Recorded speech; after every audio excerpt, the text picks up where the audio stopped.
Hey everybody, welcome to Saturday night. How you doing? Chris, what's going on, brother? Nothing much. What's going on with you? All right, took a little power nap this afternoon. How about you? Late night or I didn't wake up till late afternoon. Ate a 18-pound burrito with I don't know, 5-pound burrito, whatever it was. My wife made last night. high pound burrito? That thing was huge, and I ate that thing, and I went to a food coma, and then I woke up about 3 o'clock p.m. Pacific time today. So, So that was like 6 o'clock my time. So that was 3 hours ago. we'll say I got plenty of rest. I tell you that. I would say so. No, we got off last night, and I pretty much went and crashed, and then I woke up at like a little after 8. Went and gave blood work because I got a doctor's appointment Monday, and then was on the computer sitting here, and I just was leaning back in my chair and I fell asleep a little bit. So I'm like, you know what? Time to go lay down on the couch. So I fell asleep on the couch until I don't know It's, about it's 3. that it's that 55 and over nap time. You know that. Yeah, yeah. In the age change, it automatically kicks in. It was perfect for it today. It's been overcast and pouring rain all day, thunder and lightning. So what better thing to do on a Saturday afternoon when it's like that? Just take a little power nap, recharge the batteries. Well, it's 6 o'clock here, and it's a cool 96 degrees right now. Yeah, it cooled down over here big time once the storm came in. So 96. 96 is cool. hey Chris, guess what? I think it's time for us to get started.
Well, you know you didn't change that, right?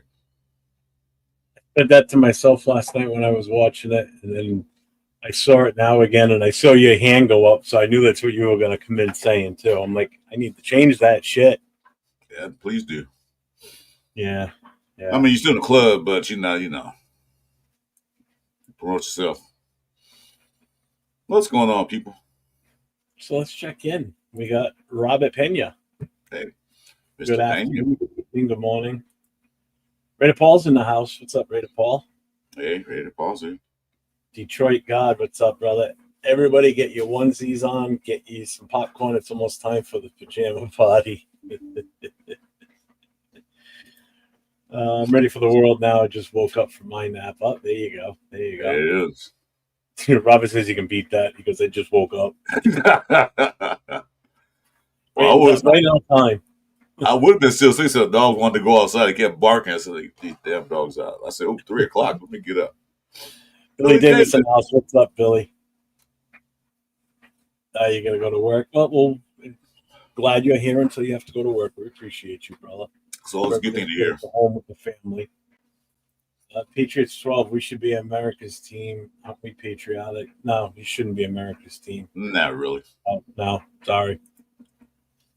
So, what'd you do besides take a nap today or sleep till fucking 3 o'clock this afternoon? Nothing. Really nothing. I just got up and ate I ate the rest of my 3 pound, 5 pounds. It was a 3 pounds by the time I got to it. So some of that, and I got a pound left. There was after I went out and gave blood work today. There was no reason whatsoever to leave the house. So I was fine with that. I had nowhere to go. I woke up. It was 100. Well, In. when I got up, it was 101 degrees. I'm like, okay, it's nice Yeah, fuck outside. that shit. What's up, Frank? How we doing? Hey, Frank. Screw that. Too hot.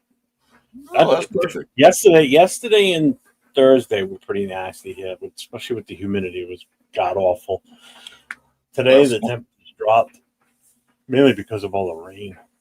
It's so cool out That's there. one thing I don't miss is humidity. I hate humidity, man. It makes you sweat. I don't like it. Ooh, sweating just sitting in the shade.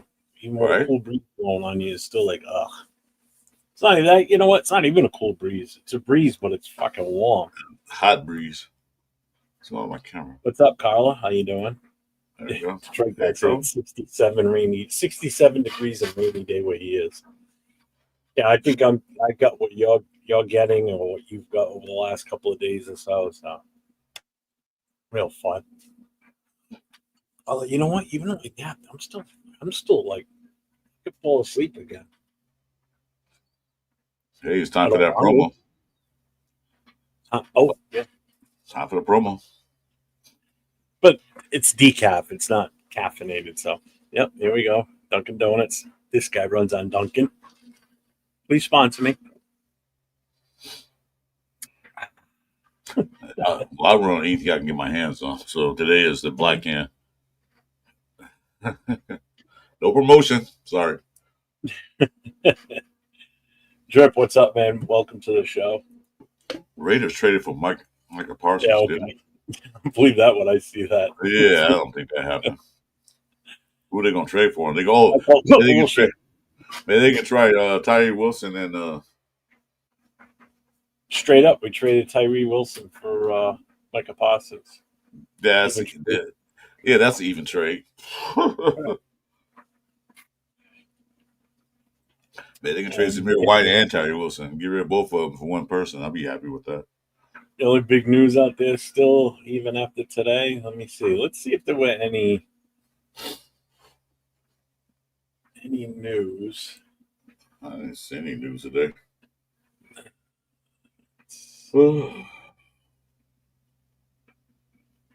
I don't see any. I see it's awfully quiet. Yeah, it's gonna be like that for a minute. I'm checking all the major sites, and there ain't shit going on.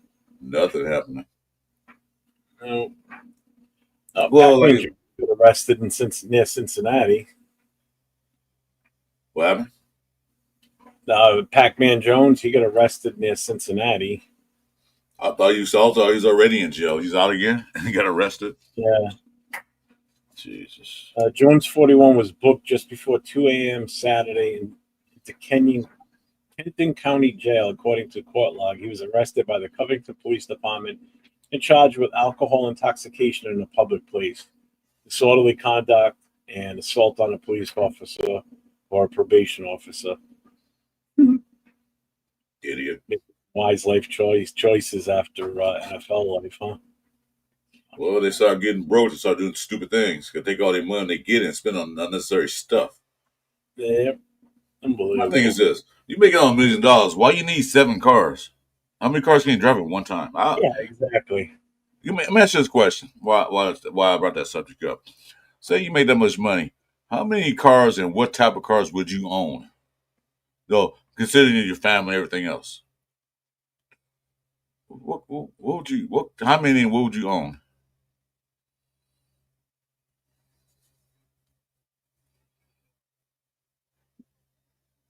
You hear the question? I'm just reading something here about Derrick Henry and Adam Sandler. What happened? Kind of broke up there. What are you watching?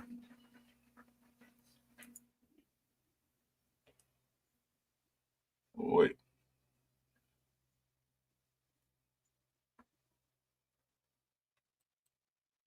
Oh, that was me doing that. Oh shit!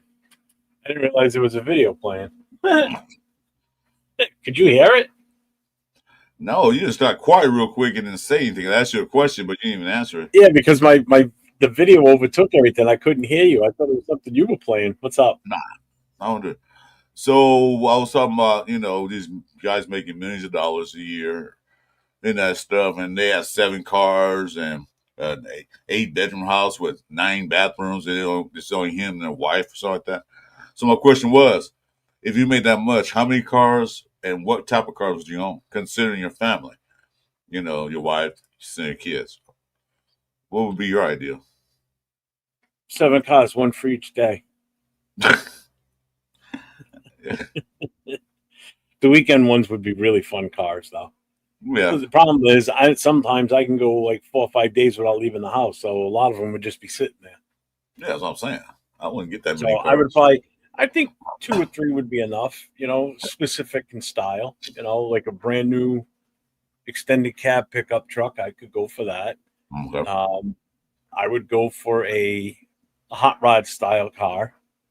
Okay. I would love to get my father's old 1939 Ford Coupe, and I would go and get my original car that I had. I would go and get my '62 Chevy Impala hardtop. Yeah, I would I'm with go and get one of them and get that all tricked out. Not hydraulics or anything like that. Just get it the way I wanted to do it when I was in high school. Yeah, I'm with that. I'll get, like you said, that big truck, nice big pickup truck, extended cab or 4-door. Then I'll get my '67 Lincoln suicide doors, just to have one. And then I'll have just like a little sports car or something. Just drive weekends. I won't feel like driving fast, and that's it. Get the wife one, of course, whatever she wants, and I'm I done. would get whatever wife wants too, obviously. Yeah, I'm done. I'm done. Get three for me that I would want. Yeah, those 3 cars. I would probably go and buy myself a brand new trike, nice Holly Road thing. That's what I'll get. Get a nice little 5-bedroom. Get a nice little 5-bedroom house or 4 baths. That's all I need. Then we're good.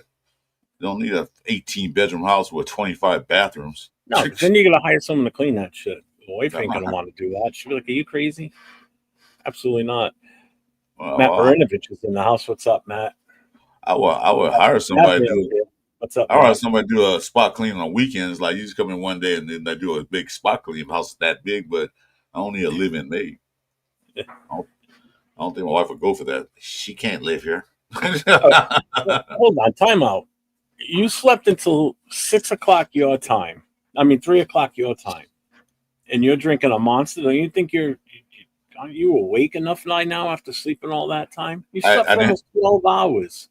I didn't have my morning coffee this morning. I usually had to get up, go make my coffee, and I didn't because it was hot. That's why I thought you were hot coffee. So I'm still waking up, to be honest with you. You're going to wait for 6 hours.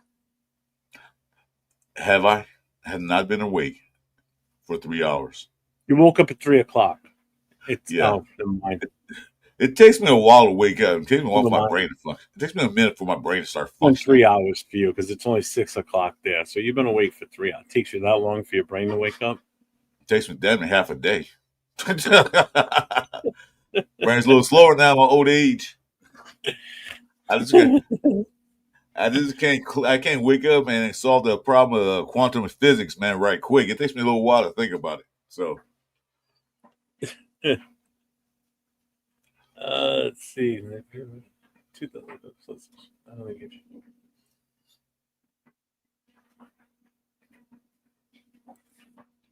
Pigs in house. Oh, that's what. Okay. So Adam Sandler, I guess, sent the video to Derrick Henry. He says, "If you run for 2,000 yards again this year, I'm putting you in my next movie." I saw that. So they gave him a 2-year, $30 million extension. Damn. 15. Damn. It's not bad. Well, he was running wild, so. Yes, I do, Pigs. What's up, Pigs? Welcome. Already got another full one in the fridge waiting for when this one runs out. You give me a house and I'm happy. I love my iced coffees, man. Things crazy. In Detroit, God, I would only wear underwear that were made from monkey fur. What the fuck? Ooh, what? What? That's the most ridiculous thing I've ever heard. Well, he'd be original because I never heard no shit like that. Like, what the heck?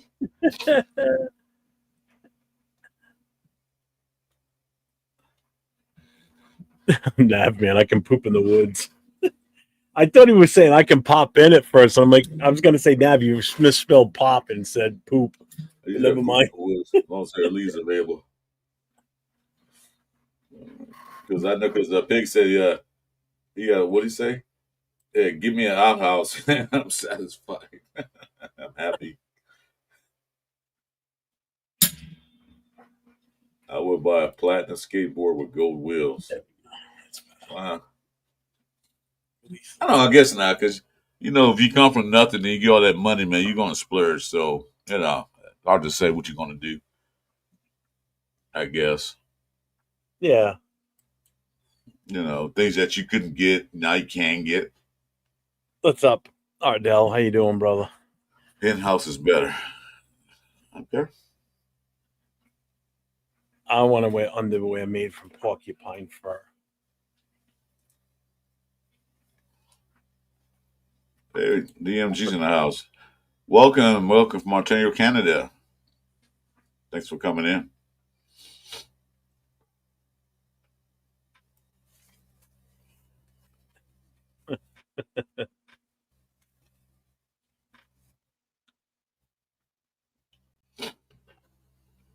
Oh, man. Yeah, I agree with that too, Detroit guy. Yeah, that's crazy about how they go out and they get all these platinum grills with the diamonds and everything on it for their teeth and shit. It's like, screw that, man. It sounds like too much fucking maintenance. Yeah, Sorry. that's usually those big time rappers do that crap. I'm like, what's the purpose? Yeah. What's up, Shopkey? What we doing tonight? Detroit guy, I'm not buying none of that stuff over the half of a 1 year bus pass. What is You it? say you look 100% sober. What's too Shopkey. soon? Yeah. Well, Shopkey, I just woke up 3 hours ago, so I haven't got there yet. Give me time. Give us some time. Oh, God. I don't know why I'm still so tired today. I don't get it. Yeah. So I watched this thing today, right, on TikTok. Never seen it before. It just happened to be on my phone playing around, and it was the most wildest live show I think I've ever seen. I've never seen anything like this before. This guy does billiard ball racing on a treadmill. I don't know if you've ever heard of it or ever seen it. Mm-mm. What's up, Cool Kev? This guy takes a treadmill and he sets it up and he's got this whole elaborate system with it. It's actually pretty ingenious, if you ask me. He's got like 20 million followers on TikTok, so he does some pretty wild shit. But this is a regular occurrence. He does this once a week. He does billiard ball racing, and he takes them all. He puts all the treadmills running full speed, and he takes them all and he puts them on the treadmill, and they all just kind of obviously stay in place, and they just keep spinning as the treadmill rolls. But he takes red solo cups and yellow solo cups, and he holds them out in front, and then he'll just drop it, and then it hits the pool balls, and some will fall off, some will stay on, or they'll scatter, and they'll always come back into the middle. It was just the weirdest thing I've ever seen. I subscribed to him. I had to, because I'm like, this is wild. I can't wait to watch this again. I'm hooked on it after watching it for like a half hour or so. It was the most entertaining and stressful thing. Not stressful, but like you were excited in a way. I don't know if I just got a weird taste or not, but it was interesting. It was different. I was like, it was pretty ingenious. It's got a good thing there with that. You say he's on TikTok? Yeah, it was pretty fucking. It was pretty wild. You know what it's I'll called? see if I can find it.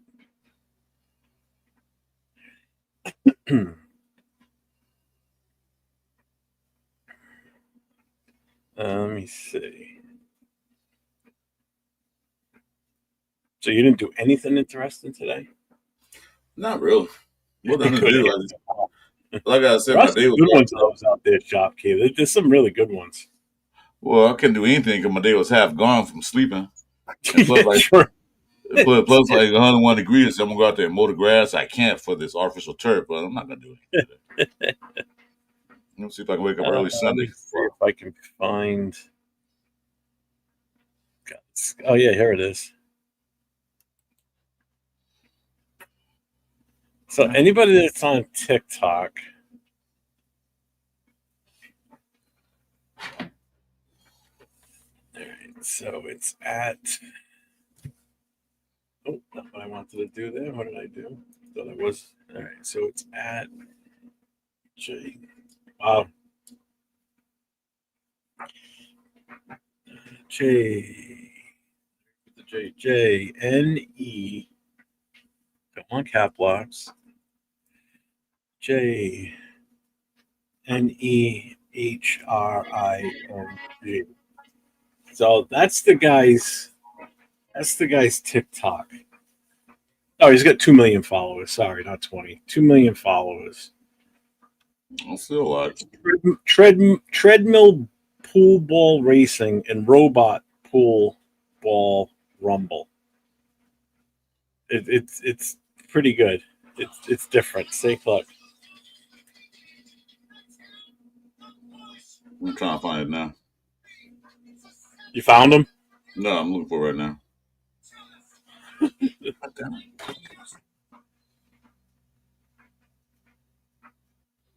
Ardell, he's still talking about Navman's old lady when he did that. I thought that was hilarious because he got stuck with it for so long. Know the name? That's all right.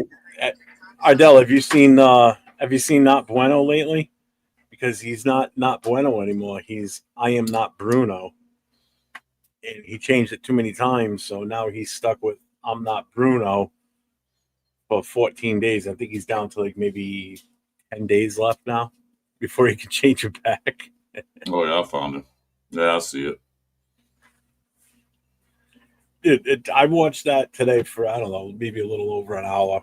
I was hooked. I'm like, I can't believe I'm hooked on this. It was just the funniest shit I've seen. It was hilarious. He has an elaborate setup, man. It's like all set up and got Right? Right? I mean, he's yeah, it yeah. does. It does, Detroit God. He's got one hell of a setup. He's got it like basically computerized, and I'm like, God damn, I'm like, this guy's really into this. I'm like, yeah, I'm definitely coming back and watching this shit again. So I put the notifications on. So next time he does this, I'll get, I'll get the ding ding for it. So I know when it's on. I mean,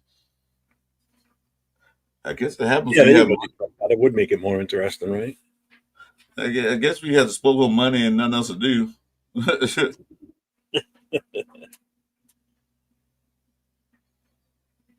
Oh, Scratch flipped the them. car while drunk. I don't know if that was real. What? What happened? He's saying I saw a clip today. It looked like Joe Burrow flipped a car while drunk. I don't know if it was real. I'm gonna follow. All right, cool. I, I'm gonna follow. I'm gonna check, keep up with him. Maybe we can get a special guest on one night. Do that.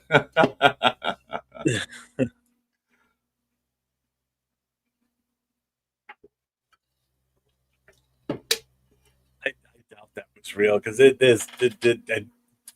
somebody would be out there talking about that, and I haven't seen shit on that. I haven't seen no news or anything today. Did you see that Richardson from the Colts is sidelined with a shoulder injury again now? So he's out again right now. Again? Yep. Jesus, this guy. Yep.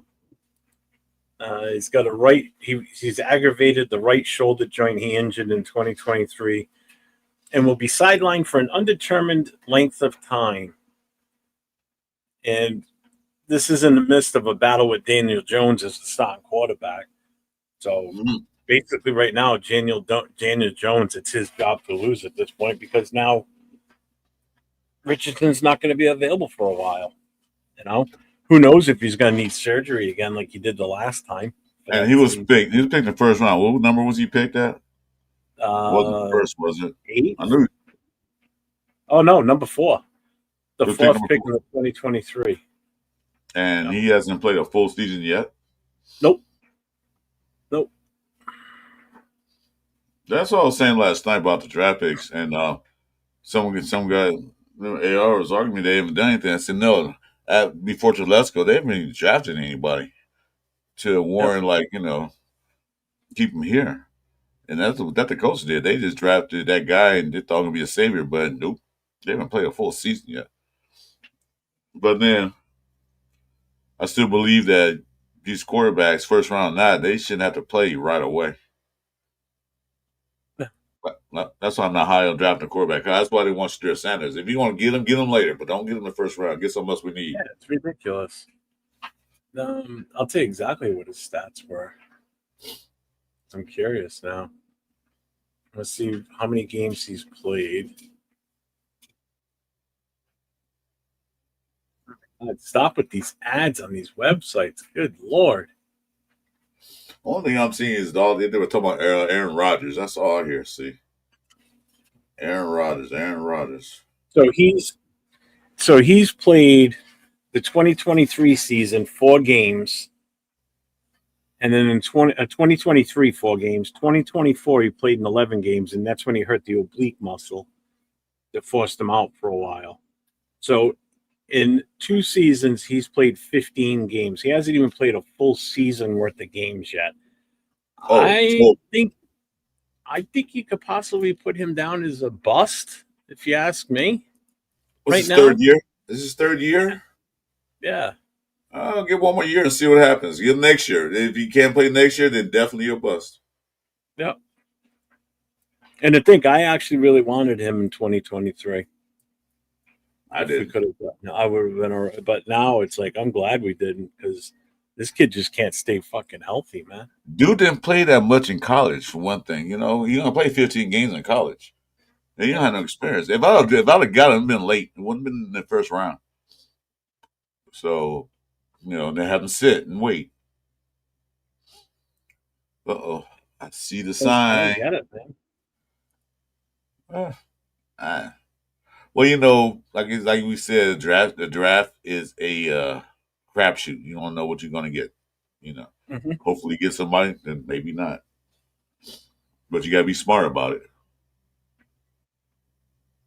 Because they drafted him, they threw him in the wood. They threw him at the Wolves right away. You're starting. Do what 15 games in college. Yep.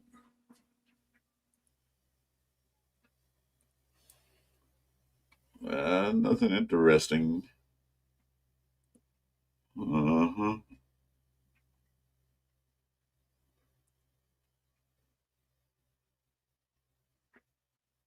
Yeah, man. Yeah, crapshoot drafts for sure, man. It's just there's nothing out there right now, man. No news. Yeah, just Aaron Rodgers, that's all. Steelers officially signed Rodgers. He's going to wear number 8, it looks like. Who? Rodgers? Aaron Rodgers, yeah. Yeah, that's one person I'm glad we didn't sign and pick up. I was like, nah, I don't think that's enough. Before we got Geno Smith, it was Aaron Rodgers, Kirk Cousins, and Sam Darnold. I like either one of those guys. Let's just start Aiden O'Connell, see what he can do, and maybe drop the quarterback in the draft. Not Shadir Sanders, but another quarterback. But we got Geno, so I'm happy. Yeah, I don't know if we can. They'll give you Rodgers before they can Tomlin. I don't think that will happen. So let's see what they've got. Let's see if we're listed in here. So NFL Network's talking about dream trades for NFL teams. So what they have here is a dream trade would be Trey Hendrickson to the Philadelphia Eagles. Good God, no. They're like they need help. But as it is, crap. They're like they need help. Yeah, no thanks. Yeah. Tyreek Hill to the Patriots. Another option is Trey Hendrickson to the Commanders. That would be wild. And then the other one is Jalen Ramsey to the Los Angeles Rams. So I guess Ramsey and the Dolphins have mutually agreed to explore trades, and there's no doubt the Rams are a realistic landing spot. He's been there before. That's right. He was there during their Super Bowl season in 2021. I mean, he could. Yeah, you know what? I never even thought of him going back to LA. But I know everybody's kind of hoping that we can somehow land him. Again, there's still been no big surprising, no cuts or anything. Well, it probably won't happen until after when training camp comes. That's when they're gonna start, looking. But like I said, just helmets and T-shirts. Mm-hmm. So you can't really gauge a guy his performance on the field because they're not doing anything. They can see how fast he is. Like Gravy's mentioned last night, they can see his hip movements, his techniques. They can see that, but they can't see anything to it. They actually get those pads on and go 11 on 11. Well, here's the rest of these trade possibilities or dream trades. Another one is Trey Hendrickson to the Patriots. I saw that. I'm looking at it right now. Yeah. Mark Andrews from the Ravens, tight end to the Jets. Yeah, they can have him.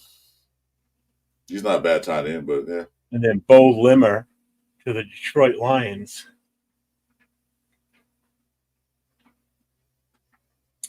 Right now, just leaves a pedigree. Come off the board.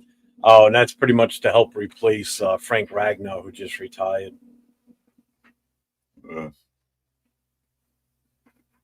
Yeah. These aren't wild. I mean, they're not like super crazy. I mean, I guess the craziest one that would have like a massive impact would be Hendricks. It's like, goddamn, Philly's good enough, man. How much more shit do we need? Like they really need them. Yeah, they need help on the defense. Like, shush, no, they don't. What's up, Diesel? What's going on? I'll take Andrews for Mike Mayer. Would you? I definitely don't. I don't want Tyreek. Yeah, Shockey, I could see that happen. Him going back to the Rams. Yeah.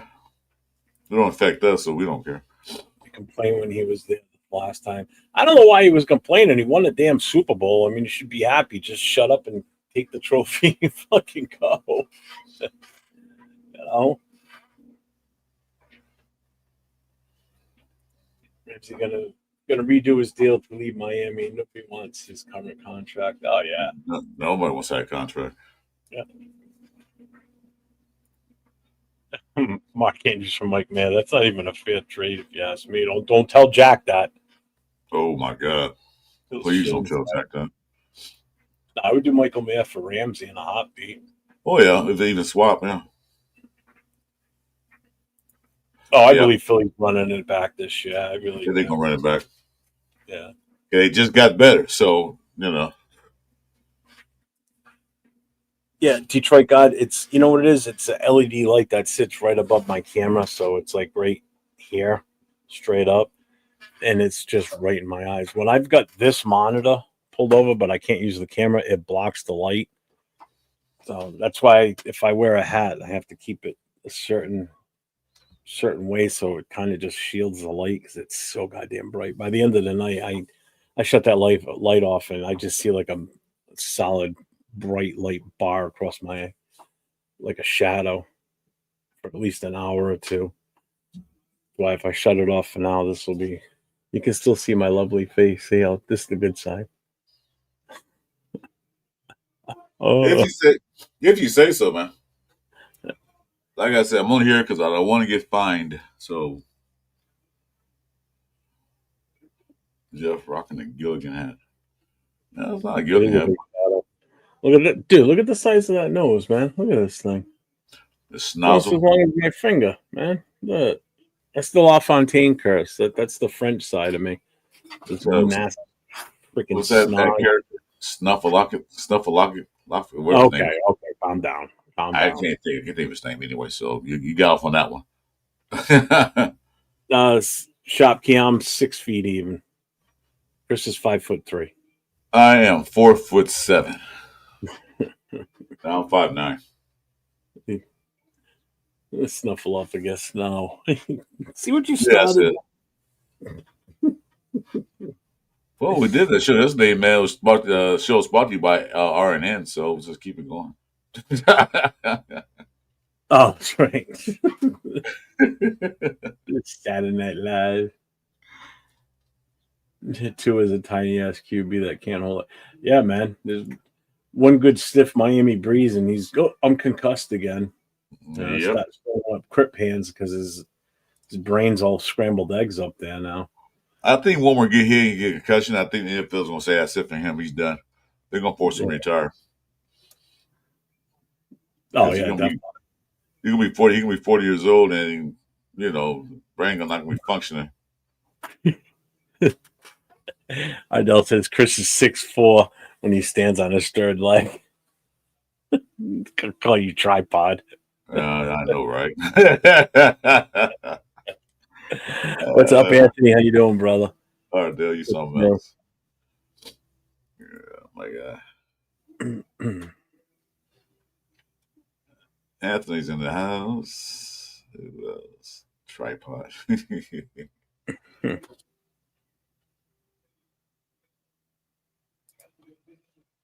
What's that say?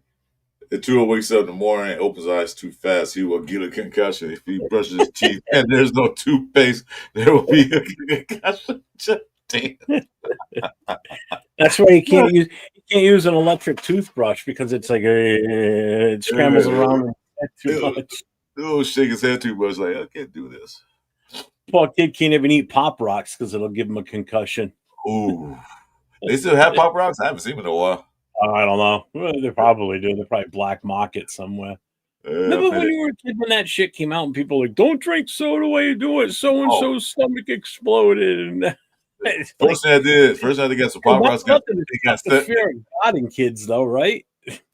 I got Pop Rocks, a whole pack, and got me a bottle of 7-Up, and there were glass bottles there, and just nothing happens. Still here. Oh. That's like the whole. It's as bad as Mentos. I wonder if you put Mentos in your mouth and then drink the Diet Coke, if it does it. I don't know. I don't want to find out. You gotta hold it for a while. I think it has to dissolve. You swallow one of those things like a pill and then do a Diet Coke chaser down the gullet. I don't know. Detroit guys, is that true? What are you talking about? They still make Pop Rocks, Chris. They use them for sexual. I don't even know. We'll let that go.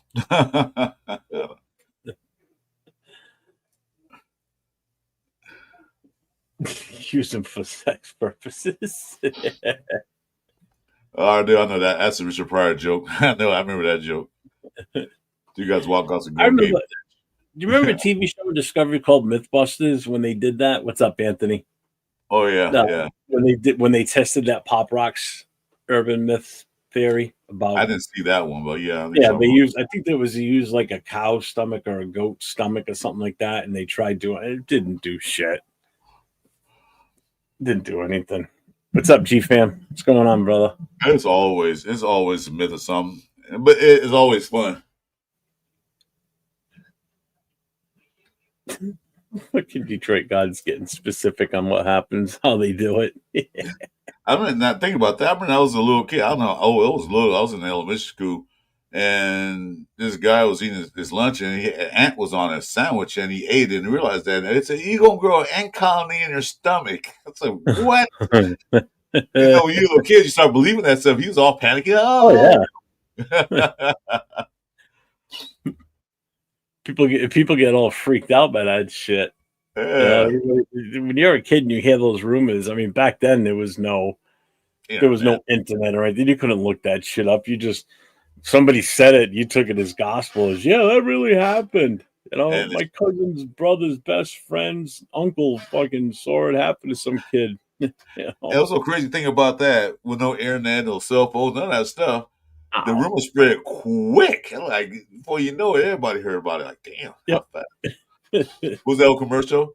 You tell a friend, and so on and Oh so yeah, on. yeah.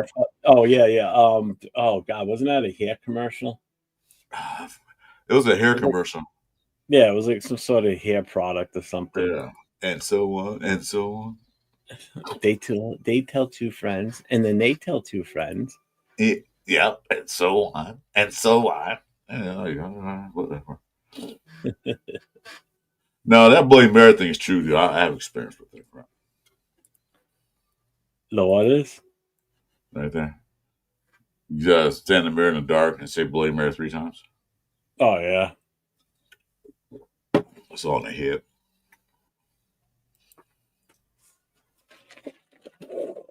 Beetlejuice is true. The same thing happens if you say Piano Man 3 times. He appears in your chat. He appears. Yeah, that's one. Don't say it again. Piano Man. Okay. You said piano man. That makes it. Ooh, that's 3. There you go. You just said number 3. He'll be popping in any minute now. Yep. Q piano Man. bitch. Did that It's the been other kind night. of. I It's said been it like good. 3 times. All of a sudden, like not even a minute later, boom. Hey guys. I'm like, oh my God, he's here. He's been good on our show lately. I've seen him other shows, man. He's been like a jerk, but he's been okay on our show. Like he's all right. Yeah.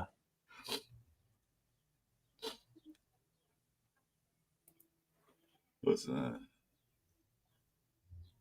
All right, I got you up on my. I I got watch you on. the UFC match today. I don't watch UFC. I used to. Not a big fan of it no more. Yeah, I haven't watched that in a while. Watching it Yeah, I first game. remember when it first came out. I watched like the first few years of it. I remember UFC 1, the very first one, Hoist Gracie. Uh, I remember it was banned in certain cities. They wouldn't allow it there. Nope, They no. they tried that here in Providence, Rhode Island. They tried bringing the show in here, to the Civic Center. And what's up, Ray to E73? They tried doing it here in Providence when it was still fairly just starting out, and Uh-huh.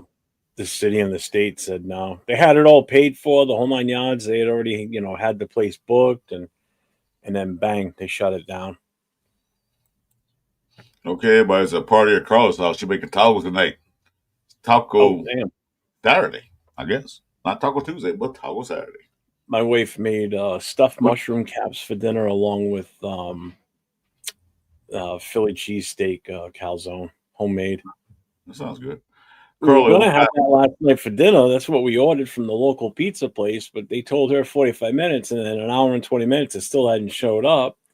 So she called them, and they're like, "Oh, we only have one driver," but they didn't say like it'll be X amount of time or whether it has even left the building yet.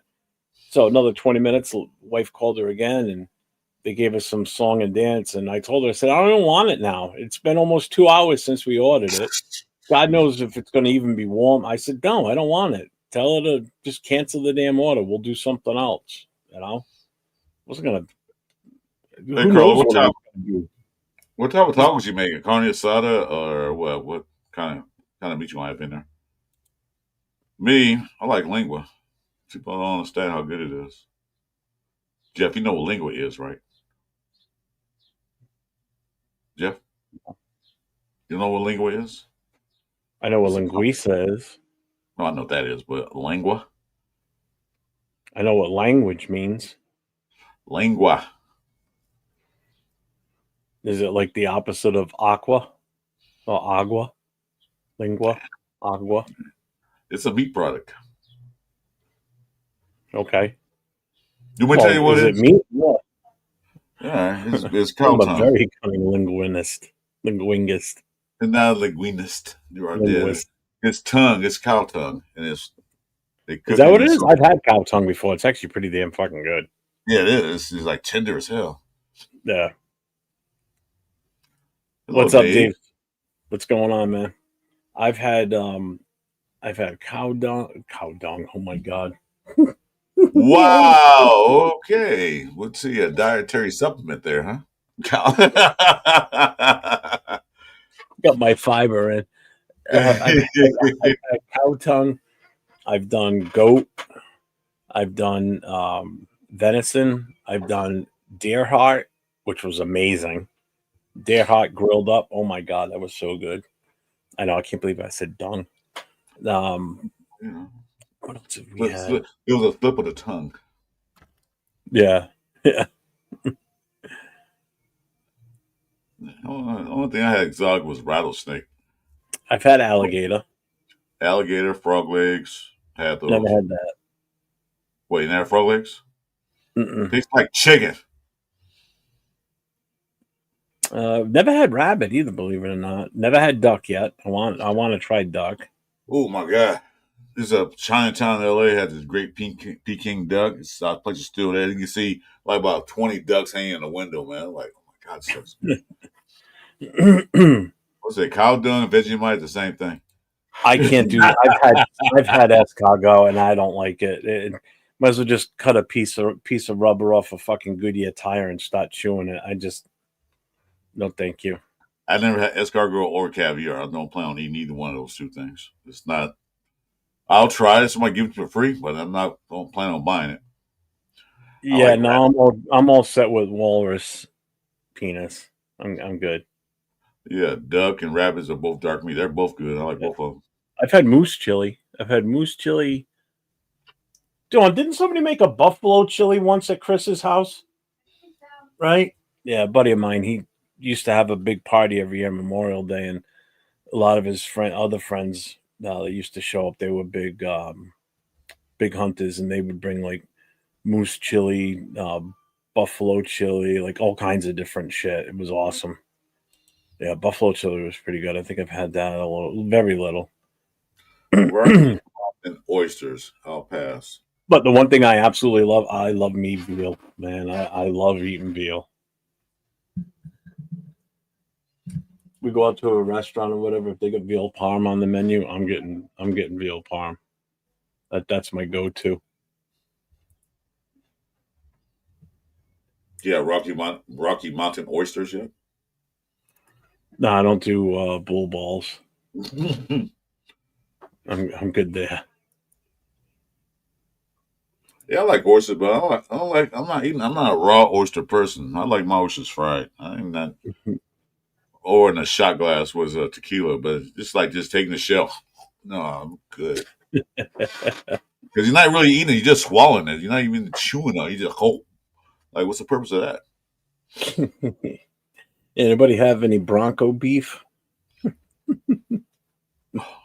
It does like horse meat. What's up, John Raider? What's going on, Hey, brother? sorry, what's up, brother? How we doing tonight? Uh,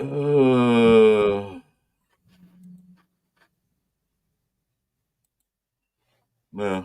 Well, Slow night tonight, the huh? link is up there. I know it's pinned to mine, got pinned in, but you guys want to jump in? We're just talking about really anything we can talk about. Nothing going on today. I wouldn't eat horse meat. I'm kidding. We talking about anything, so you might want to jump in. Go right ahead. I mean, by default, we don't normally eat cats, but if there's a Chinese restaurant nearby, you kind of have. You just don't know it. Yeah, right. Genty Jersey to arrive.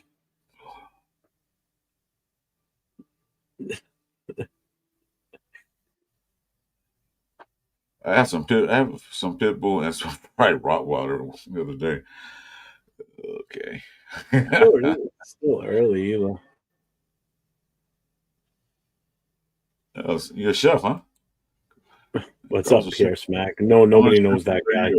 Baker as a trade, but I can run a whole restaurant. Good for you, man. No, I I've love never to had a cook. lobster. I've had lobster, but I've never had it as a calzone. Dog eating commies.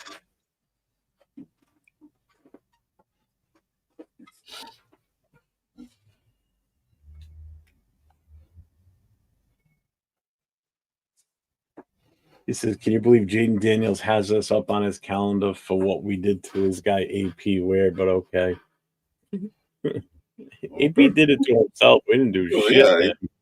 they didn't do him. He couldn't take charge.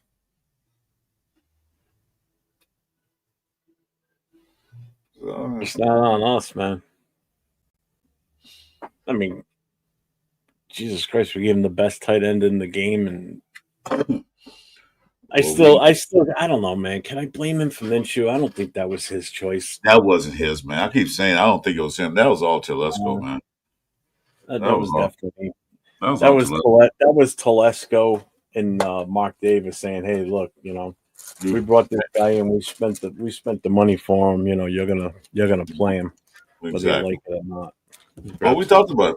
Remember the press conference when they said Minshew the starting quarterback? His body language like he's going to be our starting quarterback. Then when he went down, when he had that press conference, he was like, "We got our guy." He was happy. So I hope so, Aldell. I hope the Chiefs are done, man. It's time for them. The time has come. Yeah. I mean, they didn't really reload during the offseason. I mean, they just stayed status quo. I mean, yeah, they upgraded their wide receiver position a little bit, I think. But they took a hit on the offensive line, too. So, but until they get knocked out of our division, or out of first place in our division, they're still the team to beat in the West. Sorry. Do you think Telesco sabotaged us? No, I don't think he did. He had an interview. He assumed he's gonna be here longer than 1 year. So, and like Ardell just said, they still have Andy Reid. Well, ooh, as a shake and bake, huh? That sounds damn good, actually. Shake and bake? He said use the Cheez-Its as a shake and bake. And like I said, these are the fucking big ones. They're not the small ones. These are the extra big size. They're good too. I'm just hungry. Well, no. The jury's still out on Spytech, so we'll see, his draft picks and his moves, what they do to us. It looks positive, so hopefully it is. Yeah. I mean, Telesco didn't do bad in the draft. All the guys he drafted, the top 3 are starters. So that's a win right there automatically compared to the last few years. Drafting Leatherwood and all these other guys. Yeah. Give me a break.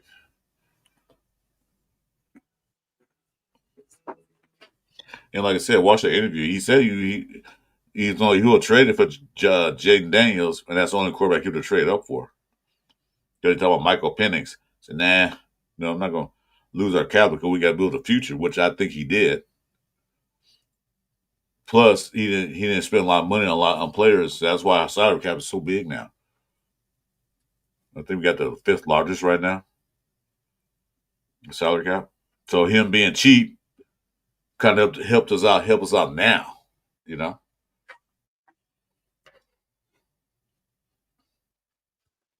Dave, I say 8 to 9, but when I do the schedule breakdown and go through it as wins and losses, I come up with 11 wins.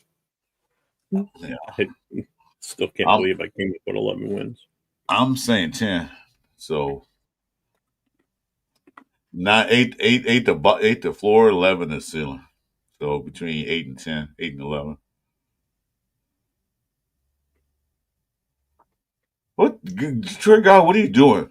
Pig's feet, pig's ears dipped in peanut butter. What the hell you eating on, man? Look, he's feeding them to the dog. Oh my God. Well, yeah, dogs like the pig ears and pig feet and peanut butter. Yeah. Well, we're gonna be there. I wish I can go. I'm not that rich. Can't afford the damn tickets.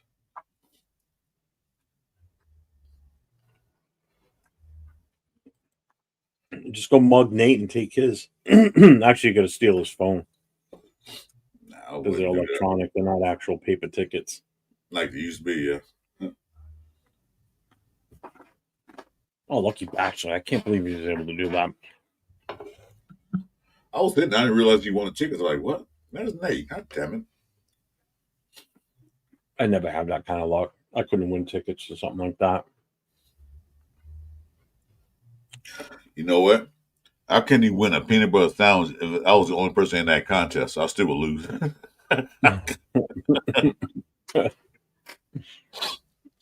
That's how good my luck is.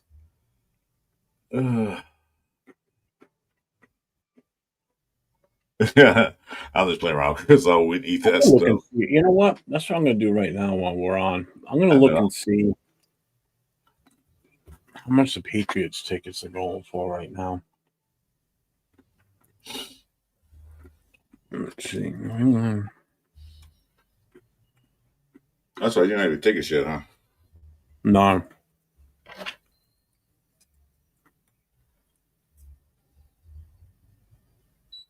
Let's see. I'm supposed to spell everything right. Good story, guys.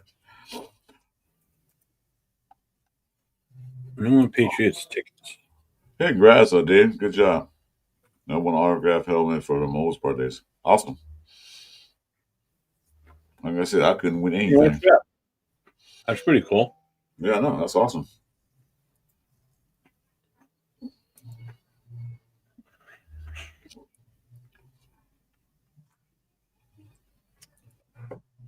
All right. So let's see. September 7th.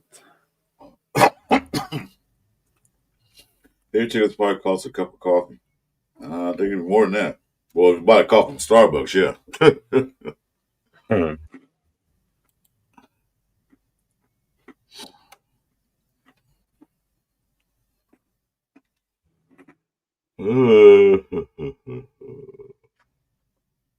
All right. So the cheapest ticket right now at Gillette is $202.41.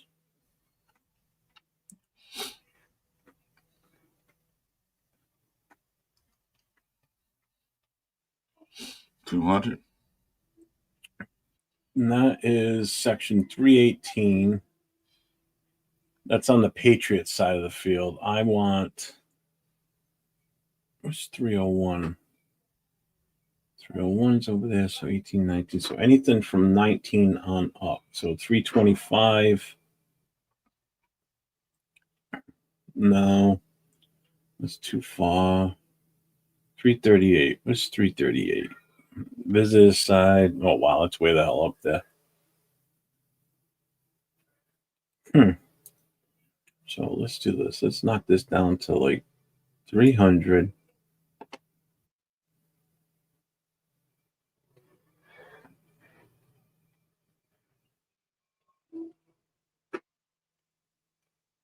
So that's the so these are the nosebleed seats. These seats are way up at the top, and they're like anywhere from 201 to like 230 for these. Let's start at the best seats. Let's go backwards. Oh, that's not bad. Holy shit.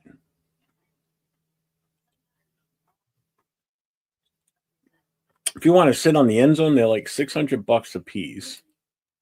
You want the 50-yard line behind the visitor, they're $1,000 a ticket.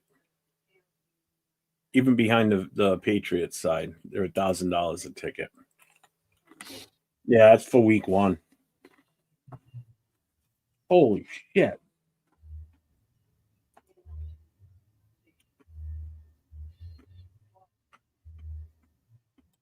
Yeah, I am not going to be able to get down on the lower level.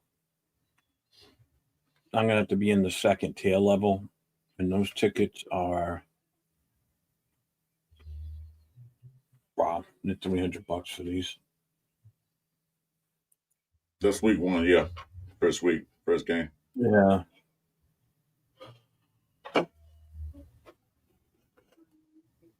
$292 a ticket for two tickets. It's $585 for two tickets for this game. Fuck. Hmm.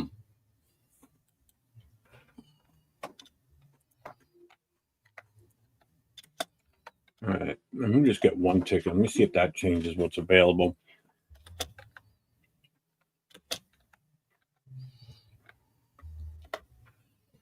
It does. It does, but they're still not cheap. Huh. Yeah, I saw that, Chris.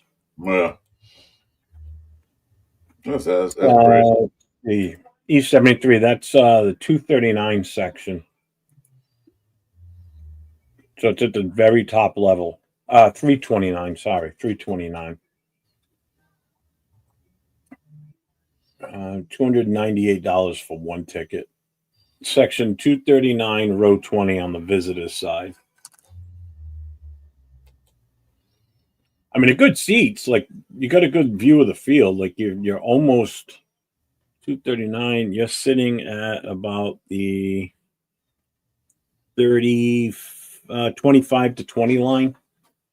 Like between the 20-yard line and the 25-yard line on the Raiders side. That's not bad.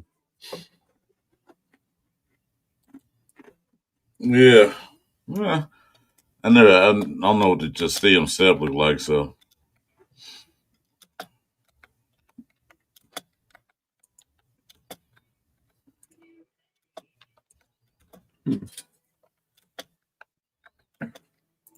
What did he say? What did he ask?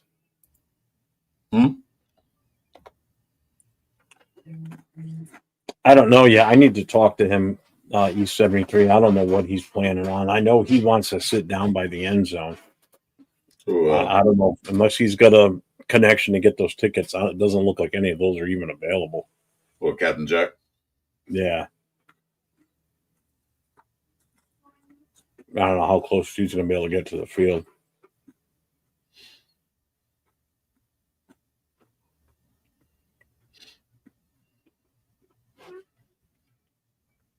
Oof. Man, I turned the air off. God, I just hell in here. Damn it. What? No, I turned the air conditioner off in my shed, and it got hot as hell in here. You know. The Cowgirls, Donkeys, and Giants. One games I'm going to. I don't know. They say go to a Chargers game in LA. I don't like driving. I hate driving to LA, period. And I don't want to. That stadium looks ugly, and people say it's stuffy as hell in there. So I don't want us sitting in a stadium and smelling everybody's sweat and stuff. I'm like, no, I don't want to sit there. Well, there's no AC. Section 109, right? Row 11, seats 11 through 13 are available. The ticket is $1,053. And that's sitting behind the Patriots bench. How much? 1,000? 1,000. No.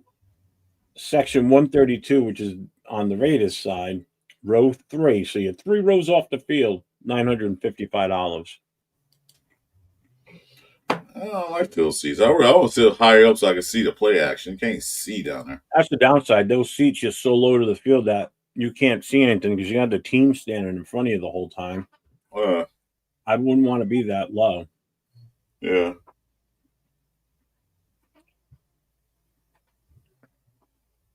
I'm trying to see if there's like the furthest row back. So row 14, a little bit better, but you're still going to be blocked. All right. Hey, thanks, Frank. Appreciate that.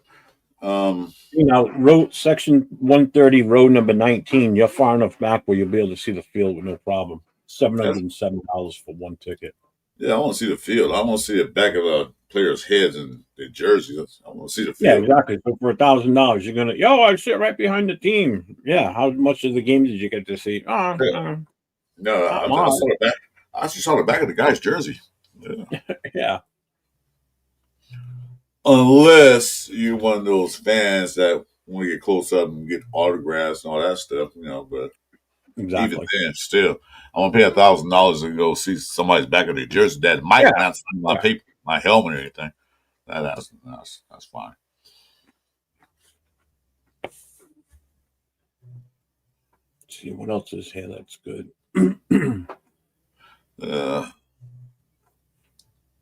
Well, see, 127 is not bad because it's in the corner. It's like right on the end zone line on the Raiders side. But you're far enough away from the team where your vision's not going to get screwed up by the team, by where the team is, like the players on the field not being able to see them. what's Patriots home jersey? Are they white or they wear the blue? We'll be wearing white that day, Oh, okay, unless they make us wear black. like they Because do in Miami. if it's hot out, it's so early in the season, it could still be pretty nasty here. And they'll be wearing their whites versus us wearing, with Some us black. wearing the black. I don't know. Well, it's like that in Miami. They always make us Miami wear the does black. that to us. They'll Yeah, they'll wear their away jerseys, and we'll have to wear our home jerseys, so we're wearing black in the heat. because of the way the stadium's designed. The That visitor side stadium, is always in the sun. It's that stadium, brutal. that stadium is terrible for visiting teams, man. Yeah. Jesus. Well, see, which is weird because in New England, the way the stadium's designed, the Raiders side is on the west side of the field. The Patriots are on the eastern side. So the Patriots are in the sun longer, which pays off during the winter because if the sun's out and it's cold out, at least if the sun's out, they are in the sun a little bit more, whereas the Raiders side is in the shade majority of the game, and you just freeze your ass off. So sitting on the visitors side during the winter is no fun. What's up, 805? You guys are back at it. Didn't you do a YouTube short yesterday for 7 hours? I almost consider that a YouTube short. Yeah. Yeah, what we did. We did. No, I've been to a Raiders game, Dave. I just need to get to a Raiders home game. I've never seen them play at home, whether it was LA, Vegas, or Oakland. I've seen them play. I've seen them in New York twice. I've seen them in Foxborough. I've been to Buffalo. So I just need to see them. I need to get to Vegas, and I want to try and get to the home opener in the worst way. I don't want to incriminate myself, but I would do whatever I need to do to get tickets and get out there. That's how bad I want to go. It's a Monday night game, so I know that's the other great thing about it.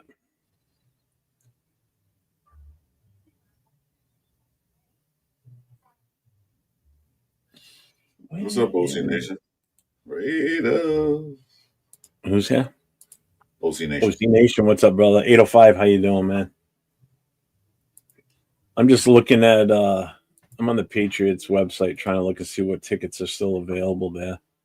I'm gonna look at this stadium because I want to see where's that dump. There it is. That fucking shithole. There we go. All right. So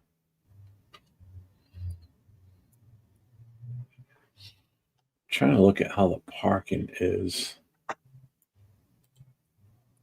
I guess this is no, that's Putnam Investments. I need to look and see where the handicap parking is. Well, I guess it doesn't really matter because they have a tram that picks you up from the parking lot and brings you up to the building. Oh, they do? Yeah. If you park in the handicap lot, they have a shuttle that comes I forget how fast it comes, but it comes on a regular basis and picks you up and takes you there, brings you up to the entrance. Yeah, that's all that matters. Yeah. I don't know where they drop you off though, because the reason I'm asking that is because if you wear a Raider jersey, it probably drop it off in the middle of the street. Yeah, they'll probably take me back out to Route 1, put me out on the main road.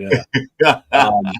No, because if they only drop you off at the same location no matter what. The only problem is if they drop you off on the Patriots side of the field and I get tickets on the Raiders side, that means I got to walk all the way around the fucking stadium to get to my seat.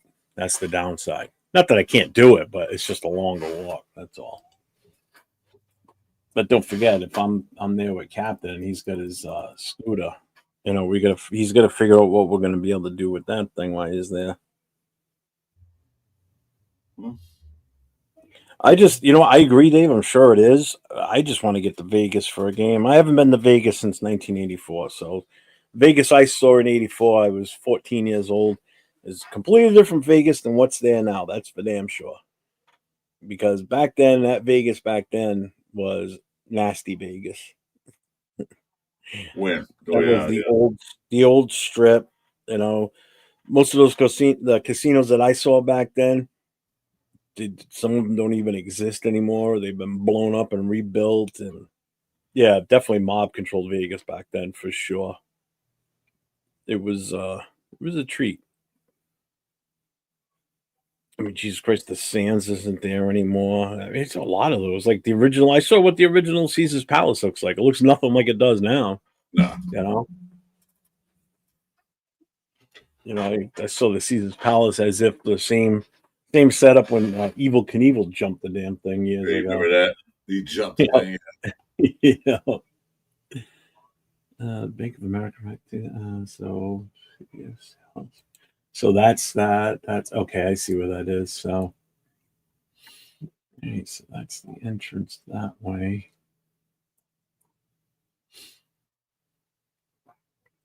Yeah. I'm looking at the Allegiant Stadium tickets. Mm-hmm. So I went to the place I know I shouldn't go because it doesn't make sense for me.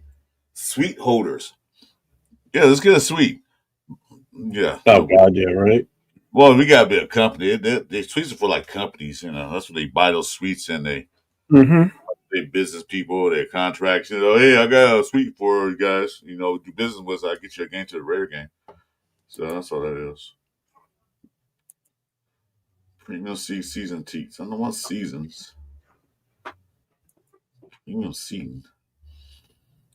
Look, I just want a nosebleed shot. That's all I want. Okay, let's see. Tickets.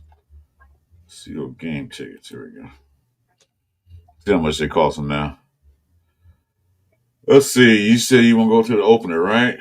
Let's see. What's this? 1, 2, 3. That's preseason. Oh, here it is. Tickets for game one for the Raiders. Yeah, except the cookies.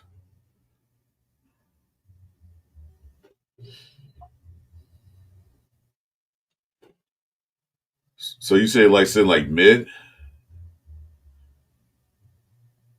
You there? No, I'm kind of looking more like section like the 237, 238, something like that in that range. Oh, I'm on the Raiders site. I don't know where you are. You're on the Raiders site?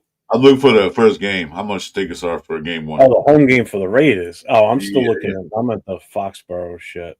yeah, it's at 237. So yeah, okay.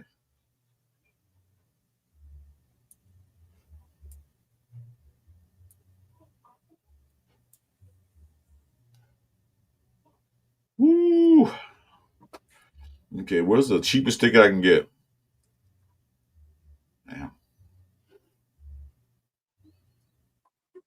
236. That's the cheapest ticket I can get.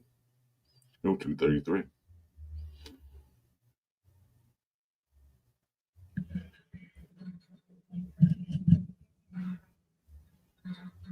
Yeah, I don't know.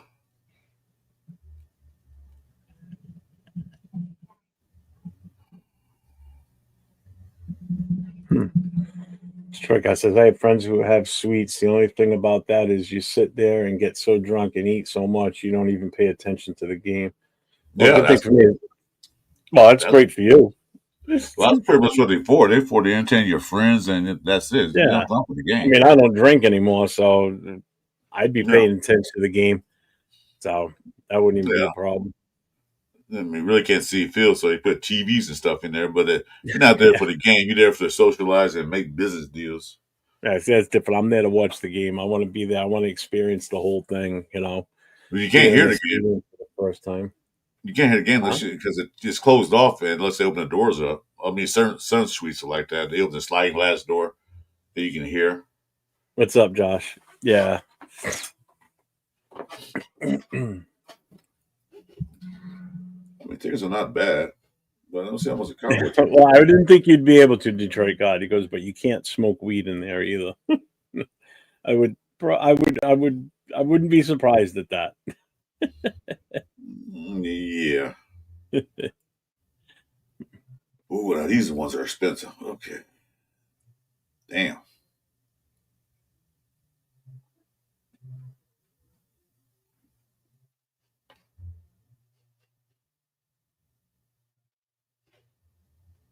It's my gosh, because my name must be in the party. Yeah, the cheapest ticket for the Dallas game Monday night is $598 for one ticket. Really? And that's way in the nosebleed, way up there. That's a game I want to go to, but I don't think I'm going to that game either.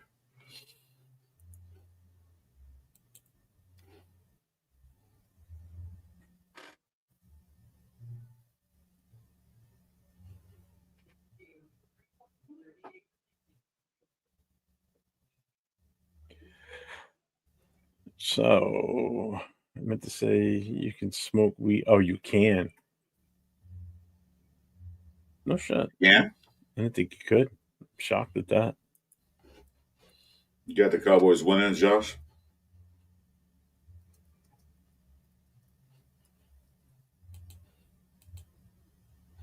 Okay. We will see. How? Cowboys do every year. They are saying this is our year, this is our year. Then each year they don't do anything. Not lying. So what was the question that was up last night? What was the? Do you remember what it was? Yeah, no. I mean, what's the question? I said we talk about today. I have to go back and look at it. Yeah, it was from Dixon. I remember that. I can't remember Yeah, what the hell it was. I can't remember it either. Oh, I know what it was. Former or current Raiders, you had to pick a quarterback, a running back, two wide receivers, a tight end, and then one defensive player for like your all-time starting lineup. That's what it was. Uh, hmm, that's pretty You big. want to go first? Not really. So I had to pick a quarterback, right? Yeah, you got to pick a Raiders quarterback, running back, tight end, two wide receivers, and one defensive player. Okay. So the quarterback I would take would be Ken Stabler. Mm-hmm. You said running back, right? Yeah, one running back, two wide receivers, and one tight end. One running back I would take is Marcus Allen. Why? I'll tell you why in a minute. Um, the tight end I would take Brock Bowers. Two wide receivers, Tim Brown, and I would say Cliff Branch. And one defensive player, Mm-hmm. Rob Martin. I knew you were going to say him uh, too. who would you take? So Frank's got me with my quarterback. That's who I said last night. I said Ken Stabler, Hmm. um, Marcus Allen. My tight end was Casper. Wide receivers were Tim Brown and I went Bolitnikoff. I'm trying to think of who I said. And on defense, I believe I said Townsend. I think I took Greg Townsend. Is who I went. Yeah, I mean Jeffrey Cruz. I could have gone Bowers, also like Chris, but I wanted to try and keep it old school. Plus, it's only been 1 year with him, so you really don't know what's going to happen. Yeah, I was in there. I was thinking about Casper Yeah. too, but I just took Bowers. But yeah, Casper it'd be that my second choice. Um, Uh, OC Nation said Stabler, Bo Jackson, Branch, Tim Brown, Brock, and Howie Long. that's pretty much what I said, except for Bo Yeah, Jackson. You Howie Long's a good one too. well, I say Rob Martin as a favorite player, but the truth reality is I would have took either Gray Towns, like you said, or Howie Long. And truth matter So is, Frank Weber's full team is Stabler, Marcus Allen, Dave Casper, Bolitnikoff, Cliff Branch, and his defense is Jack Tatum. Ray Chester was close, he said. Okay, fair enough. It's a decent list. I'm not Oh, surprised that Chester. people We all go remember Croc. I Chester. mean, if you're going by obviously his one season, I mean, how can you go wrong? Detroit God says George Blanda, Bo Bo Jackson. Jackson, Cliff, Jerry Rice, Jack Tatum, and Gene Upshaw. You can't have Gene Upshaw. Why not? We didn't do offensive linemen, so you got to Oh, take okay. him. Well, still, I'll You give it still to need him. a tight end now. You need to pick a tight end. Maybe he plays a tight end in that spot. So He's that's not the having question, but you know, he's having it's up Gene to, Upshaw play tight end. well, yeah, they have Mumford spreading out for wide, so we'll see. Yeah. Okay, I'll switch Gene with Jack Tatum. Okay, you lost me there. Okay, let's switch Gene Upshaw for Jack Tatum. You got Jack Tatum there already. You need Yeah, to pick you a still tight need a end. tight end. You don't have a You need to tight pick a end yet. tight end. Yeah. Todd Okay. Good. Christensen. Good pick. Good Okay. pick. There you Yeah. go. That's a good one too. Rams always had good tight ends. That's funny. Well, we've always had, good tight ends and centers. There was a time period after Barrett Robbins where we kind of hit the funk, at center, and then a little bit beyond that too, where we started, until JPJ came in, it was really didn't seem like much stability in the position. No. Hopefully now going forward, we've got Yeah. that. It was You know, center, punters, kickers, and tight ends that yeah, we always had those guys good. yeah. The reason why punter's so good because the damn team couldn't move the ball, so they had to punt so much. hmm Like I I'm said, just nervous to see how the offensive line pans out. Like, what's the starting lineup? Who's going to be out there as the number one for each position? They need to make a decision on a guard. We're good at tackles and we're good at center. We just need to figure out who the hell is going to be in those guard positions on either side. yeah, well, they're saying that Rodgers looking pretty good. He's actually pushing Kappa, so he might. We'll see. Well, we'll see in training camp. Like I said, OTAs you really can't say anything. We'll see No, when we get to training camp. We'll see. Yeah, I definitely. Rob Martin was awesome, dude. I met him in person. He was nice, great guy. was he nice? Was he nice to you? Well, I mean, he was nice to me, but he was, some players usually had those attitude chip on his shoulders and all that shit. Mhm. He didn't have that. What's up, Alec? So, Oh, we meant to say replace Gene Upshaw with Lester. Yeah, but you can only have one defensive end, one defensive player. yeah, Tatum. What's up, Alec? Got to have a soft spot for Rob Martin. He was great. Yeah, it was. 805 says, take away the tight end, give me John Ritchie, and we'll run through the AFC straight to the Super Bowl. Yeah, you could have done that. Yeah.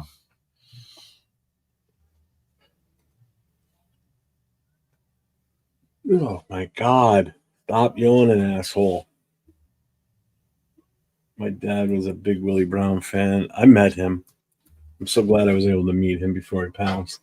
Well, Will Brown's one that got me being a Raider fan, so they said eat that INT ran running at me like, hey, touchdown Raiders.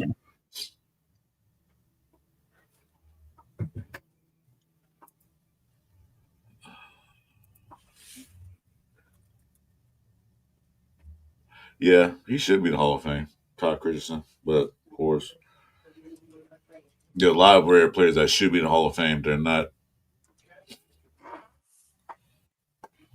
Yeah. I mean, Lester Hayes should be there. Wisniewski should be there. Townsend should definitely be there. No two ways about it. Yep. Villapiano should be on that list too, to be honest with you. I mean, he had a lot of good years with us. Well, were they Hall of Fame years? What do you think? Yeah. I think so. Mm. He was part of some of those great teams from the 70s too, Yeah. Yeah, see, Matt Miller, not so much, though. I don't see it from him. Yeah. I Well, really don't think. it's a Jack Tatum thing, the steroid thing, like we talked last night. It's to stick him with Hayes and all that stuff. They find any little thing that's that not vote him in. Any little thing. Plus, being the Raiders, there's one vote against you anyway. So Yeah, you're not lying. Yes, he says Phil also. yeah. Yeah, and that's what sucks now too, because a lot of the guys that should have been in years ago are going in now after they've already passed away. So it's their family that gets to celebrate it, not even the player. Right. You know? They don't get to wear the gold jacket on stage,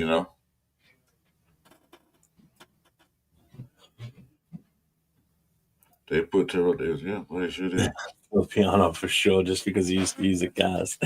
That was funny. I remember that. He's a whacking with the cat. Did you watch that video that it came out with just recently? The one with Madden and Villapiano was talking about it. I forget the name of the player. He said, he goes, but so I swear to God, he had a broken thumb for 9 years.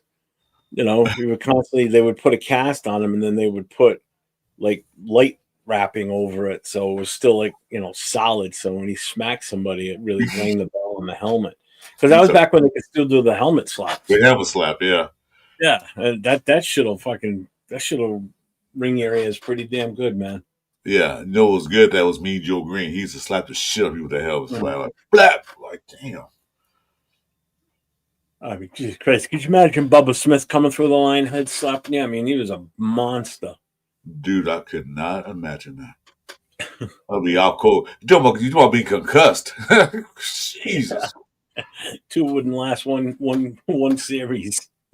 No, they look at two. They look at two. Like, oh. If they stare too long enough, they get concussion. Like, oh, God. Detroit God. No, I don't. Sterling Shop is not in. I know Roger Craig is not. Chris Carter is. Chris Carter got in, I think, the year before Tim Brown did. He got in and then Brown got in. Yeah. Because Andre Reed got in after Tim Brown, which I think. And as he should have, if I'm correct. I don't know if I am or not on that. I think they were on the same list together, and I think one beat out the other. I don't remember if it was Tim beat him out or if it was, because I think it only took Tim Brown like 2 or 3 tries before he got in. Well, there's the infamous Jack Kenner. What's up, Jack? Jack. Jim Otto's only got 3 Pro Bowls, and he's in the Hall of Fame. I mean, come on. Don't start. Jackson here, don't start.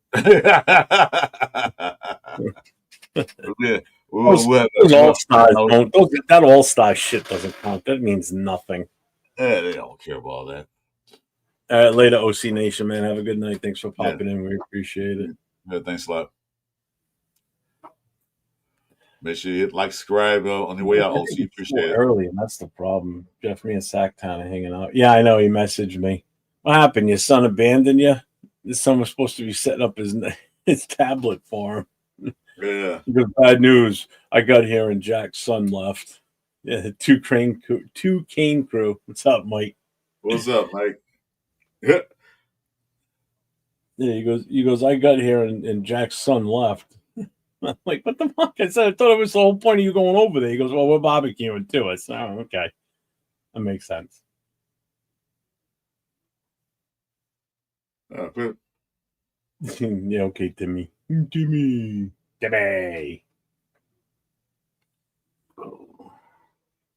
Yeah, former radio with 4 Super Bowl rings.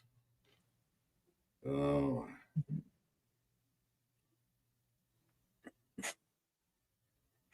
I gotta ask, what team are you a fan of, Timmy? I think Timmy's like 10 years old. 7 beers and real Raider fans. Are you a Raider fan or are you just in here just a troll? I'm a Raider with 4 Super Bowl rings. Hint, there are 5 of them. No internet help, damn it. Frank, why you gotta make it so hard? Well, that's the way you got internet. Oh, Ty Christensen was definitely a character in himself. Yeah, he was crazy. Yeah. Well, some days all So the Raiders. Al Day was the only one of the most insane players to play for him. This guy Timmy, really? Bye. Get out of here. I'm a real fan of ball head. Just stop embarrassing yourself. Well, that's one of them guys again. yeah. I think another guy. He sounded the other guy that came out town too, and we banned him now. He's probably changed his name. I think he's on your stream, so he did win with Baltimore when he was there, so that makes sense. Trying to think of who came over to us that.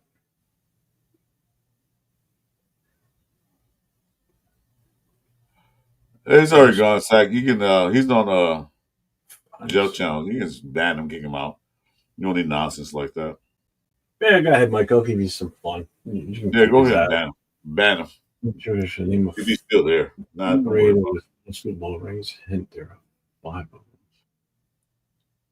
Now, are you saying, Frank, that these are guys that won a Super Bowl with the Raiders, or they just have 4 Super Bowl wins, but they also played for the Raiders? Did they win a ring with the Raiders?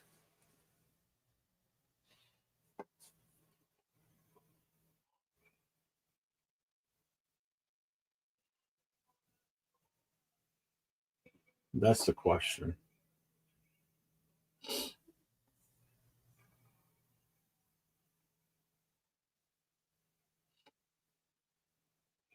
I am. They only won 3, so I'm trying to say who came over with a ring and won. That's what I'm thinking. I mean, I can name a few that came over after they won Super Bowls with another team.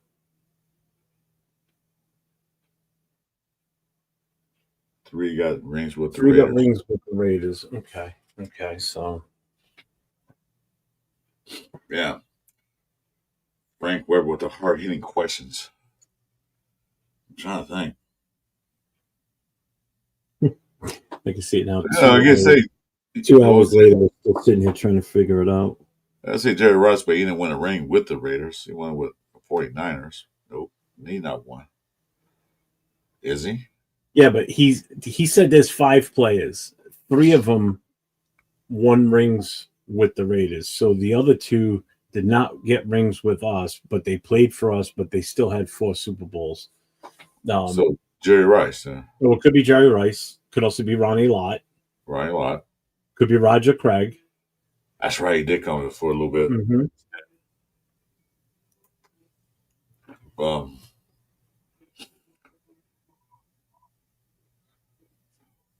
Branch. Didn't he win a one with the? No, he didn't. Rice only has 3. I thought he had 4. Yeah, who came play with us? Man, Weber, what the hard hitting? And we can't use the internet. Jeez. Who did Romanowski play for? He played for the Eagles first. That's who drafted him. Did he go to the 49ers? Yeah, one of the 49ers. It was us to smoke. You want to come if you want to come? Smoke, man. How you been, brother? Haven't seen you in a while, man. You come if you want to come in. There's a links on top Ronnie Lott is one of them, he says. Lot is one. Yeah. Okay, we said a lot. You said a lot. The links on top of Jeff and my channel want to come in. Romanowski. Yeah, so Romanowski was right. So Romanowski's the other one. So there's 2. They're former 49er players, yeah. Mm-hmm. Working like a slave, brother. Okay, understand. Yeah, Greg, they had one short stint with the Raiders.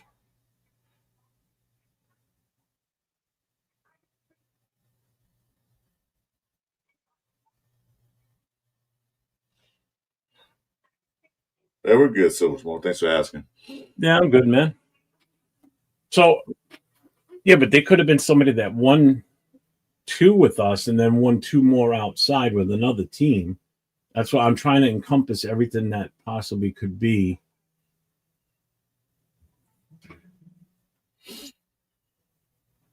Hey, Now I'm also trying to think of who came over from New England, possibly, What's up, James Purple? or even Pittsburgh Hmm. during that time frame. You on break, James? Or are you off today? Hmm? Oh, James Purple's in the building. I was saying, is he What's at up, work? James?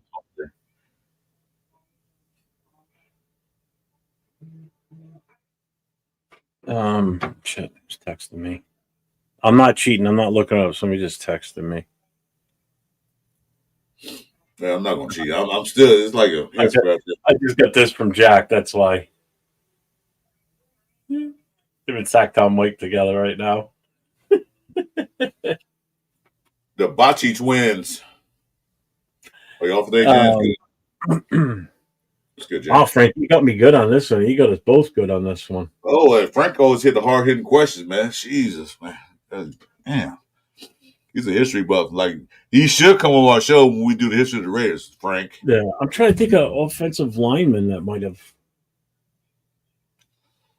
Roger Craig and Lonnie Ron are the reason why I'm a Raiders fan. Came over to us, came over to the Silver and Black when they played for us. Then they played for us in the '91. Yeah, Yeah. I like Roger Craig. so they came over with the 4 Super Bowls. Jerry Rice didn't.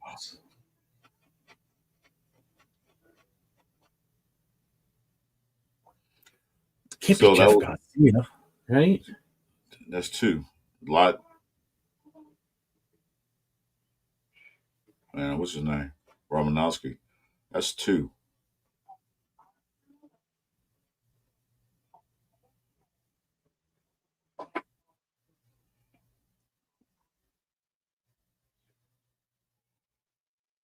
Man, I can't think. You got me stuck. Like I said, I know some history. I don't know all the history. That is a good trivia question. Excellent. Holy fuck.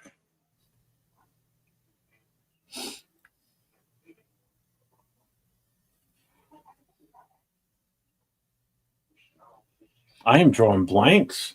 I can't think of anybody. I thought it was Rice, but it wasn't. Yes, Frank, give us a hint. Because my brain is about ready to burst. Can't be James Lofton.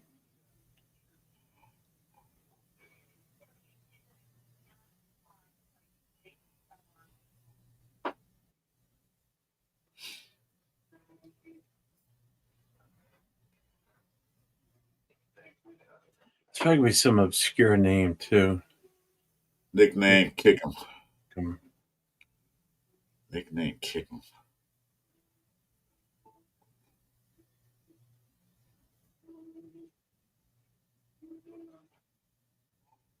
I still don't give me a good hint. I remember my nickname, kick him.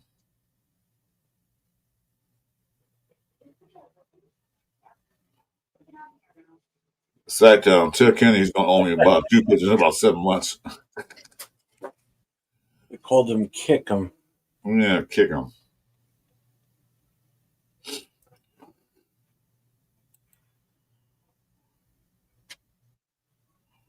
Can't be Barr, the kicker, right? You thinking Matt Barr? Matt Barr? Possibly. No.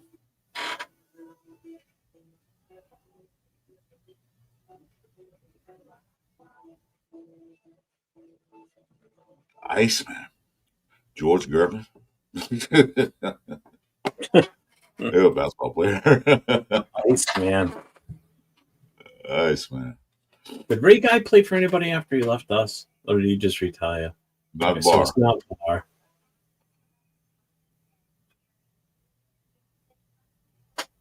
I know Shane Leckler played with somebody after he left us, but I don't know Matt Guy did.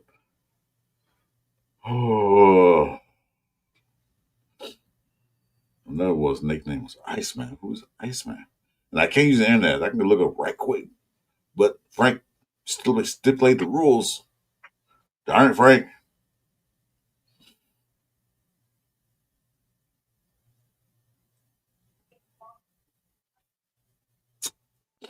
Holy shit. Me and sat down eating, drop off the bone ribs. Oh, really? Well, no, eat the ribs. You gotta get them off the bone one way or the other. Cheating is encouraged. Well, much eat. It gets me. Hmm.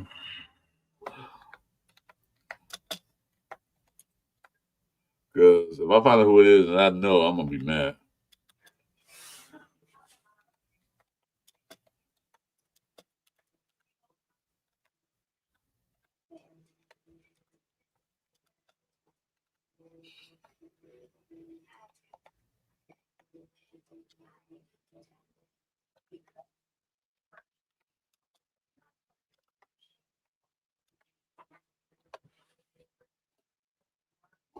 Hmm.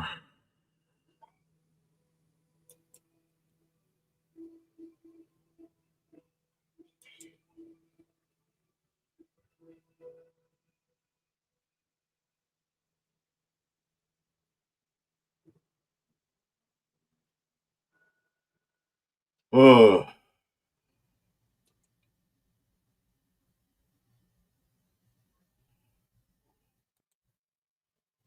the mad stork.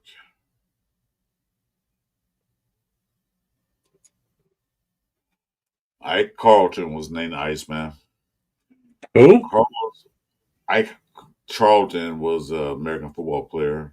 Carlos Ureta was an American football player, and Adam Vinatieri was a place kicker.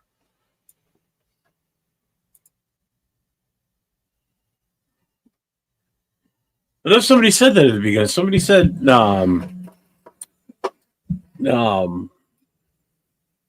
Hendricks. Because I even agree with them. I said, yeah, because he did win one with the Colts. He was there for 3 of ours, plus the one with the Colts makes 4. That was at the very beginning. Someone said that after he asked that question. I gotta scroll back for it. Nope. Right here, Alex said it. The Mad Stork.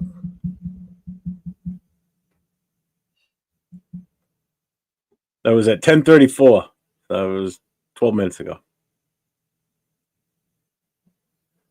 All right, so we've got 3 right now. We've got Lott, we've got Romanowski, and we've got Hendricks. So we need 2 more. Jesus Christ. I don't know.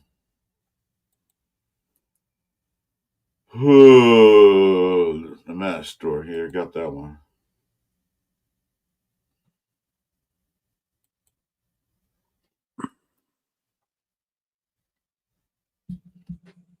Tom Flores.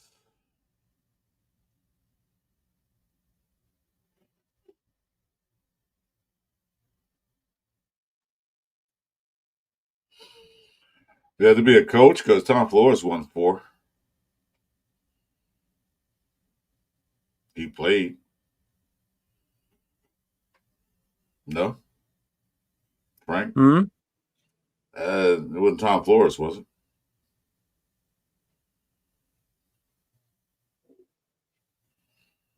Yes, Flores Iceman. Haha. Cheating pays off. You call him the Iceman? I remember calling him Oh, that. what the fuck? He's talking players to coaches too. I never would have equated that. Yeah, I just asked. That's why I asked because he had won one before he I came wasn't to even us. thinking of Flores. I was thinking, Yeah, not that he I won would have one. gotten that one, but still. He won one, and he came to us and won 3. So, well, I mean 2. He won 2. Yeah, won 2 with us. Nice man, Penn State linebacker.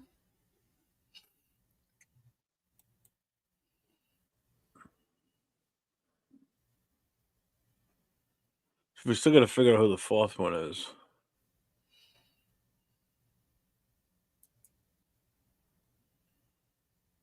You gotta get the Matt Stork. Who's the Matt Stork? It was Hendricks. Hendricks. Oh, okay, they call him Matt Stork. Mm-hmm. Yeah, Detroit guy did say 10 years earlier. So, um,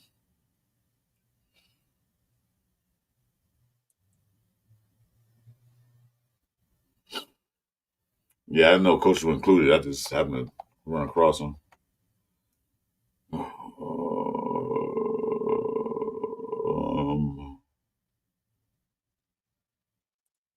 Penn State linebacker.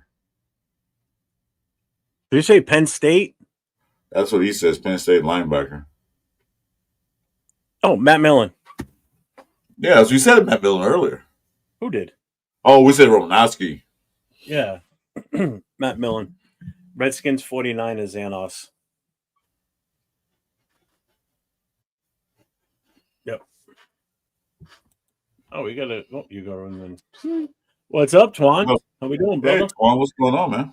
Hey, what's good with you, man? How you guys doing? Good. Getting our brains rattled by Frank Weber here. You just asked us a trivia question. It took us almost 20 minutes to figure it out, but we needed a quick ton of hints. What 5 Raiders have 4 Super Bowl rings? And the hint he gave was they didn't necessarily win all their rings with us, but they did play for us, and they did have a total of 4 rings. That could be a whole bunch of people. Mm-hmm. But there's only 5 in total. There's only 5. Got it. So then you had to do one out of the 5 testing to see what's what, right? A good chunk of it was process of elimination by just naming names. Pretty first. Yeah, we go to the default mode and like, okay, we had to knock him out. More like a roll of the dice, right? Yeah. Yeah. Get it.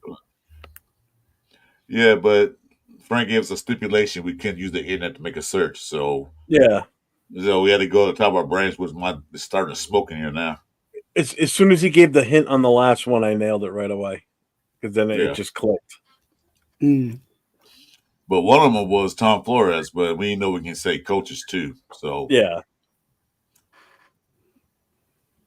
Tom Flores, Matt Millen, Romanowski, Lott, and who else? No, it was Lott, Romanowski, Matt Millen, Flores. So Romanowski. There's one left.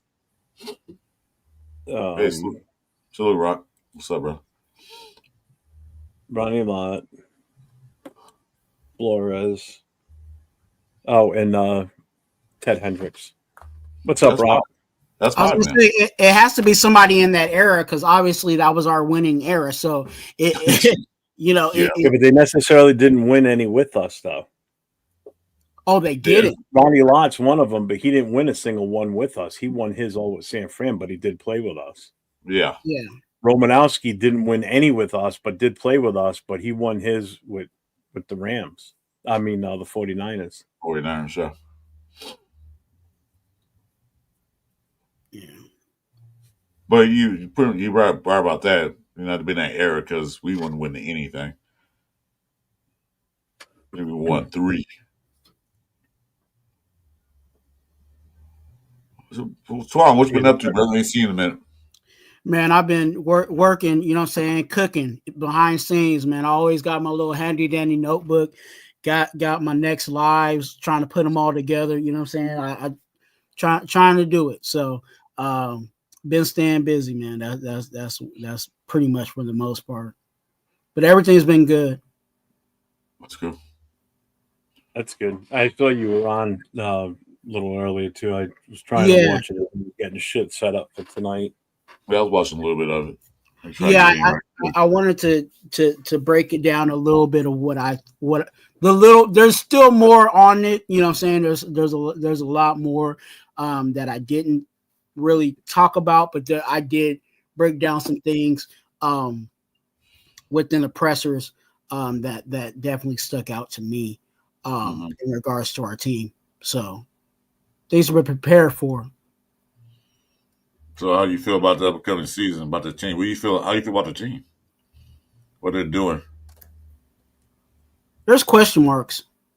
Oh, all over the roster. And I think, yes, it's exciting to have some excitement about your team. Yes, we should all be excited because it is a new season. Everybody is undefeated at this point.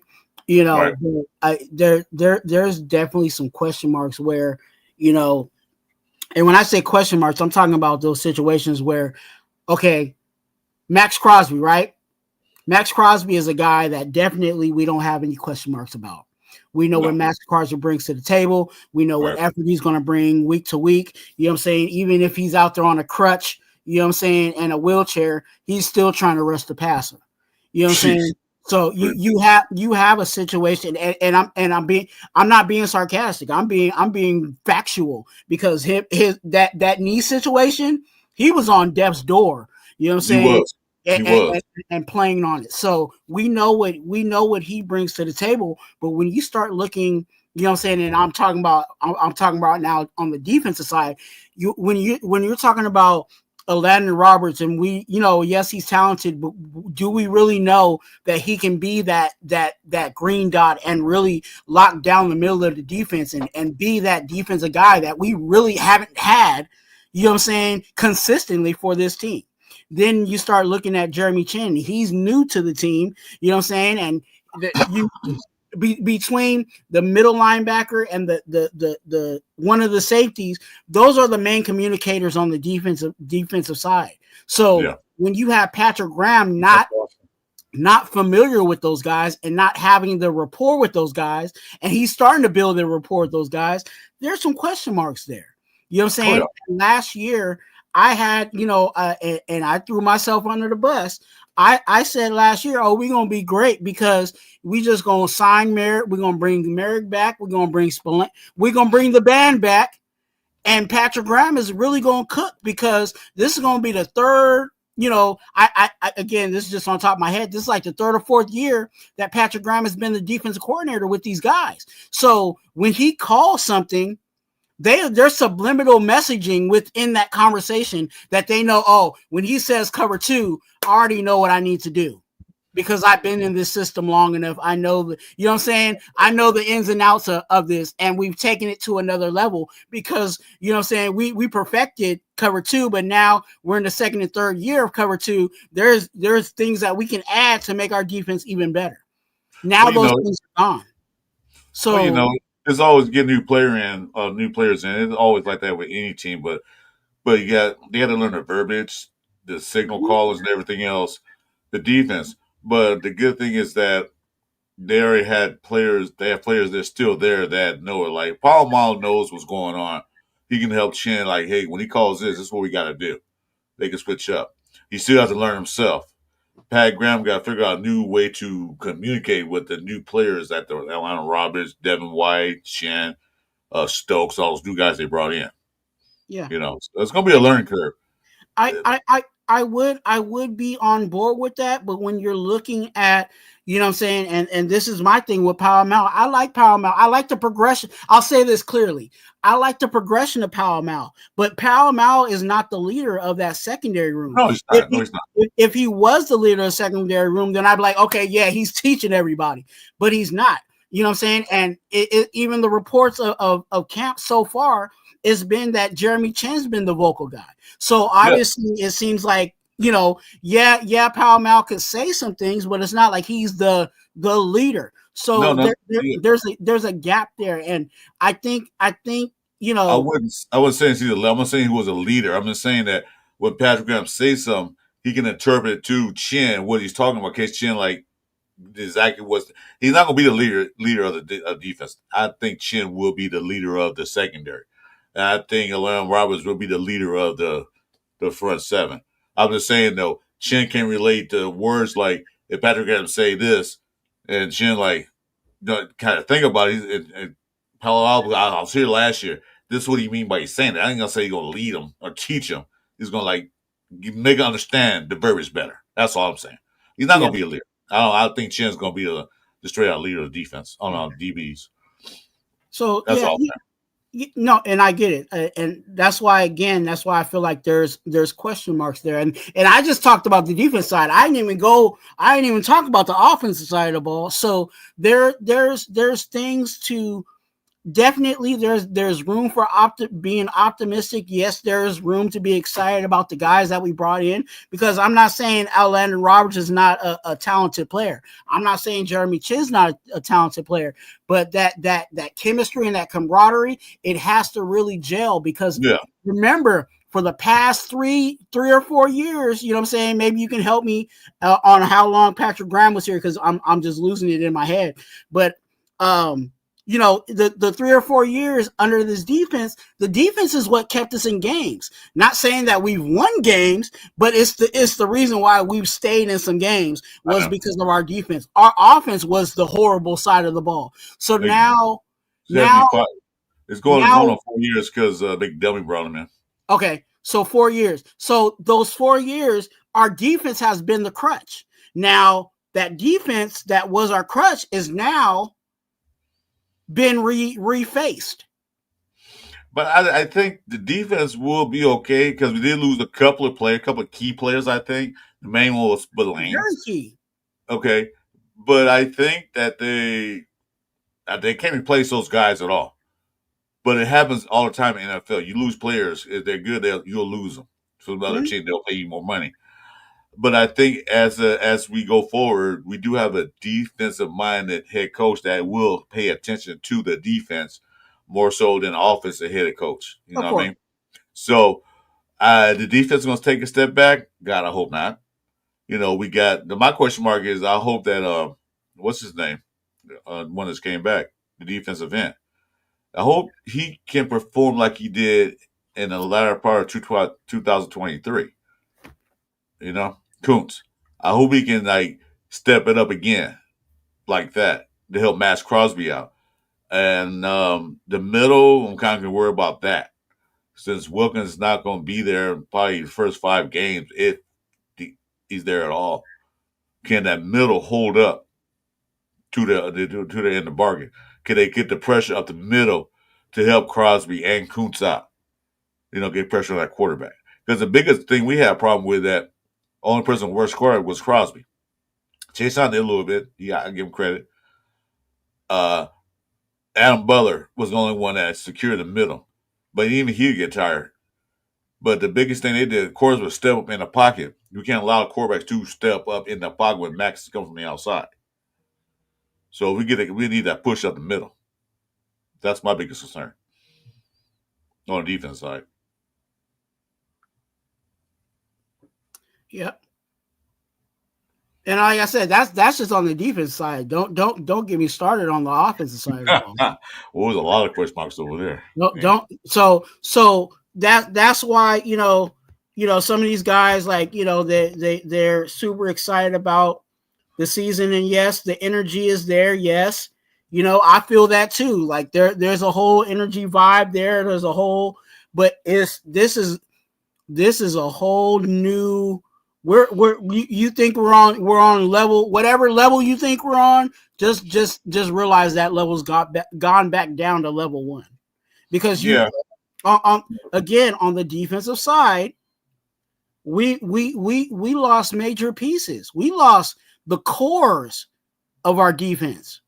You know what I'm saying? Yes, our defense. When I talk about the core, I'm talking about right down the middle. So I'm talking about our middle linebacker and our main safety. You know what I'm saying? We lost. The person, there's only one person I want to re-sign that was Spillane. Merrick really been there 4 years and really didn't do anything for me until the latter part of last year. Of course, the contract year, and that's like half the season when Epps went down. So I see America's lost. Not really. I mean, experience with in the Graham system, yes, we lost that. But I don't see it as a big time loss, in my opinion. Okay. But Merrick wanted, he did well towards the end of the season. He went to, was it Carolina? I think Carolina, and got the bag. Good for him. Proud of him who's doing that. But I don't see it as a major loss. Only major loss was Spillane to me. What's this? Okay, but I couldn't get it. Oh, what's something else? What did I see that? This one of you guys, don't be alert. These guys are genius or pros. Yeah, they'll. I think defense probably step up. Step up. Yeah. They'll step up. I don't think. Like I said, we got defensive minded head coach. I don't think he'll let defense. He saw what he did last year. I don't think he's gonna let them go. If they were ranked number 9 in defense total last year, Pete Carroll's not gonna let him below 9. He's gonna stay in the top 9. Hey, we've had pros for how many years, and what happened? We had pros last year, 4-13. I'm just saying. You think yes, but you know what? You know those four. There's a lot of games they could have won, but that was bad coaching. I'll put it out there like that. That was bad coaching. There was some decision makers like, what are you guys doing? You know, there's some games we should have won, we could have won, but we didn't because of bad coaching and bad play calling. Let's put it on the table. You know, I don't expect a rookie head coach to win 16 games and go Super Bowl. That's usually unlikely. But we could have played better than what we did. You know? Because, like I said, last year when AP got the job, I was excited. I was pumped up. I was jumping off my chair like, yeah. I was all pumped up. This year, I'm not feeling that. I'm more anxious to see what we got to go with than I am like super excited. I'm excited, but not super excited. Mm-hmm. And I'm saying, and I'll say this too in regards to the, like I said, with the question marks. I also feel like that's not what it's going to end up being. Yes, we do have good coaches. Yes, we have guys that have, that have shown that they are proven to turn, franchises around, but that it takes, don't expect for us to just jump out the gate. You know what I'm saying? And be that product. You know what I'm saying? And that's what I'm talking about. The question marks on our defense. Yeah, that Landon Roberts can be that guy in the middle of our, the middle linebacker that we've been really wanting to really handle, the linebacking core. Jeremy Chin, yes, he has talent, but all of that has to come together, and it does not happen overnight. It's going to have to take, it might take us, and I hate to say this, it might be, to really see, and I'm not saying that we're going to lose, up to that point, but it might take us to like week 6 for them to actually really fully, be all cylinders running. And that's just, time. So hopefully this training camp that they'll be going into, the mini camp and all of that, hopefully them shooting basketball and doing all, all the little, games and competing in between the real competitions. Like I hope all that builds something, because we might just mess around and be ready. It might be a situation where we get smacked around just because they have not got it together yet. Well, the good part of the schedule that we have now, our toughest part of the schedule is in the beginning of the season, before the bye week. Yeah. After bye week, it's a little softer. I mean, I'm not going to say it's easy, but it's softer. So if we can get there and get some of these games in the first half. If we can go the bye week, they can have either a tie or a 1-game winning for the bye week. I'll call that a win, because, like I said, the later part of the schedule is a little softer, but it's not easy. And maybe they can pull out something there. Just got to get through this first part. We got to go to Patriots. We got to play the Chargers at home. So we got the hard team, not the hard teams, but the harder teams early. So hopefully they can get off to a good start and win some of those games. And they get to the later part of the season when they have to bye, then go ahead and try to make that run.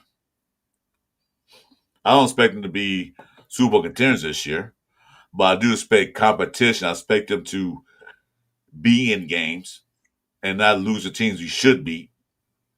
I expect that. What's this? Yeah, and like I said, I'm excited about the season, but I also am giving I'm giving this team some early grace, because it ain't gonna be. I just feel like it ain't gonna be. We're gonna start off, week 1 off the ground. Ground running. And when I say ground and running, I'm talking about the entire team. I'm not talking about our run game. I'm talking about just the whole team. Hey, we are what we are, and we about to handle business. I don't think we're going to be that early in the season. Well, like I said, if not, so be it. But the thing is, I said, at least compete. At least make it a game. Definitely. I don't want to see because the other games we had last year, like we was up 17-3. I'm just saying example. I can't remember exactly. We up 17 at halftime. We got this game won. Then we come back and we lose 30-17. You know, that's the kind of games I don't want to see anymore. If we're up in halftime, put your foot on their throat and just keep going with it. You know, why are you slowing down? I don't want to see us halftime, they up 28, 20, 21-0, and we can't get past the 50-yard line. I don't want to see that crap no more. You know, let's make a game of it. If they beat us by a last-minute field goal, so be it. That happens. But let's be in a game and be in a game to win where we have multiple chances to win a game. That's all I want to see a turnaround. Then after that, then we'll do another turnaround in the following year. Just make that Super Bowl run. What's up, Mike? Hey, Sack. How's it going, Jeff, Chris, and Twan? How you doing, guys? What's good with you, What's fam? up? I'm doing good, man. Jack's over here stuffing his face, so he can't come on right now. But Thank God. these ribs are. He gave me a piece of one of his ribs, and I'm like, oh, just melt in your mouth ribs, man. They're awesome. And why didn't you bring me a plate, man? I haven't even had a plate yet. you were supposed to email me a plate, man. Was I? Yeah. That's okay. Jack. You taking all the food up. I could take a picture of an email to you. Oh man. Oh yeah. That Jack Kenneth say, "Hey, I'm having a barbecue at my house, but only barbecue's for me. Nobody else get any." Yeah. He made corn on the cob, and I brought some salad and some dessert and garlic bread and stuff. And yeah, we're having a good old time, man. Weather is insanely nice here. Yeah. There's the link in the chat. If anybody else wants to come in and get on camera, you're more than welcome to come on in. Where you at? Who? You said it's nice. What is it? Is this Carmichael or? You in Carmichael? Or what's that? I'm not sure. I'm asking Jack. Or is this Carmichael, Jack? Sacramento. Oh, it's Sacramento. Yeah, it's in the Sacramento area. Sacramento area. I'll put it that way. Yeah. Come on, just so you know, I put the link on your channel too in your chat. So if anybody there wants to pop on, they can. Okay, yeah, appreciate you, man. I know Chronicles is in there. I don't know if he wanted to pop on or not. So it gives him a chance to get in if he wants. Alex says to FedEx the ribs. Yeah, FedEx the ribs. They want you to FedEx them the ribs. I love how you said that Jack gave you a piece of. He didn't even give you a whole rib. No, he would have. He said, "Hey, food's ready. Go eat." And I'm like, "I'm good right now." So he still tore a piece of the meat off the rib and handed it to me. It's fucking insane. Chronicles, I put it in Twan's chat because I saw you were in his chat on his channel. The link should be in there. There's a link right there. It's in the chat. You just click on it. Yeah, but if he's in Twan's channel, he won't see the messages from us. Oh, that's right. He's a Twan. Okay. Yeah. Yeah, he might join up after he gets back. He wouldn't take his plate in, so maybe he'll join up. Do you want him to join up? Okay. Okay. As long as he lets other people talk tonight, unlike last night. It's okay. He's not within. It's Jack Kenner Radio Show. I got a question. You know what I'm saying? I got a question. I got a question for you. Yeah. No, he's not within earshot right now. So. Are you on the tablet or are you still on your phone right now? I'm still on my phone. Yeah. His son didn't take off when I got here. His son was leaving as I got here. So I mean. Oh, go ahead. I'm sorry. Go ahead. So no, I didn't. I'm leaning my phone on the box right now for a stand. But yeah, it's freaking nice, man. Hey Jeff, put the link in the private chat, and then I might be able to do it because I think if you just put it in my chat, it doesn't give it Doesn't show. Okay. yeah. Good It to know. shows, but it doesn't give the like it doesn't let it Gotcha. release it. What's up, Robert? What's going on? Oh. I say cut all three. Zamil, Harvey, and Sincere. She is. But of course, they'll keep Zamir. Yeah, I'll keep him for one more year. What's up, At Ray, least tonight? one. What's going on?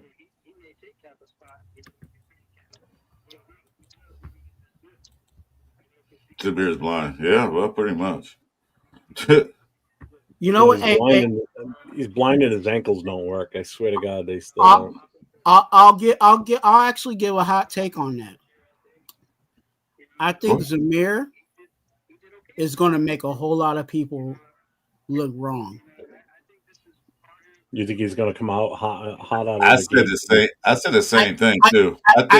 I really do, and I think, and the reason why is because I think the offensive line, along with the play calling from Chip Kelly, I think if he does have Zamir White in there, he's gonna give him runs that he's familiar with, that he's comfortable with, and not, you know what I'm saying, put a, like they say, put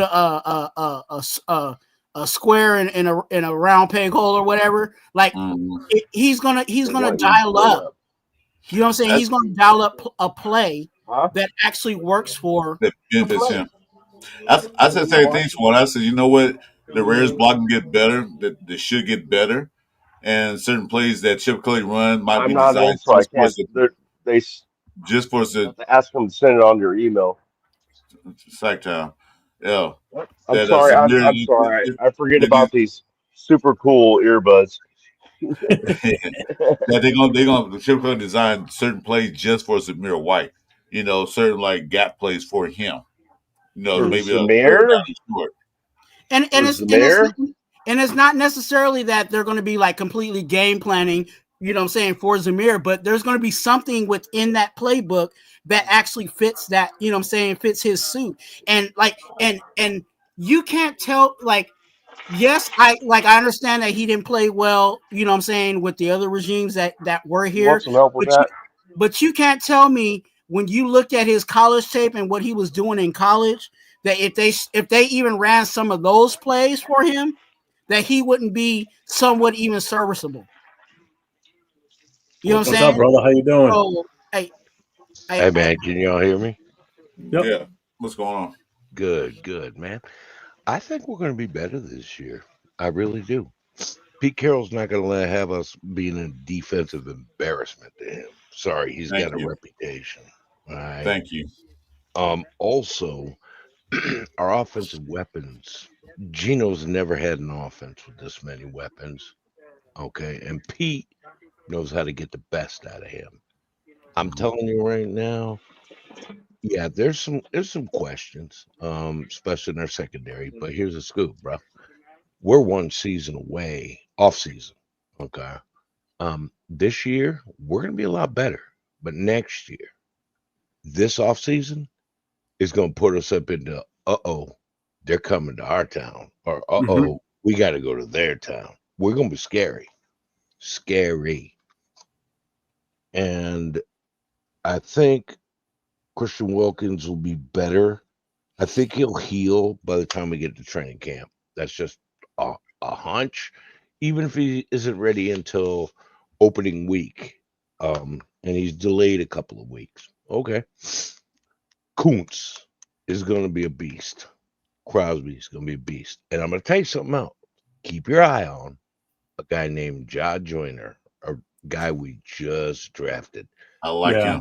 Hearing a lot like of good him. things about him too. Scary Yeah, I like him. man. That's going to be a scary young man, especially when he's learning from Max Crosby. Yeah, I like him. He was a Tell me UDFA, right? Yeah, tell me that's not a dream come true from this kid. You leave, you get into a team, you're a UDFA, and you get to learn from Max Crosby about what you do. And Max is more than happy to teach young guy. Mhm. He's going to turn him into a killer. Yeah, that Jaw Joyner, man, when they sign him, I said that's a good sign because I watched some of his tape.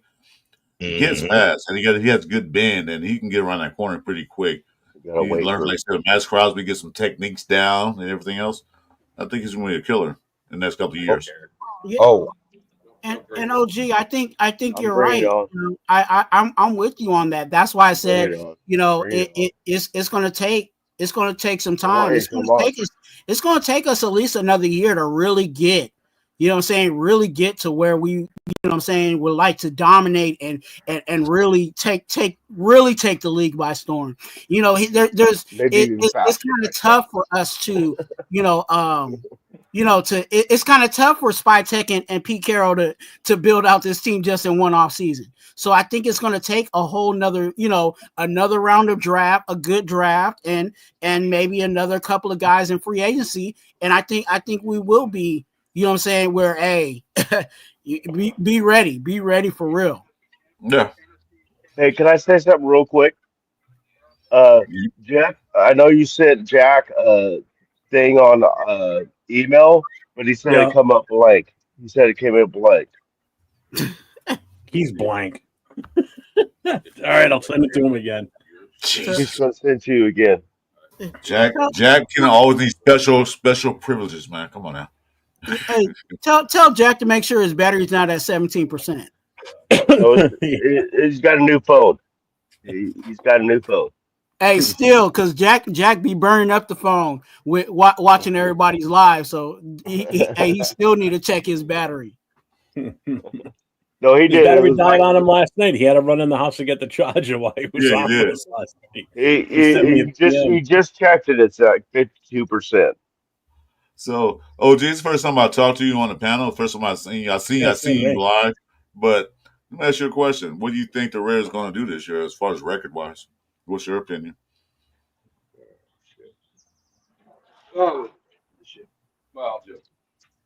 I think he's muted. Do it. Do you hear me? Can- We OG, can't hear you. OG, OG, we you're can't hear you. muted. He forgot to take his headphones off. 1 second. these There you damn headphones. Look, 9-8 is our floor. 11-6 is our ceiling. I Wow. honestly think that we're going to be competitive this year. Yes. Next year, we're going to be effing scary. We're going to be the nightmare of the league, the way it should be, the way it's always been. I've been doing this for 50 years, over 50 years, man. I'm telling you, I've been anybody on this show, don't they? Yeah, pretty much. It's What's up, overshot. Jack? We feel bad Salute, for him, brother. so we let him in. Yeah, I feel sorry for him.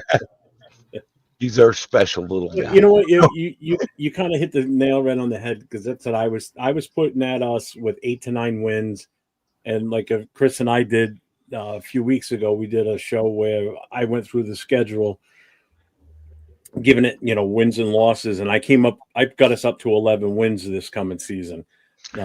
Chris was kind of in the same ballpark too when he did his choices. So it's like 11's really not out of the realm of possibility this year, to be honest with you. Okay, You know? well, a lot of people are picking us to lose our first game in New England, and I'm sorry. How did they improve? They got Josh McDumbass as an offensive coordinator. Okay, one. Two, do not think Tom Brady ain't going to be at that game. No, he's going to actually be at one of the other games doing his Yeah, job. because it's CBS doing. I looked that up too. It's CBS doing that game, so there's no chance of him. So he's being not there. going to be there. Right. But I'm sure he wishes. I'm sure a lot of people on that team got that game circled for the reason of Josh McDumbass. Okay, Oh, I'm sure. they're not that much improved. I'm sorry. I think we're going to smoke those guys. I Next think week, they got better than last year, maybe, but I don't think they're that much improved. I don't. They got they better, are. but not that better. I'm sorry, I'm putting them down as toast. The second week, we got the Chargers at home. We have to win that game. We just have to. Period. Okay? They've improved, we've improved, but we've always been right there with them. I think we'll win that game just 'cause it's at home. Are we going to win in LA? Nope, probably not. Are we going to win in Kansas City? Yes. And then they're going to come to our house and beat our asses. See the past. See the I'm, past. a, Oh, I'm See, sorry, OG, man, my I'm brother, just on that, OG. we Is love you. one thing. Excuse me. For one thing, I'm gonna say this. Like we and me just talked about this a couple weeks ago.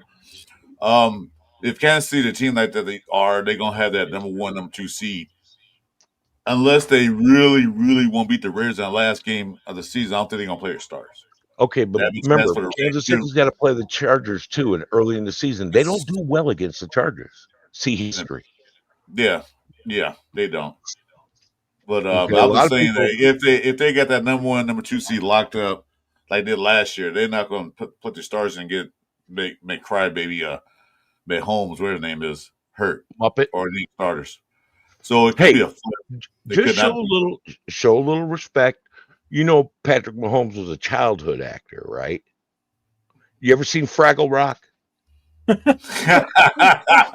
love that show. Was that inappropriate? Oh god, Fraggle Rock! I just love that show. Oh my god, I loved that show years ago. That was great. I love that show. That was awesome, You man. look just Fraggle like Rock. him. You're right. Good I one, never OG. even thought of that. Hey, Oh Daniel, my god. Yeah, Jack, Daniel, what's up, brother? how you doing, brother? It's like, I miss you, man. It's like it's been a while, and it's like, Dude, I got my eyesight back. I know. I was going to ask you that question. You got both eyes back? It took 3 surgeries. I finally got my eyesight back. I was blind for like 16 months, and now I have my eyesight back. My other medical conditions getting better because I've laid off like hard drinking all the time. I chilled. I cut it way back. I cut my smoking in half. I'm getting healthy this year. That's my goal. Nice, brother. I've got Nice. a plan. Okay. I'm going to start a new channel. Ain't got nothing to do with Raiders. I'm saving up. I'm trying to get a canoe, a carbon fiber canoe, paddles. I'm trying to get all the camping gear, hammock, tent hybrid, all that stuff. I want to go down here in South Carolina, get on the headwaters of the Congaree River and do a 5-day paddle down south till I hit the ocean. That's not this year. It's probably next year. But I'm going to be doing some cool stuff. And I got to get healthy to do it. Man, get healthy, brother. You know I love you, man. You boys on the panel right here. OG is actually the OG because, he's one of the OG, original Raider content creators. And we did a show together, Dos Pendeos, for a couple years. Yeah. I miss this boy, man. I love this boy, man. I'm giving you a big hug, dude. I'm giving you a Those big hug. Pendeos is coming love back, you. bro.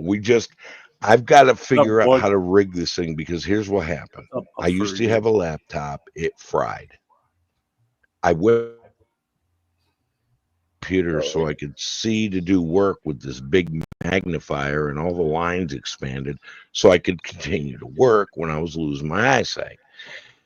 Now I have no idea how the hell I'm going to fit this thing where that laptop did. It's a little bit of a logistics issue. I'll figure it out. I got some ideas. I'll bring the show back. I was watching. Do it, bro. Give me a call, dude. I'm always looking forward to talking with you. Okay. I look to spend 2 hours on the phone I love with you, you man. too. We always spend at least 2 hours on the phone, man. But I was looking back and I actually watched one of my own videos, which I never do. And I watched the interview with Phil Villapiano with Captain Jack and Murph from Raiders Fan Radio. And dude, I was sat there and went, that's the only damn video I ever made that I liked. I watched the rest of them go, what the hell was I thinking? I can't watch. This is the first time I've been on a panel with you too, OG. So I know Jack talks about you all the time, so this is the first chance I'm getting to experience being on with you too. So I know you've been okay. around. Well, Jack can tell you whatever he wants, but we never had naked snuggles. I don't give a damn what he says. What the hell? Well, even if you haven't, I just want to know who plays the big spoon, who's the little spoon.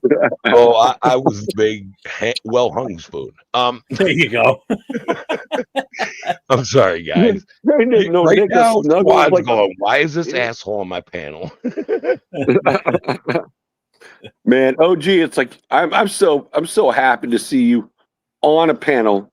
Back to myself. We talked about coming back to Dos Pendeos and stuff like that, but man, when I saw Mike Sacktown Mike's at my house right now. We're hanging out. Yeah, and Sacktown's like, well, he's like, man, who's this guy right here? I'm like, that's OG. It's OG. I'm like, that's my boy, dude. I'm like, I gotta fucking hop on just to say hello. No. Oh, he's like, no. I said, is that OG, the Chronicles of Black Hole? Yeah, and that's why I asked him. Yeah, well, I think we scared Chris away with this, naked snuggles talk. But no, he's probably having a smoke. What? You can't do that on camera? I do. But I have to go outside because I'm in the house. Yeah. I'm down in my little den. Well, in my house, my wife owns the house. She makes the rules while she smokes her cigarettes. I guess I'm okay. No, it wasn't a smoke break. It was a tinkle break. So I don't have that. He's got a bucket in the corner there. I used to say that on my show, but I didn't say tinkle break. I got to use.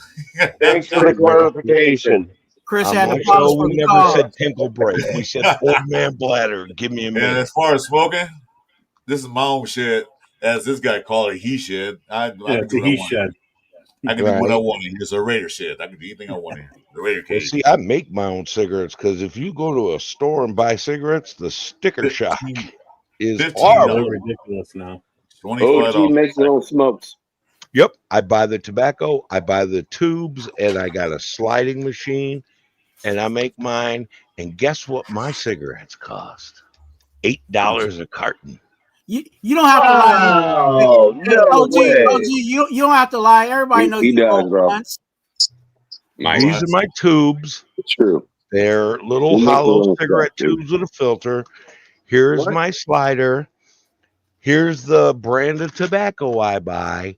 This bag costs $13. Those tubes cost $3 each. Okay. That's cigarette weed.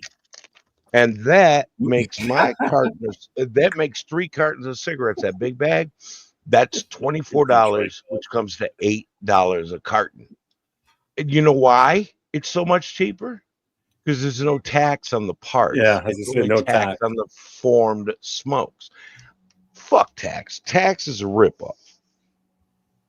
Taxation is theft. Pretty much. So, can I get an amen, brother? What? I'm not a Democrat. I'm not a Republican. I'm a libertarian. You're a libertarian. Taxation is theft. I know that. Taxation is theft. The founding fathers put out a thing where they said they encouraged everyone to distill corn into whiskey to make their own. Oh, wait, what? And then 4 presidents later, they want to levy a tax on it so high that you do a distillery because the government wanted money. Taxation without representation, just like the old English kings. I love it. There it is. Freedom, baby. They want a piece of your money. Money you make, they want a piece of it. Yep. That's the way it is. And here's the crazy part. You get taxed on your income. Yeah. And then you turn around and you go buy something at the store. You get taxed on taxed income. And then at the end of the year, they tax you again. The government's trying to collect 60 to 70% of your money. Yeah. Especially in California, they're crazy with their taxes out here, man. It's like, yeah, oh yeah, that's tax hell right there. There it is. Well, New York's kind of similar. I'm from there, and Oh, cool, I lived yeah. in California for 20 years. Taxes in New York, taxes in California. I'm never going to live in either one of those again. Although I do miss California. They got the restaurants, man. I don't know. The East Coast got good restaurants too, but I ain't been there Well, yeah, I'll once. never buy a pizza in California. Are you right? Oh, hell But no. Just like you would Well, never buy a taco here in Rhode Island. no yeah, but shit. you Yeah, know, don't steak. touch. Yeah, The tacos in New York are not good. Pizza in LA is no good. Okay. You can You, order a you, taco everywhere you go. They're off come on. now. Now, if you want a seafood taco around here, okay, that's different. Now we're Like a yeah, talking shrimp well, about taco or a lobster you're in Rhode taco, Island, though. then you want Seafood to. is everything. Yeah. You're in Rhode Island. Crab cakes, I lobster, got one near all that. Plug Island. I can hear you. Yeah, seafood out here is not the best of parts, so you know it's gonna cost you an arm and a leg. You go down to Redondo Beach, the fish market is pretty good, and in I- San Francisco. It's decent. I'm in Southern California, so it's decent.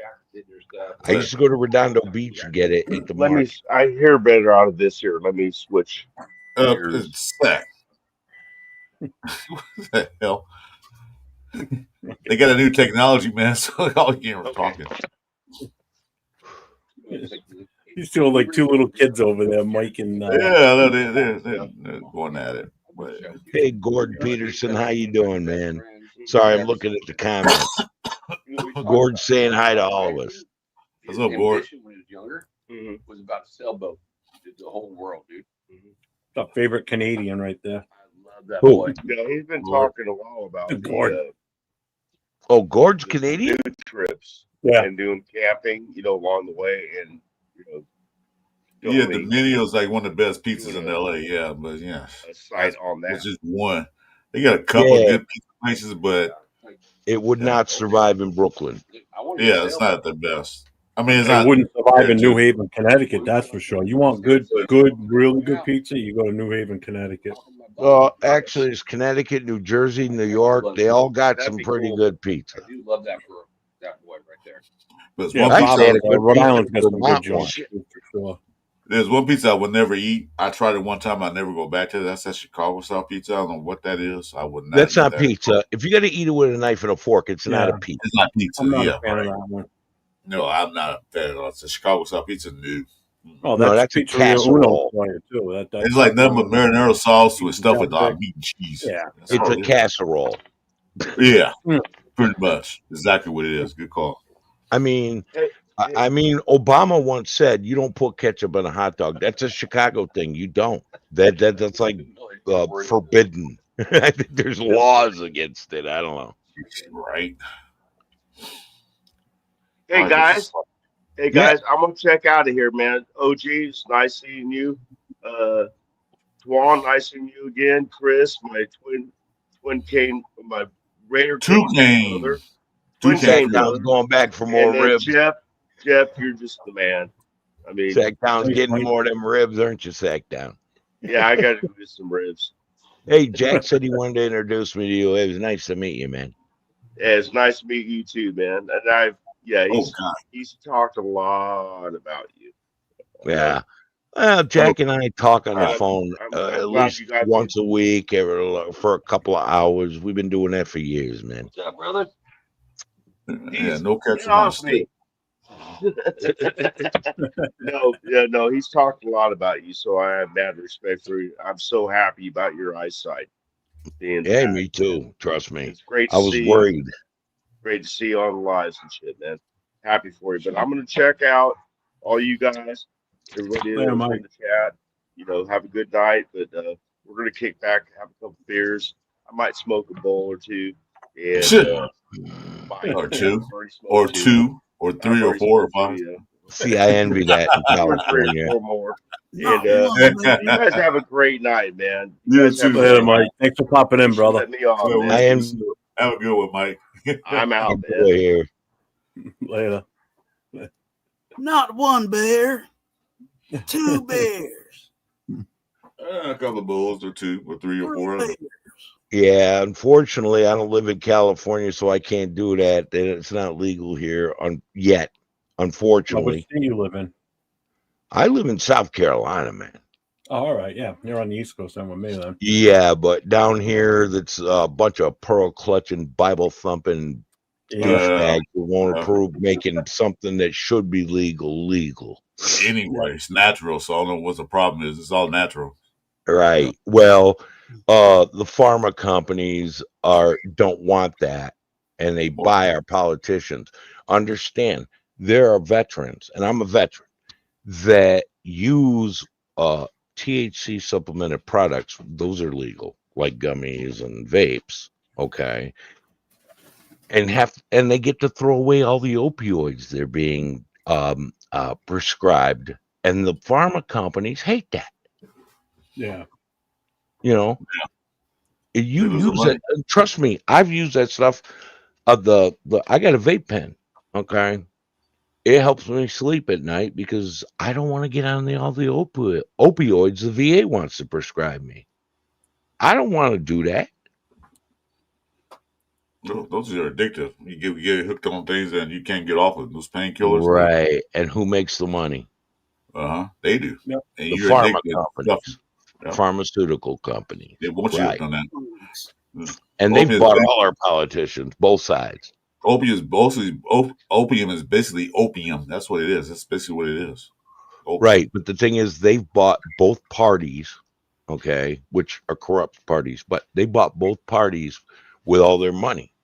And they're going to push opioids on Americans and not let us just have some cheap ass, easy to do natural weed that you can grow in your backyard.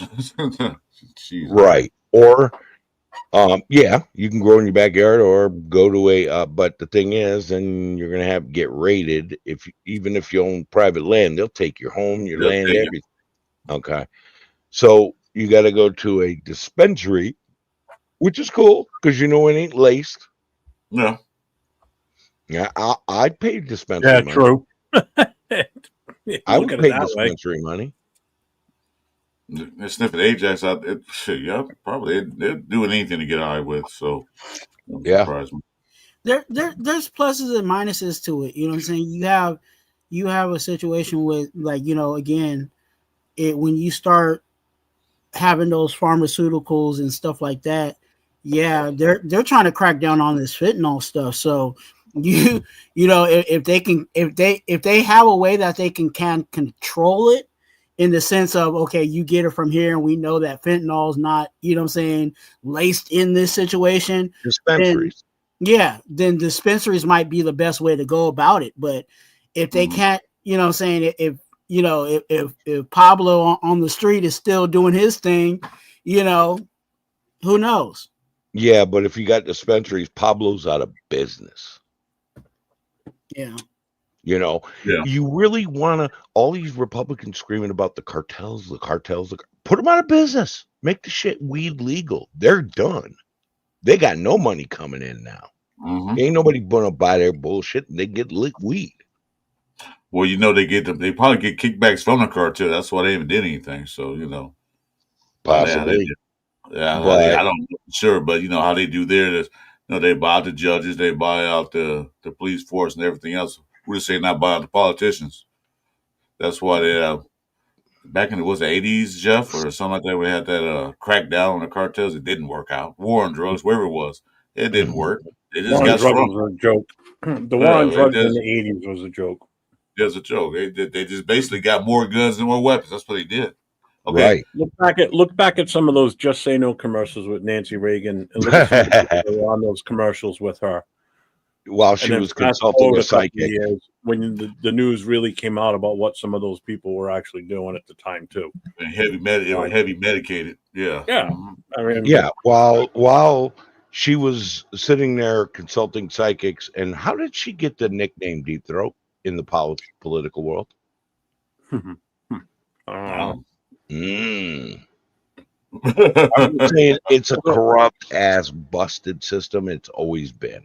I just love how she was doing a "Say No to Drugs" promo with Eazy-E, who was one of was a major drug dealer before he became part of NWA.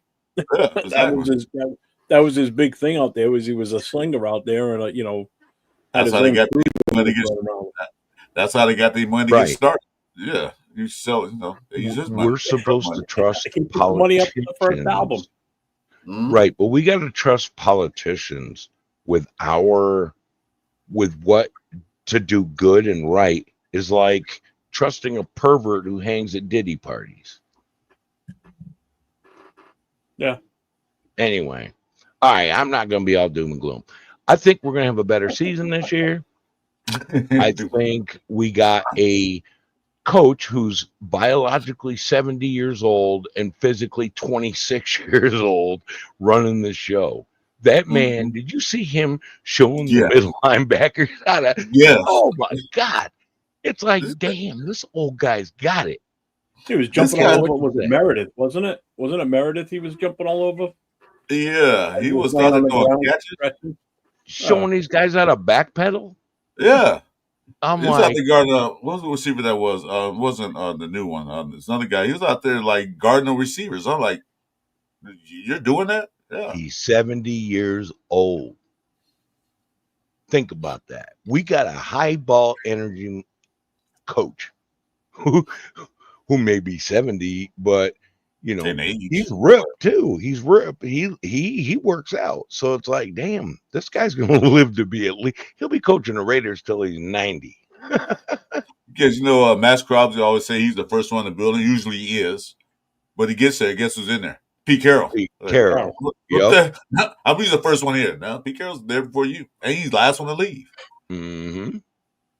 So that tells you about this coach is dedicated to the football team. He's dedicated to football. Period. Yeah. That's all he lives is football. Oh, you know that 1 year away from not being a coach was eating at him. He couldn't wait to get back into coaching. It was driving him crazy. He's like, I can't even sit here. Yep. And I think there's another coach out there who's feeling the same way, but he's been away for longer, and that's Gruden. Yeah, I don't think you're going to see Gruden coach again in the NFL. I'll be shocked. I wouldn't be. I wouldn't be because, look, Pete Rose just got unbanned from the Hall of Fame. People are starting to become more forgiving about stuff. True. The shit that Gruden said, he didn't even say when he was coaching. He said it when he was with ESPN years ago. Yeah. Okay. People are going to start going, hey, man, this is BS. He'll probably get into a college team first. Well, he stepped down. I mean, he did what he needed to do to protect the Raiders, though, too. Right. Rather than having the team name and everything dragged through the mud because he was still the coach at the time, he kind of did the right thing by stepping down. It kept us out of the limelight because he's not going to court as the Raiders head coach at the moment. He's the former. So at that point, it takes the onus off of us. We're not in the spotlight as much. So I get that. That's what you call protecting the shield right there. Him doing what he did, Right. And the thing is, it's crazy. I read an article today that said that Henry Ruggs might be out of jail in 6 months. He ain't going to get into back with the Raiders. No. Okay. No, that's not going to happen. He's not going to end up back with the Raiders. I know Josh Jacobs is behind him when he comes out to, hopefully get back in the NFL. Yeah, he can go to Green Bay, but I don't want him in Vegas. No. I don't think he'd be welcome in Vegas. No, but he's been allowed to train while he was in prison without injuries. He could still be a weapon for somebody else, but Mark won't take him back. Just like Mark Davis won't. Like everybody's talking about Tyreek Hill when he first got traded to the Dolphins. Everybody's like, "Oh, he's the Raiders." Mark Davis ain't gonna have that. Okay, and the reason being is, what's his name?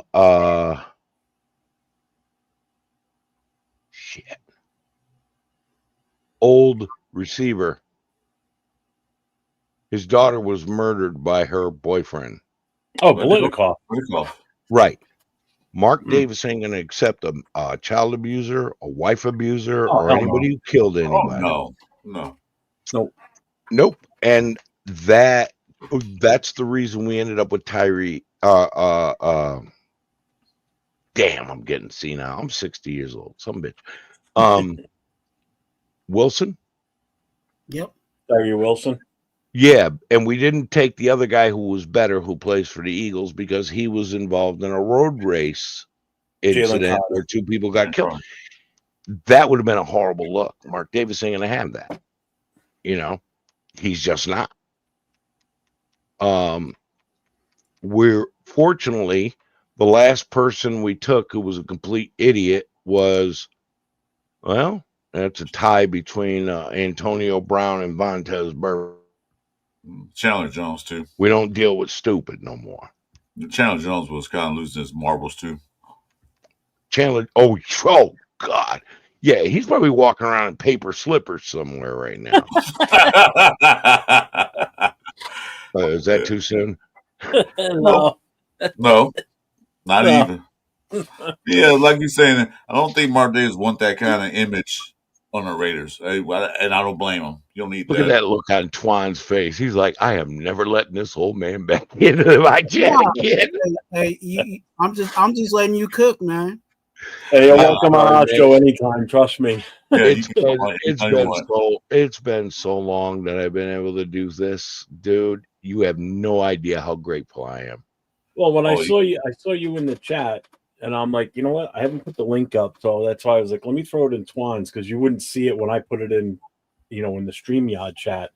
Right. So I'm like, let me throw it over there too, because I figured you probably wouldn't mind coming on. So it finally popped up, and I am grateful to be here, guys. I'm not gonna lie to you. I haven't been able to address Raider Nation or anyone else for a long, long time. I finally can see again. I can read the comments, and this is nice, man. I miss this. I miss talking to Raider Nation.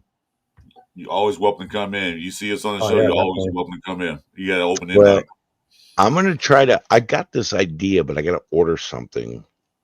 These stupid breakfast in bed tray to set this computer on and prop myself up with a green screen behind me to make this work with this big ass computer screen that I got. Well, how big of a monitor do you have? Oh Jesus. Damn. This thing's longer wide across than finger to elbow and maybe 4 inches more. It's huge. Great. It's probably like a 32-inch monitor then. It's great to watch movies on. I had to have it for work. I couldn't see, and I had to blow up all the lines in my lead list and use a big magnifier. It was pathetic. And then I ended up getting glasses after my first surgery failed.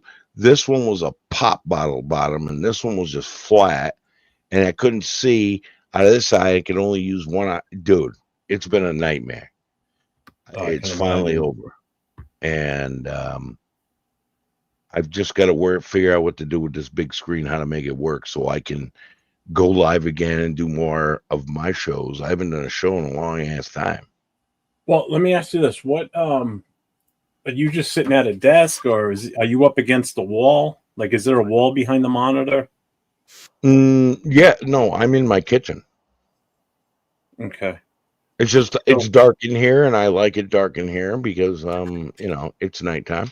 I'm getting ready to go to bed in a little bit, but I usually work my show from the bedroom. I've got 2 big green screens that I can use. And so I've got to figure out how to do this, and I think I've got it figured out. I just got to order that little breakfast in bed table to set the base of this thing on, and my keyboard, and then work with the big screen. I got to prop myself up, put the green screen behind me so I can show Allegiant Stadium in the background. Yeah. Logistics, which I'm probably going to work on most of it tomorrow. Thank you, Robert Pena. I missed you too, brother. Let me see if I can bring this up. I want to show you how.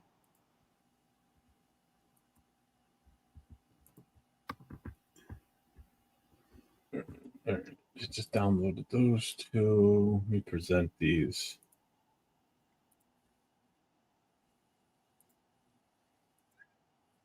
This is, I don't know how good it's going to show because we're on the vertical, but that's my setup. Okay. So you see 3 screens there. So I got the laptop. The laptop sits on a cooling deck. but I have a separate keyboard that I plug in. So I can, if I'm not using the camera on the laptop, I can close it, and that middle monitor is on a swing arm. So like if I bring it over, you can see it. If you look down below, you see my camera right now. See that it just blocks it. That's Right, that's my but I monitor. don't have that kind of room, man. I'm gonna. Yeah, that's why I didn't know what you had for room. Yeah. Gordon Peterson, eager to follow your outdoor channel. OG fishing and hunting is in my wheelhouse. Gord, one of the trips I'm planning is Algonquin in Canada. That's one of the paddling trips I plan on doing. So yeah, hell yeah, thank you. All eyes on G. Thank you, brother. Good to see you too. Sorry, man, I'm getting a lot of love in the chats. No. By all means, man. So, because what I do is, if you look at the picture to the right is a TV monitor, so that's my actual Wi-Fi TV. So, like during the season, if I'm home and the games are on, I'll slide that TV over further to the right. I'll have the game on, but the volume low, and then we'll do a watch party. Like we'll do a live online, YouTube stream, of the game itself, like not showing the game, but like being on with like Chris and myself.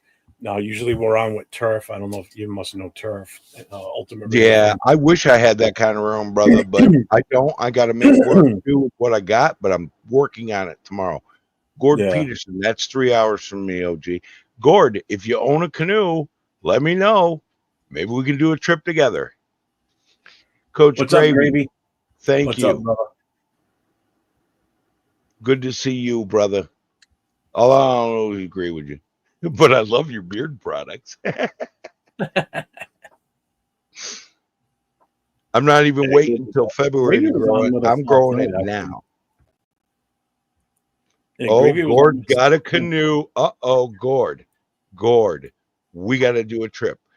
I hope you're still subscribed to me, because you and I need to talk, brother. Because when I do head up there to Algonquin, you and I should do a trip, bro. A loop.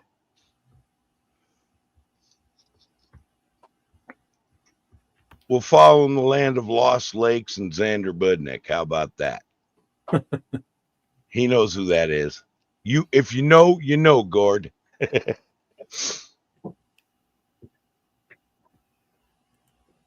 Yeah, up in Canada, they have amazing waterways. These places these different provincial parks where you can do loops between lakes, rivers, and also you can do what you have to do, what they call a portage in Canada. In the US, we call it a portage, where there's a 430-yard trail between this lake and this river you got to get to. So you got to carry all your gear and then go back and get your canoe and all that. I'm saving for a very expensive carbon fiber canoe that weighs only 28 pounds. Most canoes are between 60 and 70 pounds. Yeah. I can't do that. I'm old. My back would not handle it. My legs wouldn't handle it. But a 28-pound canoe, that's less than the weight of my dog's food. Yeah. You didn't mention OG TV tray, dinner tray. This is what I got. I don't know if you can see. It's kind of blurry. I just snapped a picture of it. That's a TV dinner tray. And it's kind of blurry. Sorry about the picture quality. TV dinner tray. Yeah, this is a tray you sit down on a couch or a chair. chair. Yeah, but the thing is, that would probably put the camera at the perfect angle, and it's cheaper than a breakfast in bed tray. Yeah, it says Rares, but I know it's kind of blurry stuff. Yeah. No, dude. I think you just resolved my issue. I can get you the order to you. My wife knows a lady that does them custom made. She has a 49er one, but yeah, I can order, listen up and give me information. And how much are those? The Raiders one. I can't remember. I forgot how much you get 2 of them. So I can't remember. I have to ask her. I can get more information from her. One. No, you get 2. Well, you can order 4, but you get 2. They come in sets. Okay, Gord, give me a couple of years, brother. We're doing that trip. But I don't know. Do you have IG or anything like that? No, I used to have an IG. I'm not a big social media guy. I got a Facebook I haven't looked at in months. I got, all that. I did have an IG, but I just put sailboat pictures on it because I had a different dream back then. Now I'm finding out it's better to have a friend with a sailboat and not own a sailboat because you're going to spend a lot more money on that free wind. Just repairing that some gun. Well, if you can go to my channel, my email address is on there. You can send me an email, your link, whatever you want, and I'll see what I can get for you. Yeah. Chris for Raiders podcast. Yeah, that's is me. that your YouTube channel? Yes, sir. Do you have my channel? I thought I did. I don't have yours yet. Put in a link so I can subscribe to it now. See information. Okay, I'm gonna go to my channel and click on the link and put it in the private chat. Okay, awesome. Yeah, let me go over to it and grab it. I mean, Chronicles of Black Hole. Where do I find it? It's I've got my channel and it says at Chronicles of the Black Hole. Is that the link? Is that your link? Oh, nope, I got it. Hold on. Okay. Control C X. Okay, I'm putting in a private chat. Control V. What? Wait. Is that it, Audrey? That's, I think all I is put up. Is that the one? Oh, why isn't this copy and pasting? Come on now. Oops. Hold on. There we go. Copy. Is there a way to copy this damn link? Yeah, all eyes probably got it because all eyes is probably going to be quicker than OG pulling it up. Yeah, I'm an old man. I'm allergic to technology. All eyes. Pop it in there anywhere. He got it up there. Okay. That's my channel. There you go. That's my channel. You can go and just make a comment on something and I'll see it. Put yours in there. But yeah, I'd like to know about that tray because I think that's going to save me a lot of issues. Gotcha. No, it'll make it a lot easier for me to do this. I really believe it. Yeah, you said that. I just thought about it. Yeah, wife ordered one or two. Yeah, because I don't have room. I don't have a room like 401. So it's like if I've got something like that, I can get playtime.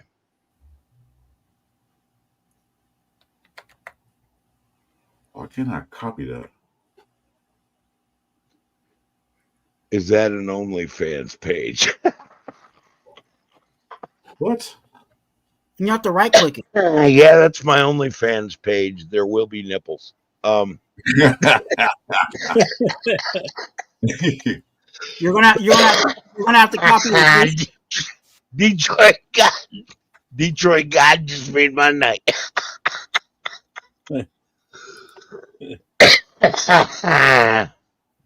Okay, Detroit God, it just killed the internet. You're all getting shut down. Nope. Detroit God won the internet with me. That's funny. Huh. Oh my God. I'm sorry, that's hilarious.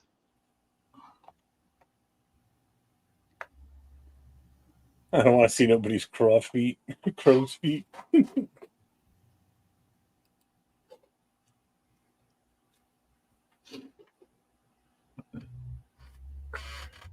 don't know why.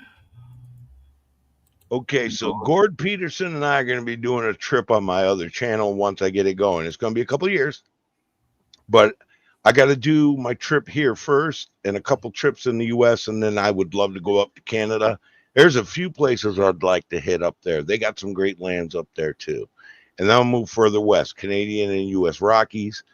My big trip is I want to start at Lake Itasca in Minnesota and then paddle down the Mississippi that's where it begins to New Orleans. That's a 70-day trip though. That's going to be my retirement party.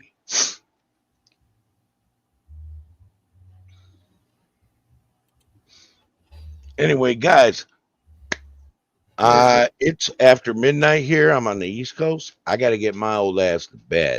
Not because I have to be anywhere tomorrow, but I don't want to wake up and waste half my Sunday.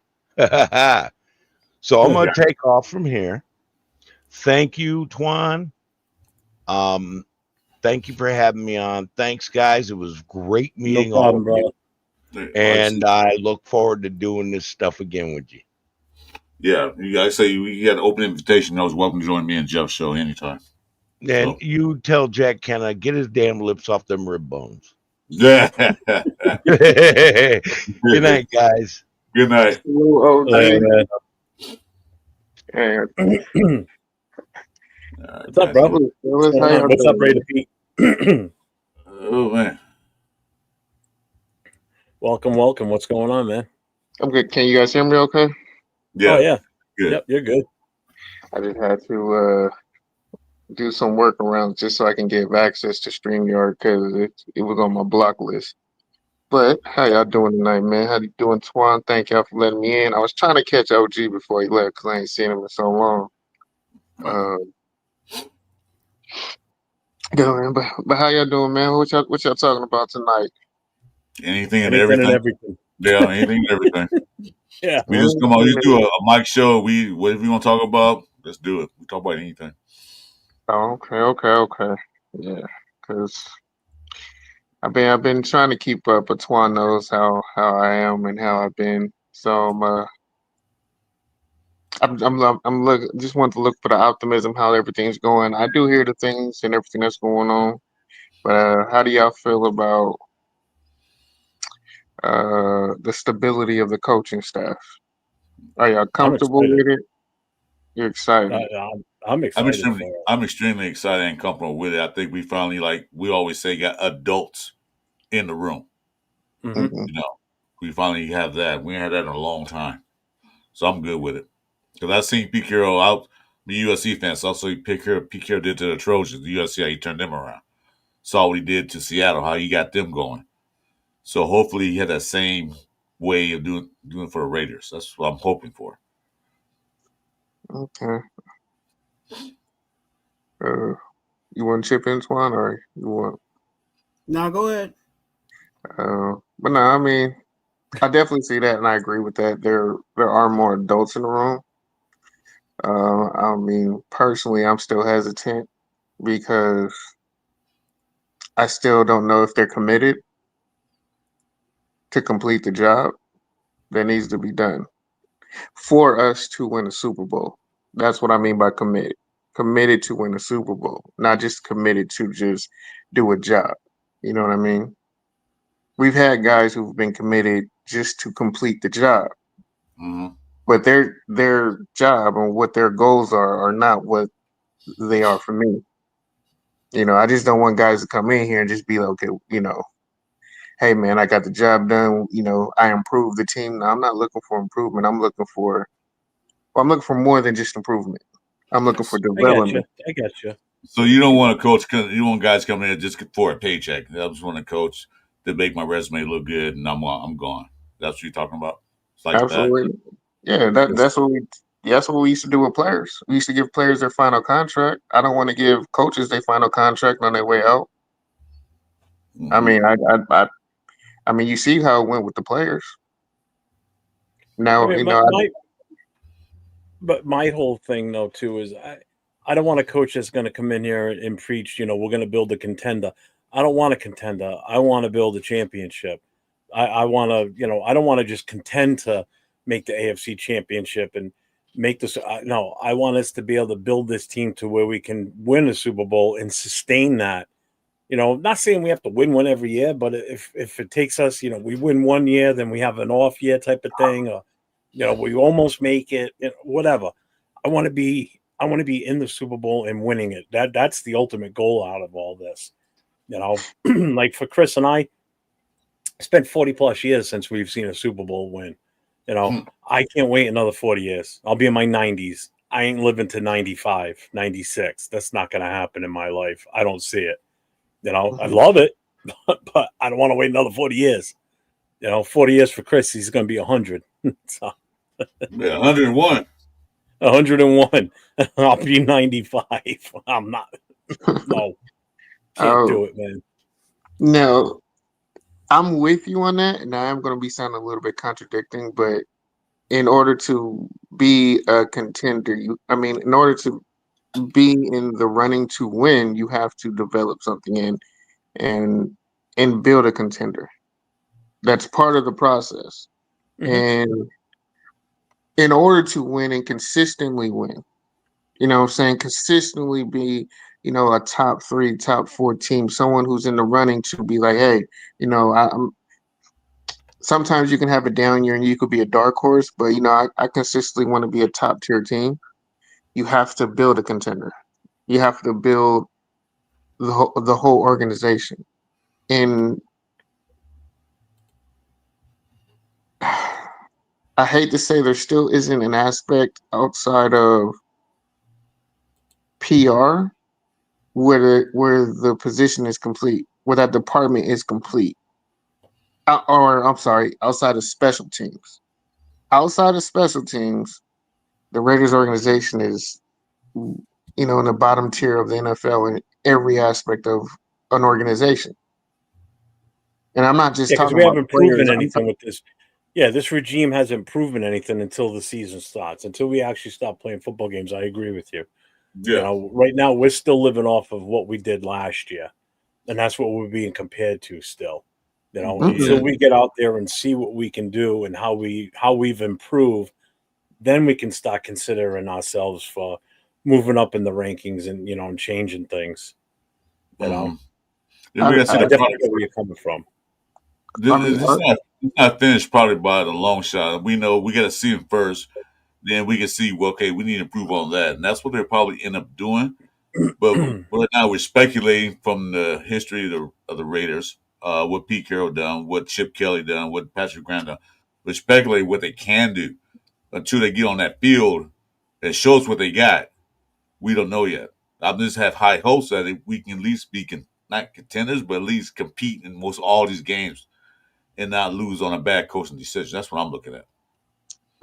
I mean, I hear that and I understand that, but competing can be anything. I mean, you can compete and be losing by 20, losing by 3 touchdowns. The score isn't conducive of how the game was played because the Raiders have played hard consistently in our worst years. You say that about So, a lot of players, but I'm saying compete. I ain't saying like compete, like do your job. I'm saying like be competitive in the game and not be like you said down 21-0, and you guys can't get to the what's it called the red zone. Can't even get there, and once you're there, you don't do anything. That's what I'm talking about. Finish up the drive, do stuff. yeah, because That's one thing we failed, and we get to if you do get the red zone, we come up with a field goal, which is not bad, get points. But it could be a touchdown. When you're on a ball first and go to 2 yard line, teams do stop you now and then, but not consistently. We shouldn't get stopped consistently at the 2 yard line. no, yeah, I hear what you're saying. It's That's saying what I'm saying. the Raiders have a 20 to they have in between the Raiders have from 20 to 20. They have okay, decent offense, but the 20 to end zone is terrible. They don't have a red zone offense, and that typically happens when you don't have star or number one wide receivers or players. You know what I'm saying? You can move the ball from 20 to 20 with backups and second string guys. That's not a problem. There's so much field to cover. But when you condense that field, when you get into the red zone, the Raiders don't the Raiders really didn't have star players. And and I and as y'all can see, they call me Mr. Controversy.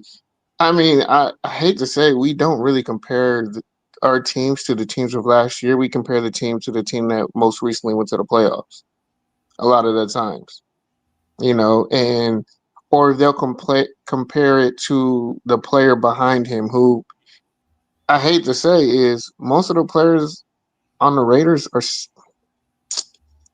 they're not starters. They're backups. They're backup second stringers and third stringers. And you can be in the game early But once it starts getting into the second half or late second quarter, you see the difference in talent. And the issue that I still have, and Twan knows me, he knows where I'm about to go, is the Raiders are going to continue to be the Raiders until we get someone who knows how to develop players. Mm-hmm. And we don't. With That comes from the top, like you said. That's what I said. Get those room. That comes from the top. But that's my issue is that I'm being controversial right here. They are bringing in a high name guy to cover up all the shit that they haven't fixed. Excuse my language. They still haven't brought in Pete Carroll brought what? A couple of staff members? But he didn't really bring in the heart of that Seattle Seahawks team. He didn't bring the guys who actually created the culture. Because most of those guys already have jobs from other teams. That's why. They got to get a job. So they're not going to leave a paying job to come be an assistant for Pete when, like, they got jobs somewhere else. Like the coach from the Commanders was under Pete Carroll. Now he's a head coach of Commanders. You think he's going to leave that to come to work under Pete again, though? Well, no, and that's where I come in, and I'm hesitant, and I'm probably not the most. I don't have no optimism. To be honest with y'all, I haven't had no optimism with the Raiders. Everyone knows me. Everyone, most people know me. Not everybody. You're a show me type of guy is what I'm getting from you. It's like show me that you're improved. Show me that you can put this on the field and make something of it, which I get. After so many years of the team being such trash, and we've grown accustomed to that now, and now there's this prospect of hope that the team's going to get better, but you're still on that. You don't want to be let down, and I get that because we've been let down for so long, and where you don't have a lot of optimism like some fans do. I get it. I completely get it. I mean, I've seen it for years. Watching this team fluctuate and then just be rock bottom shit, and then start to come up a little bit, only to get the rug pulled out from under you. Just like McDaniels took a playoff team and dismantled it. We were going in the right direction, and then we just he just pulled it apart. So I get where you're coming from, and I respect that too. Yeah, because like the year when AP was that the last part is 2023. They was playing pretty good, pretty well. Then optimism was so high when he got the head coach job. I was high on that, and that was a false hope. This year, I'm not with that. I know what they have now in their coaching department and all the stuff. I said maybe this would be a good turnaround year. I'm not saying that they're gonna go to the playoffs. They're gonna go Super Bowl. No, I'm not saying next year. This season is basically not a rebuild, retool to fix things that were broken. That's what I'm looking at. Yeah, but if you fix it, but if you to respond to that, because I hear you. I'm not. Am I a show me guy? Yeah, you have to show me, but I'm also not a fool, and I just fall for any of the tricks and of the trade and the business side of it, and just just being overly hyped because it's a new season and everything's washed away. No, like I know this game, I know how to play the game, I know who can play the game, and I know who can coach the game. So I haven't been optimistic or happy or show me because it's like I know I don't need 3 or 4 games to know what team we have. Like for me personally, what I have us as a 7-win team. We're a 7-win team. And we're gonna see, there's gonna be aspects that are good. There's gonna be aspects that are bad. My thing is the things that I want to see that are good are coming from younger players that are learning how to play the game. I don't want to see good coming from veteran players who are not going to get any better. And that's what the issue has been with the Raiders. Everything good comes from a veteran player who isn't going to get any better. He's maxed out his skill set. So he know what type of player he is, and that's our issue is none of our young guys do the good. And go ahead. No, I just want to shout out to Jess from Chewy's News and Chewy's NFL News and Podcast. Make sure anybody that's in the chat that hasn't already, get over to his channel, hit that subscribe notification, the thumbs up. Also do the same for my guy, Chris Raiders. Him and I do shows on Friday nights and Saturday nights. Hit the subs, notifications, thumbs up. Him and I are streaming right now. And so is our guy Twan down in the bottom in the corner here. Make sure you guys get over to Raider Twan. Give him a thumbs up, subscribe, hit that notification. And up, do you have a channel too or no?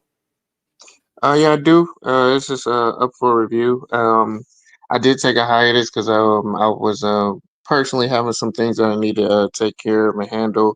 I am getting more and more back into it. I probably will be like doing it tomorrow, but I'm sporadic. I have no schedule. When I come on, it's a surprise. It's like peekaboo. Hey, I'm here today. Yeah. But that's why notifications are important. Because Chris and I tend to do that sometimes. Where we'll just pop on during the week, during the day, because we both don't work anymore. So we've got the luxury of we can just pop on in the middle of an afternoon. 5 o'clock more. Let's do a show. Okay. It'll be like a random. Thanks for the super chat. I appreciate it, brother. But no, usually I try to thanks, All Eyes, for posting that. Appreciate you. All I Eyes feel you on that, man. I definitely understand where you're coming from. It's like we got these guys that are proven now because enough false hope. Like I said, I've been a Raider fan since '76. He's been a Raider fan since '74. I've seen the good, I've seen the bad, I've seen the ugly. More ugly than getting good and bad. So it's like it's time to change. I don't have, like you said, I don't have that much time left. I don't know when I'll be here. How long I'll be here. I want to see some improvement. I want to see a team that is competitive, that has a chance to make the Super Bowl. Not a chance, but getting there, make a run for it. That's what I'm ready for. It might not happen this year. It might not happen next year. It might happen 3-4 years down the road. But I want to see an improvement base to base. Like I said, no guarantees will happen this year. Yeah, because I just want a team that I could be proud of, honestly. And I hear people always. This is the main thing I hear people say is that he's going to bring culture. Can y'all explain me a culture of what? Because it's not a culture of winning. What was he winning in Seattle recently or no? Because if I remember, he really wasn't winning in Seattle. He was just maintaining. He was. When he first, I'm saying, and that's why I brought up the whole thing about the coaches that he brought initially. That was a different culture that he had. That culture isn't what was brought here. So when we say he's bringing in a culture of what? Because the culture that he had, that he left, was a losing culture. A guy who couldn't get along with his star player who wanted to leave. A guy that they wouldn't surround their quarterback with actual. They got him things, but they didn't really do enough to put them over the top. A guy who was just maintaining. And they started struggling to maintain, and the frustration started coming. So what culture is he bringing here? Because everyone's only talking about the culture that you have at SC. And there were struggles at SC. I was recruited by Coach O. I went to camps. I know what was going on there. Now, when he was winning, and when he had like when there was like the Lakers over there, absolutely, you can't deny what that he did. But there also is the other side that a lot of people don't know outside of the Pac-12, and some people don't even know that was outside of SC. Like it wasn't. It wasn't as glam as what everyone was saying it was. And there was a reason why. And there was a reason why he dipped off to the NFL. But then now he's older. He wasn't winning where he was at, because if he was, he would still be there. He would still be giving that culture to Seattle. So what is really coming here is my thing, because everyone's hung up on what he could. I'm not on that what he could, like you said, the show me part. Because what he has shown me is that he can hold and maintain a team, but he ain't pushing the team forward. DK Metcalf really haven't got that much better. We didn't bring in Geno Smith's favorite target and Lockett when he was out there and available. So now that shows me, what are we really trying to do? Are we trying to develop something and bring in what Geno's going to need to thrive and be the quarterback he can be? Or are we just going to have a guy who can play, who can get things done and make people look better, but we really ain't gonna give you weapons and just have a whole nother Derek Carr situation. Because Derek Carr was good. That's Derek why Carr was good. AOC is going to be the starter. Yeah.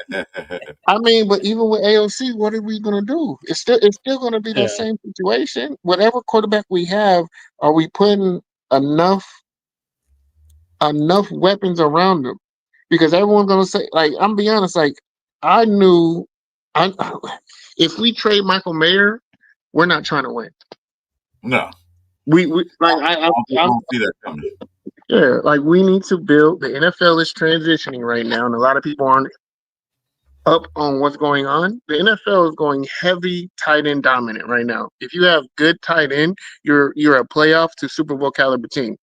Most playoff teams have top tier tight ends that are mainly their main mismatch matchups, and they're the ones who causes to have the good matchups with the wide receivers. You know, Tyreek Hill's one of a kind, Jamar Chase one of a kind, Jefferson's one of a kind, but you could take them out the game. When they have their tight ends, they can't be taken out the game. They're just going to have a mismatch somewhere.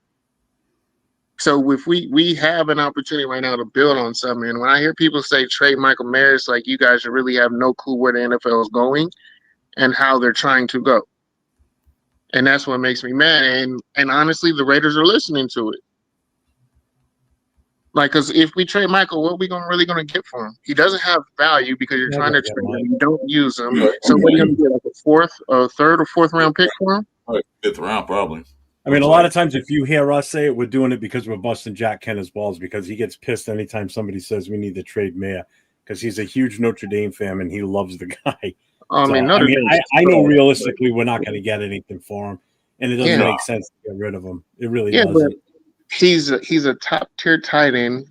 He's developing better as a blocker. He has possibly the second best hands on the team as a pass catcher. He catches the ball away from his body. He's only. I wish we had a true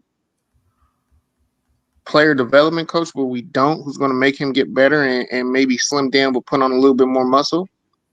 You know, like. Yes, he's not the fastest guy, and a lot of people want the quicker tight ends. You know, like Travis Kelce's, like, you know, he's almost a one-of type of guy.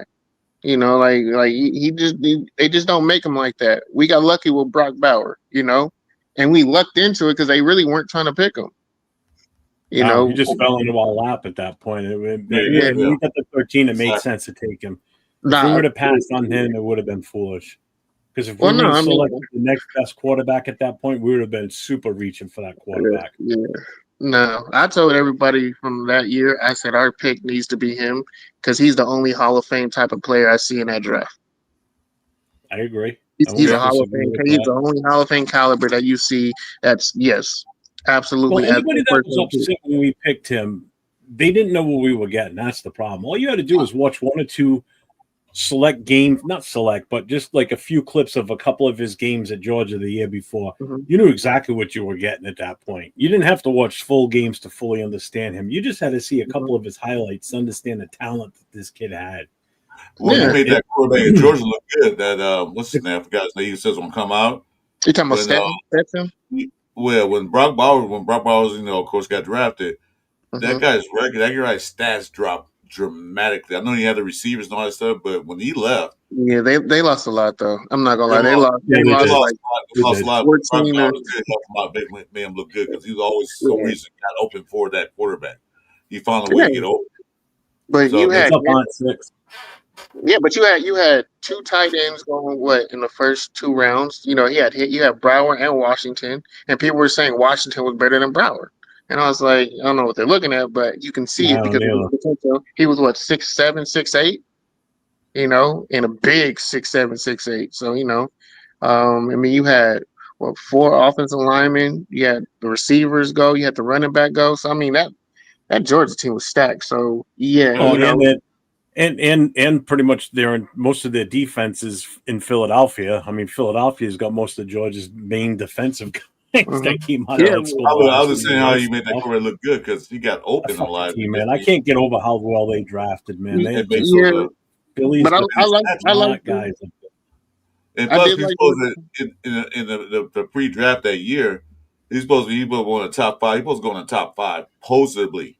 Will be in the top 5, but that draft Well, is there a were too many quarterback. teams that were quarterback needy, so Yeah, that changed that so whole quarterback. early first round. That swapped that all around, man. That was a mess Yeah, that year. yeah, it was. Players were But I'm taken like, out of spot. Yeah, but Well, I'm gonna go out for a cigarette, but just to let you know, Jay, I wasn't subbed to your channel already, but I did already. I did just a few thank minutes you, ago. man. I Gained the promise number you, one. there's going to be a lot more content. Honestly, I hope I throw out some topics that you guys can talk about. That's going to just cause just a lot of talking points, man. And I just want, honestly, my goal is really just to educate our fan base. I feel like these years of losing has like diluted our intelligence as a football fan base. I'm Drove like, some people crazy. yeah, well, like it's driving a lot of us crazy, and we're honestly sounding more delusional than a Cowboys fan. you got to And understand there all should be nobody more delusional than a Cowboys fan, and the fact our fan base is competing with them is a problem. Not wrong. You're not wrong about I'll be that. You right gotta back. understand losing so much and losing badly that we're tired of it, that we want to see something. So we live on that thing called hopium, that bad drug. Yeah, yeah, you So talking, yeah, yeah, so it's the way it is. that Obama plan of hope. I was like, nah, I hate that. I hate that hope crap. No, Well, make it happen. Especially when you have the opportunity to make it happen and you pass on it because of certain things. But no, I definitely just want to chop it up. I seen Twan. I ain't seen my brother in a minute. Just letting everybody know I'm still here, still around, and I just seen you guys talking. I've seen you guys a couple of times on have people on. When I saw OG, I was like, okay, I gotta try and join just to say what's up to. where's your link for your channel? Because I put mine up there. Oh, here it is. I got it. All Uh, right. yeah, Oh, it's on Twine. You guys post it again on my channel or Jeff's channel so I can hit it, or I go to Twine's channel real quick. Yeah, man, and I'll put mine up just so we can all get together. I don't mind talking real talk. It's you know I like to hear people tell the truth. Don't sugarcoat crap. Don't put it. Well, tell me how you really feel, like you just did. 'Cause some guys won't go in there and sugarcoat it. Let's see, where are you, Twine? There you mm, go. Let's see here. Because oh, here's too much is too much, man. We got to do something. I mean, hopefully, like I said, the hopium that we got guys in here that can actually do something. yeah. That I just want people to come in here to complete the job. I'm tired of us like halfway doing it. Not like we come in and they 50% in and then they just bounce. Like for Josh McDaniel, he didn't commit to what his rebuild was. Like if you're really gonna come in and shake the house up, then shake the house up. Like don't half ass it and then shoot yourself in the foot by still keeping guys who don't like you as a person. Like that's what his problem was. If you really gonna try and build something like he was trying to build, like the Patriots had, then you got to get rid of everybody who was going to be a problem and who wasn't going to follow you. And he didn't do that because he Yeah, couldn't. basically had to wipe the whole team clean. Like I said, like Jeff said, he took a playoff team and annihilated it because he wanted to be like the Patriots were. So he Yeah, had to get rid of what they didn't like.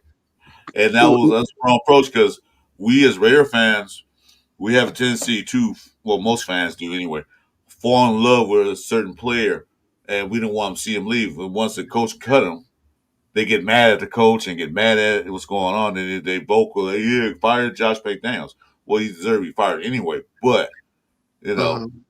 some Yeah, coaches have an agenda. They got to get rid of some players that don't fit their style or fit their needs, and they got to get rid of them.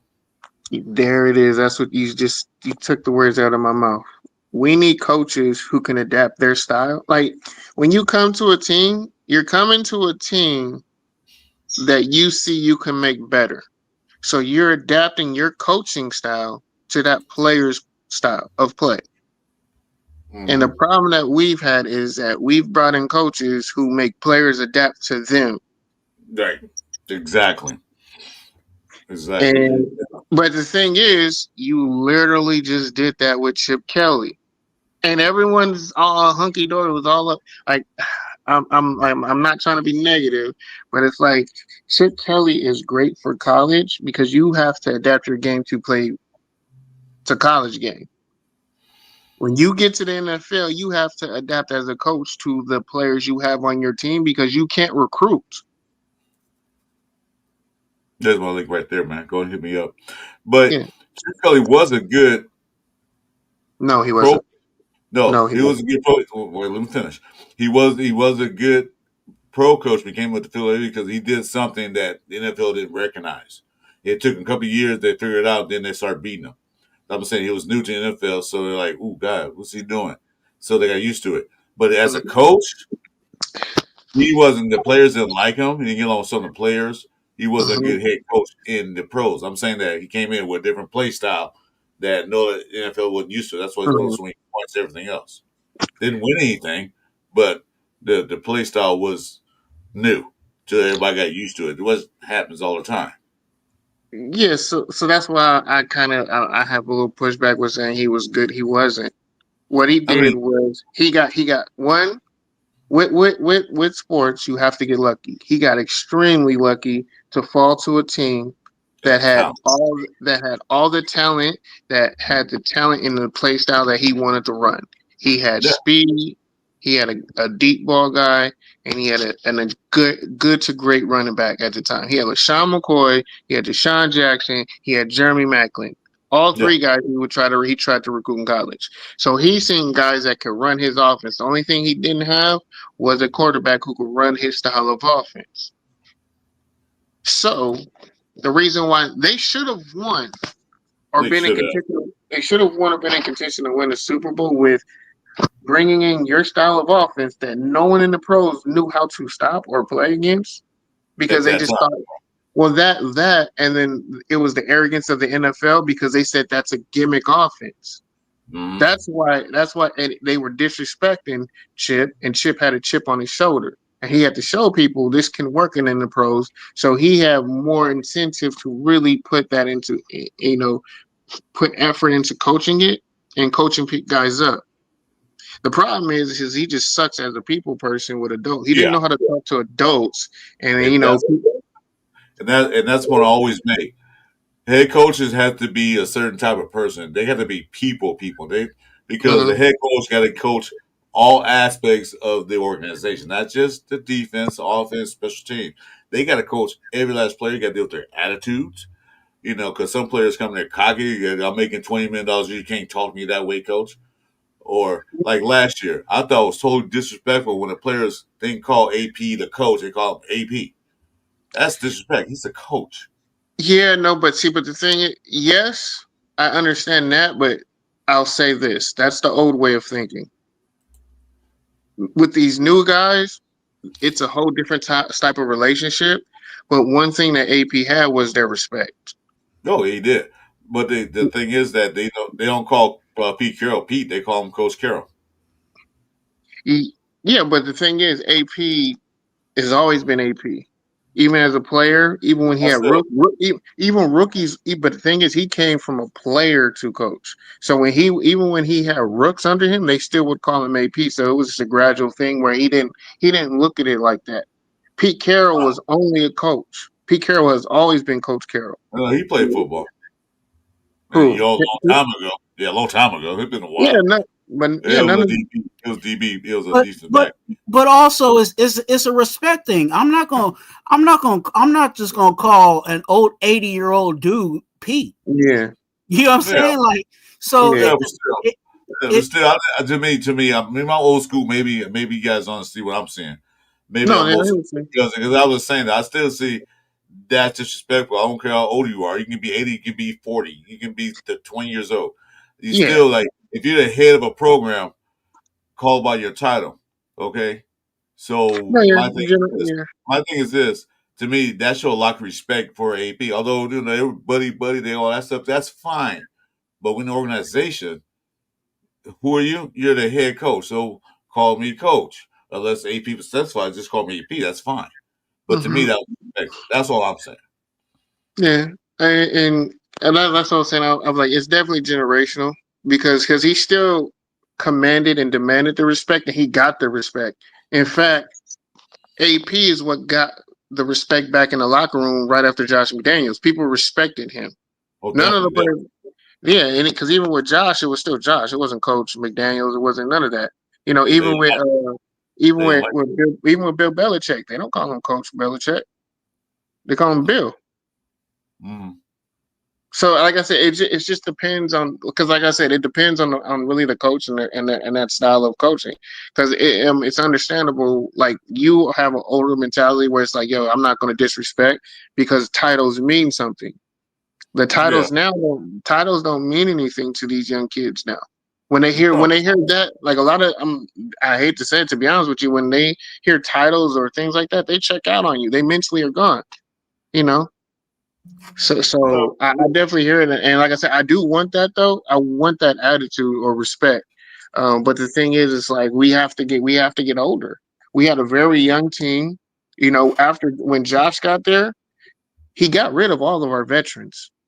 We had a very, like, that playoff team that Carr was on. Everyone, he got rid of all the veterans who had a voice. So once that happened, we became a very, very young team, and then Max had to be a young vet. And he wasn't ready for it. He's still learning now. He's not the best. I'm gonna be honest with you. He's not the best mentor because he can't teach his play style.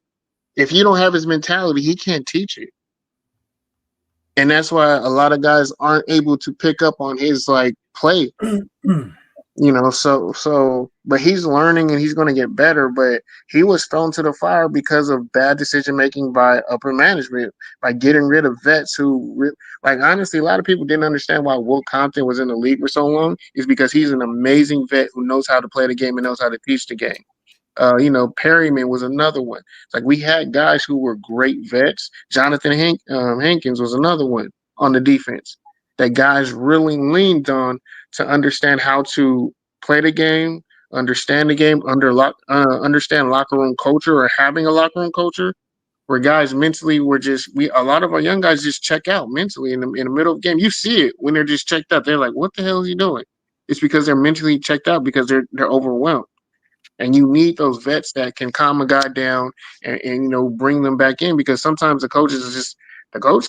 He has a job to do and he's getting paid because he can get fired from game to game. You know, he could be there this week and be gone. You know, he could be there Monday, Tuesday, and then be gone Friday. So a lot of times they can be coaching under duress, and we had a lot of guys on our team that were coaching under duress. Nobody had job security, and in a sense, it's kind of still, I feel it's the same way. We don't have guys that really have job security as a coach. I truly hate. I despise the Chip Kelly contract. Giving him $6 million, that tells me that, okay, if Pete leaves after a year or 2 years, he's going to be the guy that you're going to slide in because you're paying him the money, not because he's the best guy, but because he makes the most money. That's his contract told me a lot more than what people actually saw. You don't pay an offensive coordinator of his status $6 million right from college. You don't. That tells me he has a lot more authority and power than he should have. And Pete Carroll only having a 3-year deal, you know, third year is going to be optional, means after like a year and a half or 2 years, it's a 4th year's option. You got a 3-year deal with a 4th year option. I don't see him coaching out his contract, to be honest with you. I'm not saying that's his deal. Yeah, 3 years. Yeah, I mean, seriously, like you said, more likely that's why Chip Kelly probably took that, got paid, and you figure like, oh, maybe when Pete Carroll leaves, I can be the head coach. That's the most people come from college coaches want to do. They want to come and be a head coach of a professional football team. So that's probably his point. And I'll say, and I was like, and Chip Kelly's not a offensive coordinator. He doesn't want to be an offensive coordinator. He's a head coach. Yeah, of course not. He's been a head coach. He wants to be a head coach. So we're bringing in a guy.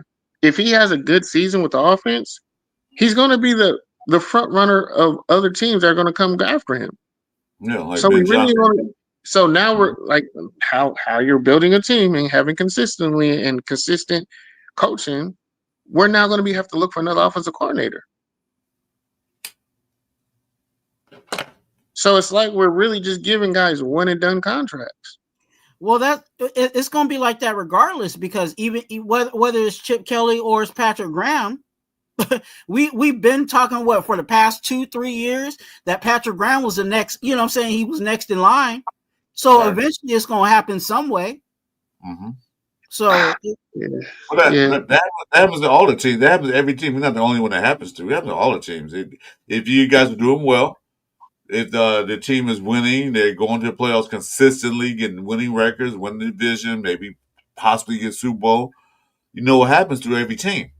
Every other team start picking their players, and their coaches from their staff to run their organization. So regardless, if we do start winning, it's going to happen to us too. That's just the way it runs in football. No, I hear that. So that's happened to the Detroit Lions. We were thinking about Ben Johnson for years. All of a sudden, they started winning. Now let's get Ben Johnson. I mean, they probably thought Ben Johnson a while back, but now look at Ben Johnson. Now he's the head coach of the Chicago Bears. I don't know if going to do good or not. I don't care. But that happens to every team. Don't expect because you guys are winning, you become players on the coach that's going to stay there. Unless that team give him so much money, the other teams can't match it, then he's still there. Yes, that's part of the game. But the thing is you have a staff that's deep enough that can replace them. You have someone that's he's been mentoring 3 guys. Like look at the Green Bay Packers. When it was Mike Holmgren, he had 3 offensive coordinators that could really take over if he left. Mm-hmm. We don't have that. We don't have that leverage or leeway right now for any guy to leave. Like these guys are. Are you sure we don't? Who can? If we have a good season, who's going to come in and replace his offensive coordinator? We have to pick somebody up off the street. We don't have nobody in our locker room. Well, we might. We don't know that. We don't know who. We don't know who because mentor. We don't know that. I looked at their list. They got people there, but they're not big names. No, we don't. We have no one who's been prepared to call offensive plays. No one. But even beyond that, like the reason why we don't is because that person, we don't have people that have been here long enough to say, oh, that person's the next man up. With all these other organizations, when you know what I'm saying, when their offensive coordinator leaves, they already know who the backup is going to be. They already know who the next man in line is. All they got to do is eventually give them that fake interview. You know what I'm saying? Let them sit there for a couple of minutes and say, "Oh yeah, you're gonna take over for the offense," because Correct. They already know that Joe Blow has been my assistant and he's the next guy in line when I leave. We don't have that here. Yeah, and that's what I'm saying is so we don't have we don't have a way to protect our guys. Like I said, but that's my thing. But other teams do. Like all the teams that contend have that. Hey, for offensive coordinator to go, we have someone that can fill in. With Kansas City, they have that. With at Detroit, they had that with Ben Johnson. At the Cowboys, they had that. The Eagles, they have that. Like the teams that contend have coaching staffs that are ready to have those that guys that are going to be ready to step up, that are prepared. Like now, the thing is when Chip Kelly leaves. We didn't have that. We didn't have it in the past. Of course not. We didn't have the past. I don't know about this year. I don't know. They got some new coaching staff. They finally got a bunch of new guys. I don't know what we had there yet until we see what's going on. We can't say that. You can say that now because in the past, yeah, we didn't have none of that. If somebody leave, who's going to replace them? We didn't have that. Yeah, but I'm saying though, how can you be so sure that we don't have that now? Because of you could look at your staff because you have no one who ran Chip Kelly style of offense. As an organization, I have to be prepared for that. You have to look into the future. You can't just look at we're only doing it for this year. No, you don't know what someone's game plan is. If we knew that we're bringing in a guy who is a head coach, a guy who wants to be a head coach, you have to know what his plan is. You have to know where you have to look ahead and be prepared. Because you don't know what's going to come around the corner. You know, hey, this guy is really good at his job, so he's going to have an opportunity to go somewhere else. Chris, if we exceed our expectations and other teams are looking for somebody. So now we have to make sure that we have someone who can be his predecessor. We have to have someone who thinks like him. Who, if we want to keep this style of offense, then we have to bring someone who can step right in and continue on, with that style of play. Chris, I'll ask you this, and it seems like we're talking more about the offensive side. Name somebody on the offense that Chip Kelly is possibly grooming. I'm sorry, what was that? Name somebody on the offense side of the ball, coaching wise, that Chip Kelly is possibly grooming. Name somebody. Mm-hmm. Oh, you can name a bunch of guys. But here, let me see. Let me go back to coaching staff. They got guys there. Like I said, I don't know what these guys are. I've never seen them as an offensive coordinator or make calls. I don't know that. I haven't seen anything. That's what I'm saying. I can't be too sure if he's not grooming them or showing them how he plays. They got guys, Bob Benek, a senior offensive assistant. He's been doing that for 16 years. They got another guy named. Wait. Has he been doing it with Chip Kelly for 16 years? That's what that's what I'm saying. He could be grooming them now. Okay, but no, but see that's what I'm saying. When guys, I'm sorry. Go ahead. I'm sorry. He could be grooming them now. I don't know that. You can't say for sure you know that neither. He's been doing this for 16 years. Got another guy named Nate Carroll. Pete Carroll's guy. He could be one. He's been doing it for 16 years.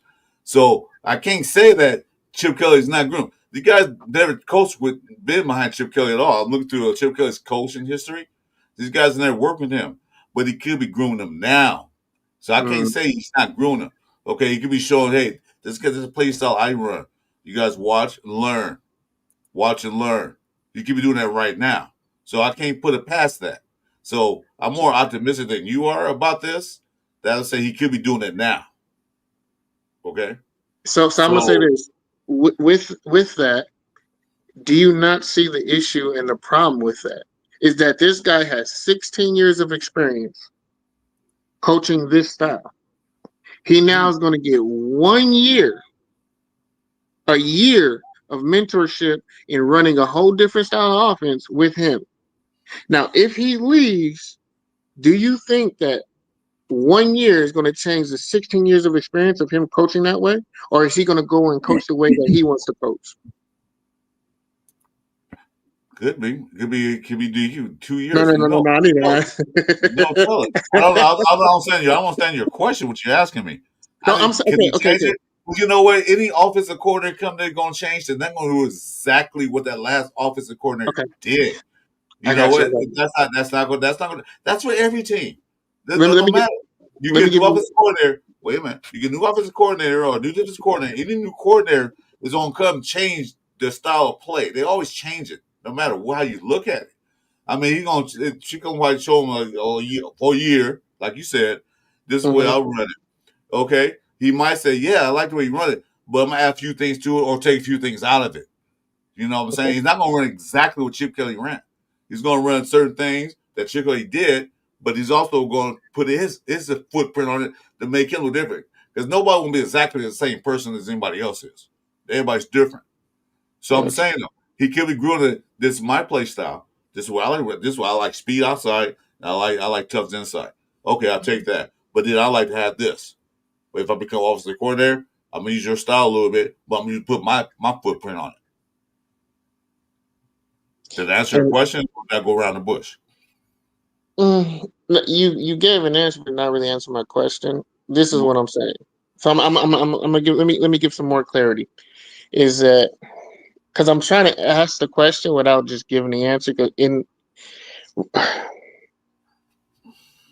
a sense, Chip Kelly is building an offense for his style that he coaches. Now, he didn't bring no one from Ohio State or Oregon or any previous NFL teams on the offensive end. Pete Carroll did. So now they have their own style. They all got overlooked for Chip Kelly. He now comes in. How many of them are going to really be conducive of listening to Chip Kelly Because let's be honest, how many people have been successful coaching that style of offense in the NFL? That's one. There's still stigma of running that offense and winning in that style of offense. No one has done it. Two, y'all know the stigma is it's the copycat league. Not if we can't copy it, I'm not going to try and coach like that. So he can be mentoring me and telling me things and try and educate me on it. If I don't understand, remember, and Chip Kelly is a very knowledgeable guy within his style of offense. He's an offensive guru. Yes, he absolutely is. So he can actually try and coach something to somebody. They're just not smart enough to grasp it. That could be another thing. There's a lot of guys who won't be able to grasp his offense because they just don't have the thought process. Like Josh McDaniels is not an idiot as an offensive coordinator. He's not. He's very intelligent. He's an amazing offensive mind. The problem is that when he talks and tries to educate people, they're too stupid to understand the way he's coaching or teaching. For him, they're not stupid people. It's just to him, the fact that they can't grasp it the way I'm teaching, he looks at them as the problem. No, I understand what you're saying. I'm not disagreeing with you about the fact that I'm just saying. I'm just looking at he could be and he could not be. Like you're saying, like somebody coming, like these guys got passed over for offensive coordinator. There might be a reason for that. I don't know. I'm not in the front office. Only thing I'm saying is that I don't know what he's doing. I don't know what he's doing. In the offensive room, I don't know what he's teaching them, what he's showing them. This is how I play. I can't say anything, so I can't be positive about that.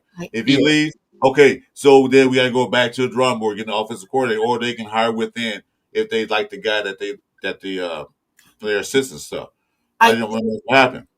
All I'm saying is that I can't be too sure what he's not doing in the building. Okay. I don't see him grooming anybody. And the reason why is because when you look at the coaching staff, you have people that are babies in the offensive game, which means that they're barely learning things and trying to figure things out on their own by themselves. And then you also have guys that are veterans. The next person really in line offensively that would be okay calling plays if it wasn't Chip Kelly would be Greg Olsen, who's the quarterback's coach. Now, when you look at that situation, there is no way that Greg Olsen is going to sit under Chip Kelly and be like, "Oh, coach, teach me all that you know." Coach, that ain't gonna happen. And even further, that's something I don't know anything about personalities, what they feel inside. I mean, I can't call it. You could be right, you could be wrong. I don't know. I'm just saying though. You said the question: is he mentoring somebody? I don't know. I didn't say he was. I said he possibly could be mentoring somebody, possibly not. That's all I'm saying. I'm not saying he isn't doing it. That's all I'm telling you. Yeah, and even further than that, Greg Olsen believes that he's an offensive coordinator himself. You know what I'm saying? He was offensive coordinator. Yes, exactly. So he's trying to fight himself to be an offensive coordinator. So he's definitely not going to be trying to suck up to Chip Kelly and learn everything from Chip Kelly because he believes that he can run an offense himself. Yeah, even further, let me go further. Even further than that, I don't think Chip Kelly's teaching anybody because he's focused on being a head coach. I didn't say he was. I didn't say he was. I was saying, though, you said the question, is he mentoring somebody? We don't know that. I don't know that. You don't know that. Nobody should know that. The answer would be no. So this is my thing. We can't be sure about that. So we can't. This is speculation. Saying, though, he could be. He could not be. Maybe these guys don't want to learn on Chip Kelly. Maybe not. Because Chip Kelly's agenda is to be a head coach. Yes, but this is my problem. After everything we said, everything that we know and what we've seen and what we have, none of that is conducive to winning and being an organization that's going and improving. Everything we're talking about is an organization that has turmoil, that's going to have issues, it has underlying issues, and has no continuity. Everything we're talking about that we are unsure of is a losing organization. And we already have that right now, and we have even made it through OTAs, and there's already these issues. That's my problem. We're not building that, and that's what I want us as a fan base to understand and what us to think about going to the season. Because we have an opportunity and we have guys in key positions that can play. Geno Smith can be a Super Bowl caliber quarterback, but we need to surround him with the right style of coach and players that are going to benefit him, that make other players stand out. Because he has.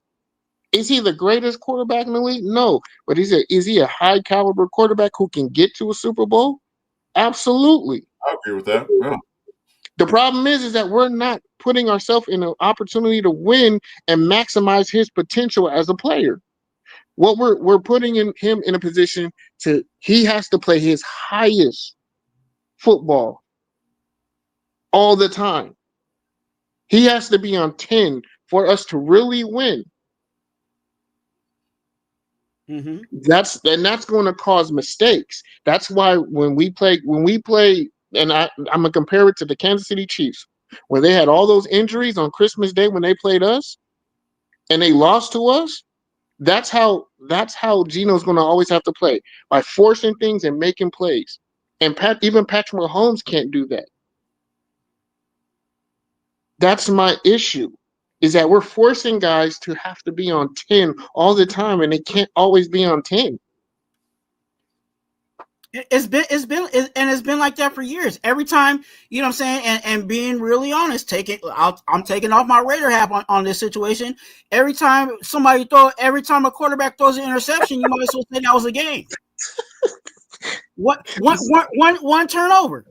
We can be hopeful and say we're gonna win that game, but everybody knows deep down in their heart when that quarterback threw that interception in the game, it was a done deal, because the team wasn't, you know what I'm saying? And that's where, again, people hated Derek Carr and people bashed Derek Carr all his career, but that was the same thing that we were expecting for Derek Carr to do: pull magic out of his hat.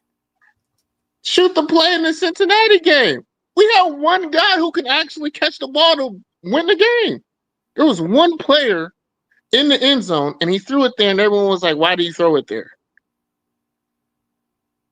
And that's where we are now, is that we can't afford to really lose coaches right now. We can't afford to have Chip Kelly leave.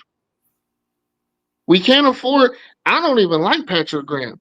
Twan knows this. I don't, but we can't afford to lose him. We're not in position to be able to replace guys right now when we're trying to develop and change something. That's the issue. When you're trying to establish culture, when you're trying to build culture, you can't lose the culture and think the culture is going to stay there. So honestly, I love the idea of giving John Gruden that 10-year contract. That told me, oh, you're for real about this culture thing. Did I like the dynamic of it? No, but I like the idea, what they were thinking, to like, yo, we really got to commit to this. Well, John Gruden would probably still been there for email stuff. John Gruden stepped down. They didn't fire him. People say John Gruden fired. No, he stepped down. No, they got the NFL had to step in, because they weren't going to let that whole off the field, because there was going to be more off the field issues than actual on the field, because anyone in the building, they didn't care. I can tell you that for a fact, and I know this. The players didn't care. The players didn't see like that. The coaches didn't see like that. Not even what's his name? I forgot who he was talking about. Even Gene didn't even see it like that. It was a joke. The NFL and then the people who are really going to make all the headlines and the media, that was that. I know. I can tell you that for a fact. I know that's it. The NFL did that. The Raiders didn't want to do that. Even other organizations, the NFL did that, to say that he's like, yeah, you got to go. But my big thing is, I'm tired of losing because we are failing to commit to something. We're not committing. Like, what is our motto? A commitment to what? Excellence, right? The first word is commit. You're not committing to players. You're not committing to staff. You're not committing to the organization. No one's committed to anything.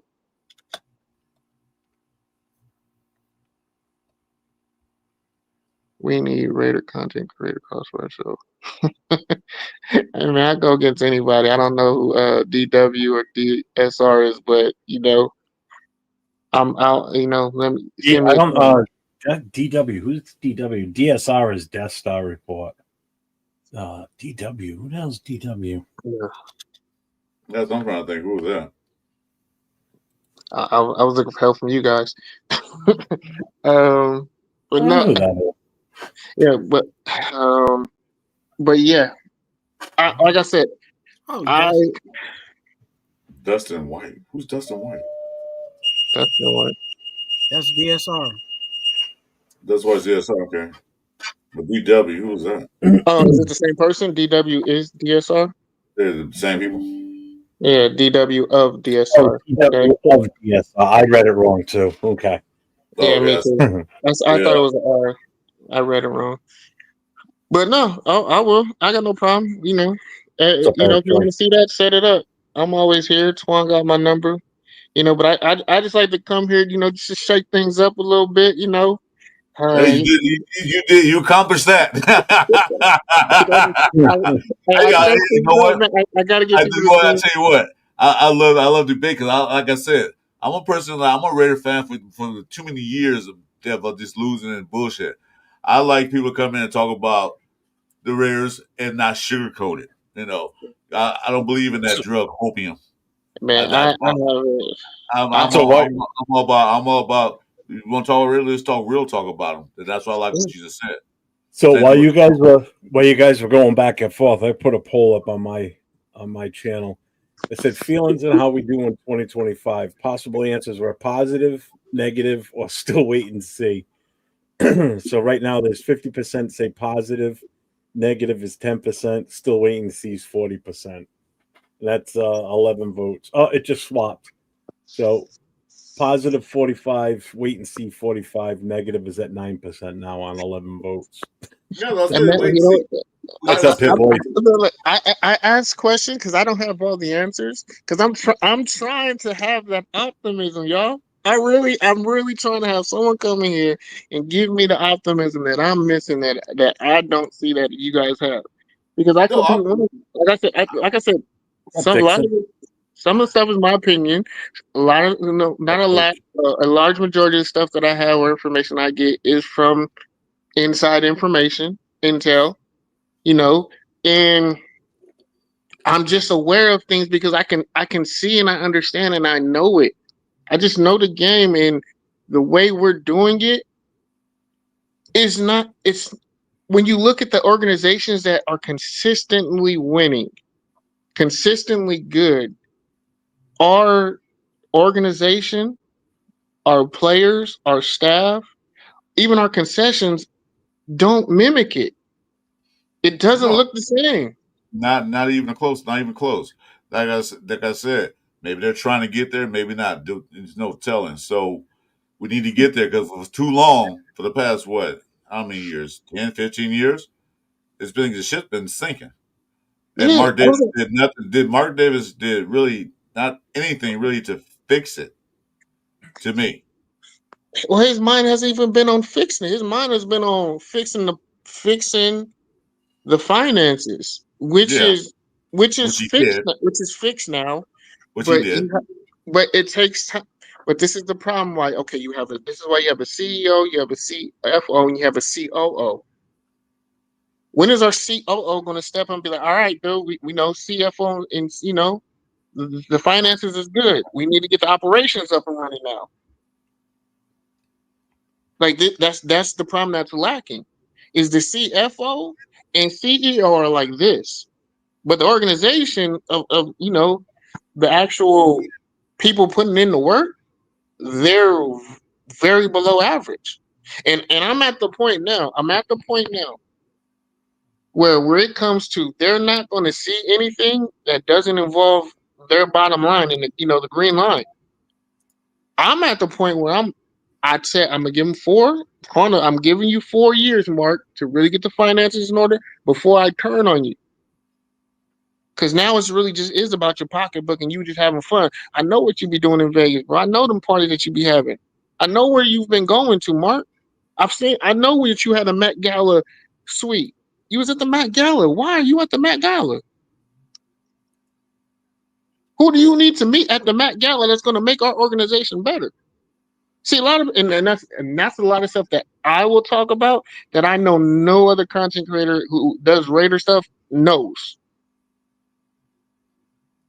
Like, why are you at the AMAs? There's right now, of all places, you shouldn't be there. You know, I'm gonna give y'all a gym. I'm gonna give y'all a gym. I was gonna talk about this, but because Twan's my brother, I'm gonna give y'all this. I want y'all to think about this. When y'all first heard Tom Brady was going to be an owner, a percentage owner, everyone thought he was going to be more involved in the roster development, player personnel, and all that, right? Right? Yeah. Now there was one guy who said he absolutely isn't. I'm gonna point to him. I'm pointing to I just don't feel like getting up to turn my light on. I'm pointing to myself, y'all. I'm the only person who said he's not. There's a problem with that. And y'all saw it when he went on the news, and I think a lot of people overlooked what he was saying. He said he wasn't even allowed in the building to talk about the roster. Why wouldn't you let someone who's an owner, who has the capability of changing your whole organization, why would you not let him in there? Why would you not let him be the face of your organization when you're not the most popular person right now in the organization? Why would you prevent him from doing anything? Hell, the most important position in football, he mentors possibly the best quarterback coming out of the draft. Guaranteed. He's a staff member. Shador. I'm talking about Shador. Shador should have been a Raider. That's where you and I will disagree. I don't think he should have been. 100% should have been a Raider. There was no him or I think he was at the best third-rated quarterback in this draft, easily. Who? I think he was the third-rated quarterback, to be honest with you. He was a third. Name the two quarterbacks better than him, then. Cam Ward, I'm putting Jackson Dart ahead of him too. I just think Jackson Dart's a better overall talent. Jackson Dart is Daniel Jones. I'd say he's better than that. He's Daniel Jones, and I'll tell you this: go look at the Ole Miss team, and you tell me who he made better at Ole Miss. Just look at the film and watch him make guys better. Remember, as a quarterback, you have to make guys look better. He couldn't do that in college. You think he's going to be able to do that in pros? Well, who did Shador make look better? He got like 5. Jimmy Horn Jr., the kid with the braids who went to Tampa Bay. I mean, there's like he made a lot of guys get looks that shouldn't really get looks. They're like practice squad players, and they made teams. I'm a UCLA. I would have to go down, but I can go down there for you. But Shador, yeah, Shador is an NFL-ready quarterback who mentally is going to be prepared to lose. Remember, him and Cam Ward were losers in college, so they're mentally going to be prepared to lose a lot. It's not going to affect their ego. It's not going to affect their mental. They're not mentally weak guys. What's up, Sal? And that's the thing. Jackson Dart doesn't know how to lose, but he's going to a losing team. And he's going to lose a lot. That's going to hurt his ego. He's never had media that was bad for him. Remember, college, they protect you. In the pros, they don't protect you. He's going to have people calling him out of his name, talking about his family members, talking about his mom, sending him death threats. You don't really have that. You get that from the opposition in college. You know what I'm saying? When you go against Alabama, you go against Mississippi State. Yeah, you're going to get that. but not from your own fan base. That's the difference. And a lot of people don't understand that. You have guys who come from winning, I don't want to say organization in college, but you might have to now with NIL. You coming from winning programs that don't know how to lose and always have been protected in a small market. A lot of guys in the SEC come from small market media, and then they go to big market and they can't manage that. So that's why I'm saying those little things that people overlook. Shador is very well prepared, 100% media trained. Cam Ward, 100% media trained, prepared. Mentally isn't weak, isn't going to crack. There's nothing you can tell him that he hasn't heard already. So there's nothing that's going to break him. The issue was Deion Sanders will be leaving college football in 2 years. If Deion would have came and been the coach of the Raiders, Tom Brady would now have more power and authority to get the Raider organization 50%, to get more majority of the team. That's why he's not. I can't believe this. I actually say this. I wasn't a Tom Brady guy. I wasn't. But they're keeping him out because he can be too strong. And there's already division within the organization in the higher ups already. Just to let everybody know. There's division already. You don't bring on the face of the NFL for the last, 15 years to not make him the face of your organization, to exile him and just say, stay over there. We don't want you part of the team. We don't want you part of this. We don't want you talking. Where's this coming from, though? This is the first I've ever heard of this. Anybody else hear of this? I haven't. It's not being talked about. It's not being talked about publicly, but it is happening behind closed doors. There's no reason for Tom Brady to be this quiet about a team he owns. He's not quiet about anything that he owns, but he rarely talks about the Raiders unless he has to do a sit-down interview. He's not quiet. He's not a quiet person. But how did you hear about this? That's what I mean. I don't get this. Again, I thought I knew people too, but this is the first I've heard of this. Having people actually in the doors behind there, not just some people that were there, some people that are still there. I know players, I know staff, I have people in the league, in the front office league. There's a lot of things that aren't said about a lot of organizations, but the fact that you brought the guy on to be the face of your team and you want nothing to do with him, you really exile. Like, you're telling me all the kids know him as, they call him the GOAT. He literally does trainings, and you're not going to listen to him talk about guys? He has firsthand experience. But this is supposedly also the same guy that told them not to take Shador. He said that for the camera. Y'all can't believe that. Why would he say that? But I don't get what you're saying. He's not allowed to partake or do anything with the team. I mean, first of all, he's limited because of the TV contract, and it's a conflict of interest. He can't. Well, I know he can't go and talk to the players prior to the game that he's supposed to be covering. Yeah, but that has nothing to do with the team you own. That has nothing to do with the team you own. That has nothing to do with the players that you own. It has nothing to do with the aspects of you running an organization and doing everything that you need to do.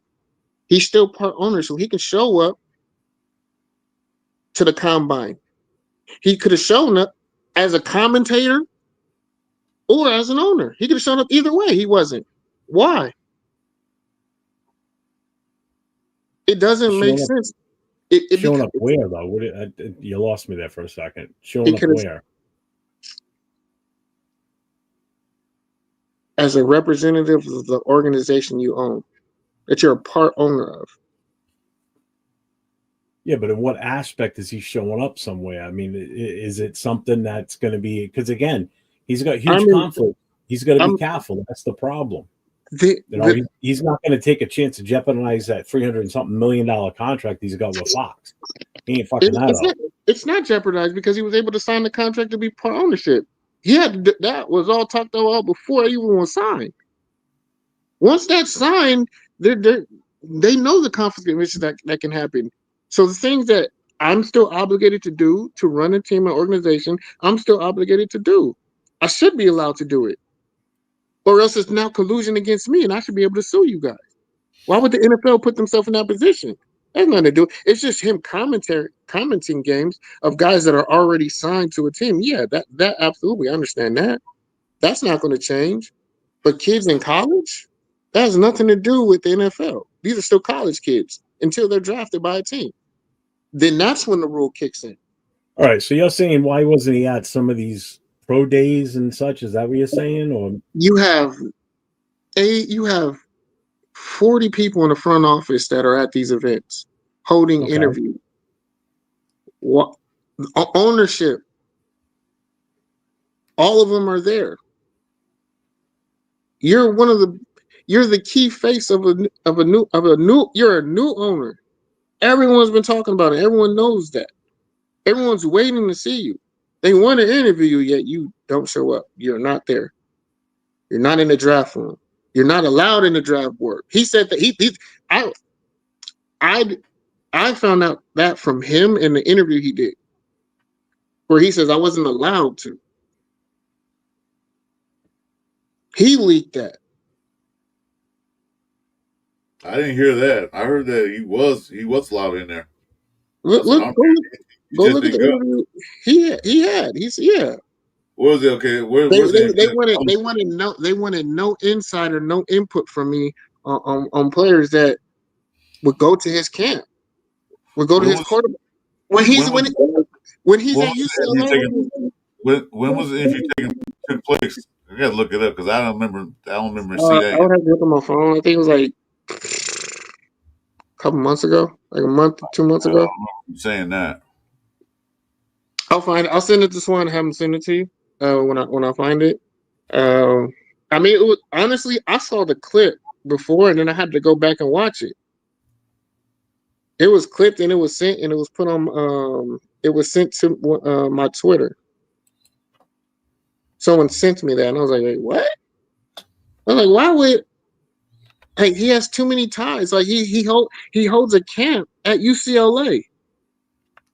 Like Shador and Cam, they all would come to UCLA and throw. Him, Russell Wilson, Kenny Pickett, all of them would come to UCLA and throw when we be out there. Because we have the private field. So he has them. He has the wide receivers. He can tell you how guys are coming out of splits, who works well with quarterbacks, how these guys look with each other, what route that they struggle on. He has so much insight where he could see just from that. And he's coaching these kids up. He can tell you, yeah, he grasped the information I was telling him. He understood what I was trying to say. He gave, it didn't take a lot for him to understand this. He doesn't have a hiccup in his throwing motion. Like just by those little nuances, like he does that, and we're just ignoring that. What, that he's not in the building? Is that what you're saying? They didn't even want to hear him speak about that. See, that's not what I'm seeing. I'm seeing it's the fact that he doesn't want to be a distraction because he knows he would be. Because he goes to a press conference, who are they going to ask questions of? They're going to be pondering him for questions because he's like you just said, he's the face of the NFL, basically. He's the poster child for the NFL for the past 20 years. So that takes away from, the guys that you're bringing in that he's hiring, whether it's Pete Carroll or Spytek. He had a hand in both of those. And since then, he's taken a back seat to all this. That's why I don't understand how it's coming off as they don't want him around. I mean, he's not a general manager. He's a 5% stake owner, and he doesn't even own the full 5%. He's got other investors that helped him obtain that 5%. So he's got a very minimal stake in this. They only got him involved out of the respect to him and his knowledge of the game and understanding players, which I understand. That was part of it. The GM. His connections outside of football that we didn't have, that Mark doesn't have, he had. Yeah, that's exactly what you bring him in for. And that's what he did. He helped did. you get the coach. He helped you get the GM. At that point, technically, his job is kind of done. No, I it's mean, not. what do you mean? No, it's not. Because that means He's a front only. He's not a hired scout. He's not correct. He's not but a GM. You know, that's your GM, your head coach, and your number one top owner that makes those decisions. Yes, you know? But you network. You network because you use those networks and you establish a relationship. I guarantee he's on the phone with Pete Carroll probably every day of the week, and probably still with Mark and with that's the thing. Okay, let's look at this way. I mean, I'm not trying to argue with you. I'm just trying to come up with points to counteract what you're saying because I just don't get it. No, yeah, it might. Yeah, I agree. I'm not trying to argue. I'm just saying. Yeah, I mean, I'm not trying to come off as an asshole. It's just you piqued my interest when you said that. So I'm like, because that doesn't make sense. I haven't heard this. I'm passionate about winning a Super Bowl, so it gets me emotional when I see it. Yeah, we all are passionate about that, dude. So like, it gets exciting because it's like we have an opportunity with a guy who has so much information and we're ignoring it. Because this is the thing. What you just said is we used him to get what we wanted, and now we're done with you. So that tells me you only use people for what you want, and then you're done with them. Why would I come to your organization when I know you use people?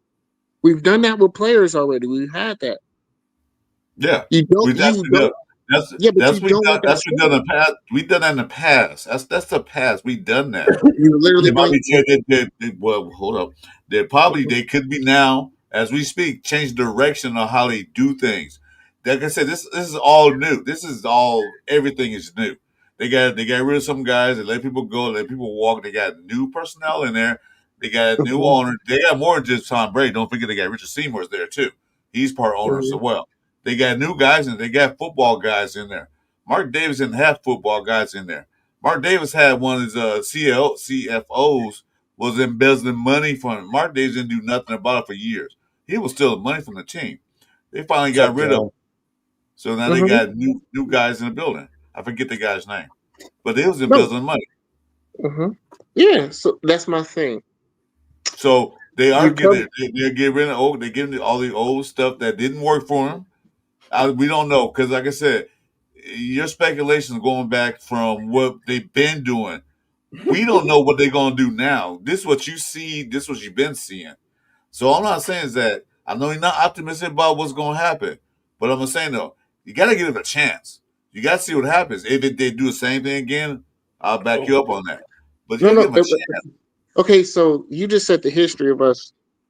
We brought in Josh McDaniels because we needed some way to run off Derek Carr because they didn't really want him. Mark didn't want him, but he didn't want to fire him. Just like you said, he didn't want to get a guy who was embezzling money. What did he do? He used Josh McDaniels, used them as a scapegoat, got rid of them. Right? He brought in AP to change the culture of the team because there was a lot of things that, he was the total opposite of Josh McDaniels. He brought him in, used him for what he had, brought the attitude, brought character back, got the morale and the locker room back, got rid of him, brought in Pete Carroll. Right? You bring in Chip Kelly, you bring in Tom Brady. Now you use Tom Brady to get Pete Carroll, you use Tom Brady to get Chip Kelly. He can't use Pete Carroll. He can't use Pete Carroll. I'm saying the habit. He can't use Tom Brady because he had. If he was using him, he'll get more stake at the team. He'll get more like a 12, 15, 20%. He sold 5% of the team. So, I'm just saying what Jeff said. I'm just repeating what Jeff was saying about him bringing in Pete. He got those connections through Tom, right? So I used you for my benefit. Now I'm done with you. I brought in examples of Josh McDaniels. I used you to get rid of Carr because I didn't want to do it. Now I get rid of you. I then bring in AP to fix what I did with Josh McDaniels. Then I get rid of him. Now I'm bringing in somebody else. Okay. So I'm saying the habits, we're saying something's different. We want to give them the opportunity, but the habits that still happen are still happening. So I don't have to give you the benefit of the doubt. No, thing that you're still doing. Explain to me what's happening. That was the past. That was the past. Like I said, nobody changed. That's what happened. People can't change. Things can't change. What's happening now that you see they did in the past? Was the exact same thing that they're doing now that they did with like Josh McDaniels and all that crap. What are you seeing or what are you hearing that they do the exact same thing now? That they're still using people for their benefit, and then when they're done, they just get rid of you because they don't want you. They're still doing that. Well, because they're not committing. They only as long as you can benefit, they keep you around. As soon as you're not a benefit, they get rid of you. And how they using them? Even, how they using them? They haven't even started the season yet. How they using them? That's just the question. How they using them?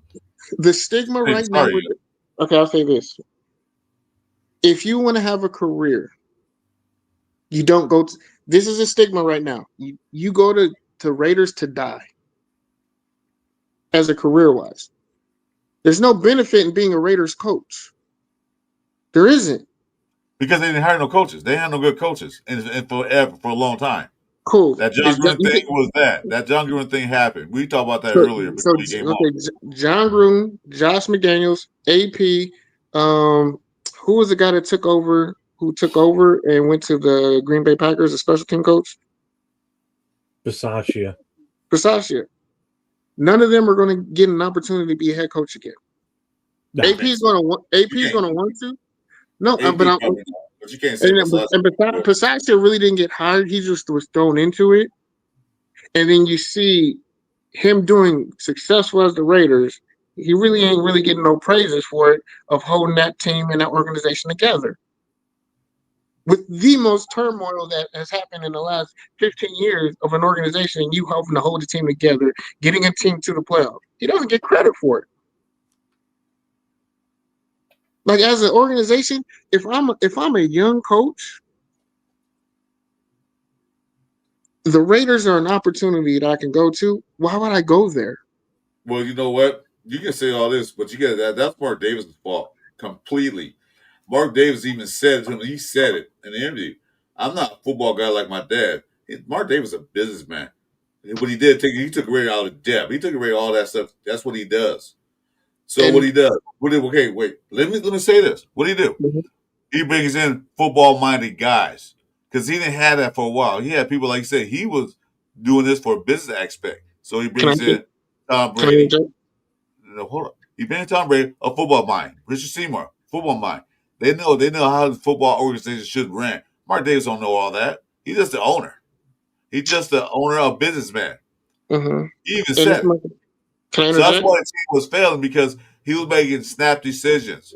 Oh, I bring Josh Allen because I want to do the Patriot way. Oh, I bring in this guy because I want to do this thing. Oh, I don't like Bisaccia. I will bring in Josh McDaniels. So that's what he did. He didn't make decisions based on football. He made decisions based on whatever he based it on. But it wasn't football.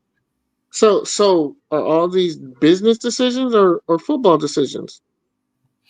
No, I'm talking about getting the Raiders. The Raiders in the depth and it was in Oakland. They had no money. Absolutely none. Which is why it was a great move. Now they do. Yeah, and that's why I gave Mark 4 years of this. I can't kill you for making business decisions. Because I know what you're working with. I know what you're trying to do. I know you're trying to build a nest egg and have more money in your pocket. We know what your dad left you with.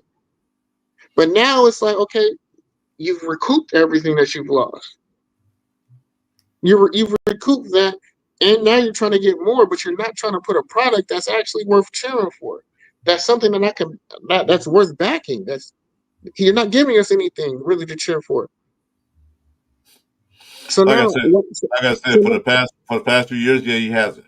But like I said, though, you haven't gave the Raiders like one chance in hell to see what they got on the field this coming season. I know what you're saying. You're used to what they've been doing.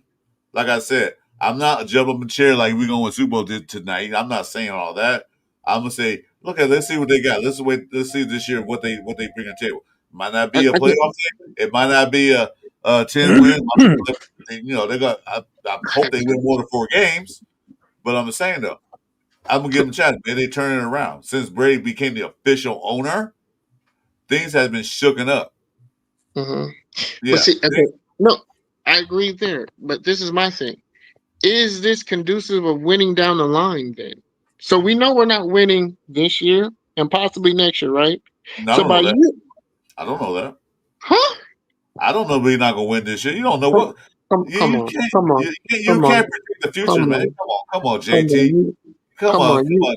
You All can't right, see, predict the future this like is where I that. lose the optimism. Come on, man. You can't sit here and tell me you see a Super Bowl caliber team. I didn't say no. So see, nope. Don't That's what do not put words in that's what my I'm saying. mouth. I did. That's I what said that they might not be Super Bowl team. I can't. But they can win 4 games. They can 1 game. They can win 16 games. That's what I'm saying. I don't know yet until I see what's going on. All that I know is I see things are differently. It's run differently now than it has been in the past. That's what I said. Don't put words in my mouth saying that they're going to Super Bowl. I didn't say that. I mean, no, I I'm said not. that. I'll be celebrating. They do, but I'm just saying Oh, though, it can't. They can't get worse than what they've been. All right. Well, if you don't predict them to go to the Super Bowl, you can't celebrate if they do. Yes, for I me, yes, I can. I They said met, 20 of those Super Bowl wins. expectations. No, this is my thing. Is okay. There's no way we get to the AFC Championship. There is a way. Let me take that back. Let me take a step back. There is a way we can get to the AFC Championship game if cards fall our way. Do I see that happening? No, I Sure, don't. Nobody saw that happening with Washington last year. Nobody nobody. picked them to even make the playoffs, let alone the NFC Championship game. They were a couple Yeah, plays away from being in the Super Bowl with a rookie quarterback. I'm but not saying we're the same caliber right now, but anything's possible. Yeah, I'm well, saying. no, yeah, it's possible. But But the Chiefs are going to be a little bit more normal this year because the refs aren't going to be on their side because they're watching these refs that referee those Chiefs games now with a fine-tooth comb and a microscope because they ain't getting away with shit anymore. That's only 2 games that we play them. I'm not talking about when they play us. I'm talking about every other game they play against everybody else. The other, 15 cool. games, 15, whatever. But the Chiefs are going to be the Chiefs. They still have Andy Reid. They still have Patrick Mahomes. They still have. They don't have the refs. That's the big thing. And it's But been proven.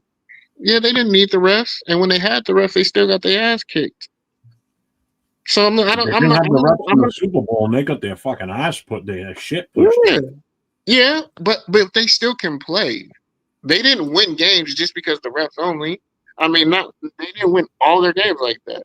So I'm not going to hang my head on, well, the refs aren't going to be with them. Okay, they're going to be with another team then. It's not going to be us. We know that for a fact. The refs are not, even though their colors look a little bit like ours, they're not on our side. Mm-mm. My thing is this. I know mine's is AFC Championship, Super Bowl. I'm over we just need to be better. No, like in order to be better like that, you have to build for the future. The Raiders have not built for the future. So that means that if you're in a win now mode, where your team is not quite complete, but you can finish it off and be better with free agency. Can I ask you this? How do you think they're not building for the future when everybody they just got in the draft, they're all rookies, they're young kids, a good chunk of them are all going to make the roster. Doesn't mean they're going to start all of them, but we got a chance to top the 3 starters that we had in last year's draft with possibly 4, maybe even 5 of these guys that we just drafted as possible starters. How's that not growing for the future? I don't get that. You don't commit all the money to the quarterback. You don't bring in a veteran quarterback. If you're building you don't bring in a veteran quarterback and only give him 3 years. But why not? Yeah, I don't know. Why not bring a vet? We don't have anybody that's a veteran quarterback on this team prior to. Trust me, I am one of the biggest AOC supporters around. Okay, I want to see the kid be the starter. I'm all for AOC being groomed to be the potential for the future. Geno Smith. Yeah, but is Geno Smith somebody in front of him to learn a little? Look what he had in front of him in the 2 years that he's been on this team. He's had absolute garbage in front of him. He had Jimmy Garoppolo and then Booger Minshew. Okay. He had a guy that was only good because when he was on San Fran, the defense was phenomenal and they won him games there. When he was in New England, he barely saw the field because Brady was there. Yeah, he learned the system, and that's why dumbass brought him in here thinking, all right, he's going to be able to run that same system and Jimmy can run it. didn't happen because Jimmy sucked, McDaniel sucked, plain done. Then last year they spent money to bring in Minshew when AP already wanted to start AOC because as soon as he took over as interim coach in the 23 season, he put him in as the starter because his exact words were, "I'm putting my guy in there." Well, Aiden O'Connell was his guy. So off season comes to the start of 2024. We spend the money. The dumbasses bring in Minshew. You know that came from higher ups that Minshew's going to stop because we're spending the extra money on him and not AOC when it should have been AOC 12 that should have been starting. Okay. So again, now he's got this guy in front of him. The team was a disaster last year because of the offensive coordinator we had. The running back room was anemic. The offensive line couldn't get out of its own way. It didn't start to improve until we got rid of Getsy and made the moves that we made, putting AOC back in there, adding, JPJ back and, was finally up to form. Glaze stepped up, and now we started to make something of it. We still couldn't run the ball, but thank God we had Brock Bowers and Jacoby Myers. Other than that, we wouldn't get many first downs, if any, the way that team was going, because we couldn't do it running the ball. That's for damn sure. So now the end of the season comes, and one of the first things they do is we need to address the quarterback situation. Well, we're not going to waste a 6th pick overall on a quarterback that's going to sit for a year or two. And besides that, who's he going to sit behind? He's going to sit behind AOC 12. You don't have a veteran leader in there as a quarterback. AOC 12 still needed a veteran in front of him to groom for him to understand, what needs to be done as a veteran quarterback. So you bring in Geno Smith, which I thought was a good move and a hell of a lot better than bringing in what's his name from the Rams, who just basically used us to get a contract first place. Matthew Stafford. Yeah. I wasn't in favor of that one. I definitely wasn't in favor of Darnold. I didn't want his ass. There was nobody out there in free agency that I thought was worth bringing in. So we traded for Geno Smith. Okay, I'm good with that. So Geno Smith comes in. We slate him as the starter. You got AOC 12 working with him as the backup. You can already see a difference in AOC 12 so far in the offseason. He looks in better shape. He's lost some weight. He's added muscle. He's moving a little bit better. I'm not saying he's the second coming of the greatest quarterback to ever play the game. I'm not expecting him to be able to run for 20 yards every time he has to run. The guy can barely run as it is. He's not that type of an athletic quarterback. But in the system that we're probably going to have, it's going to be not so much of a running quarterback situation anyway. You're going to rely on Genty to run the ball, and with AOC 12 or whoever's the quarterback back there, slinging it to who's our receivers, our tight ends. That's the type of system you're going to have. Everybody's expecting this super duper Chip Kelly offensive system. I'm telling you, I think it's going to be a little bit more basic than what you think it's going to be. It's going to be heavily run. It's going to be a heavy run game.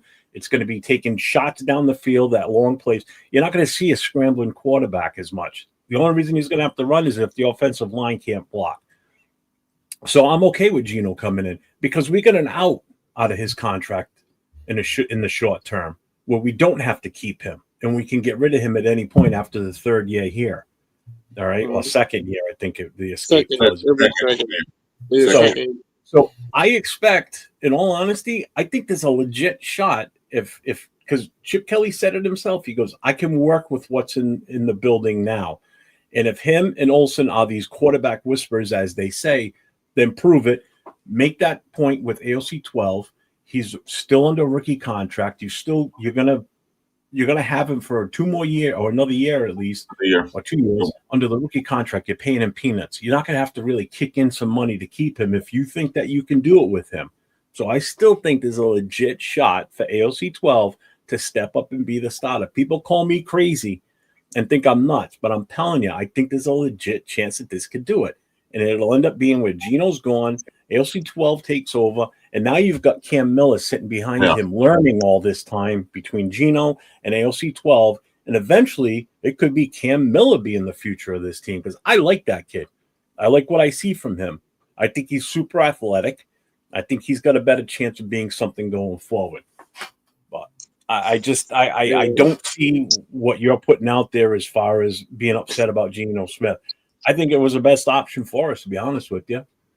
People are like, oh, he hasn't played much. Well, that's another good thing because his body hasn't taken a beating because he hasn't been a starter since he came out of out of college. He's been basically a journeyman spot player, except for the last few years where he's been starting in Seattle.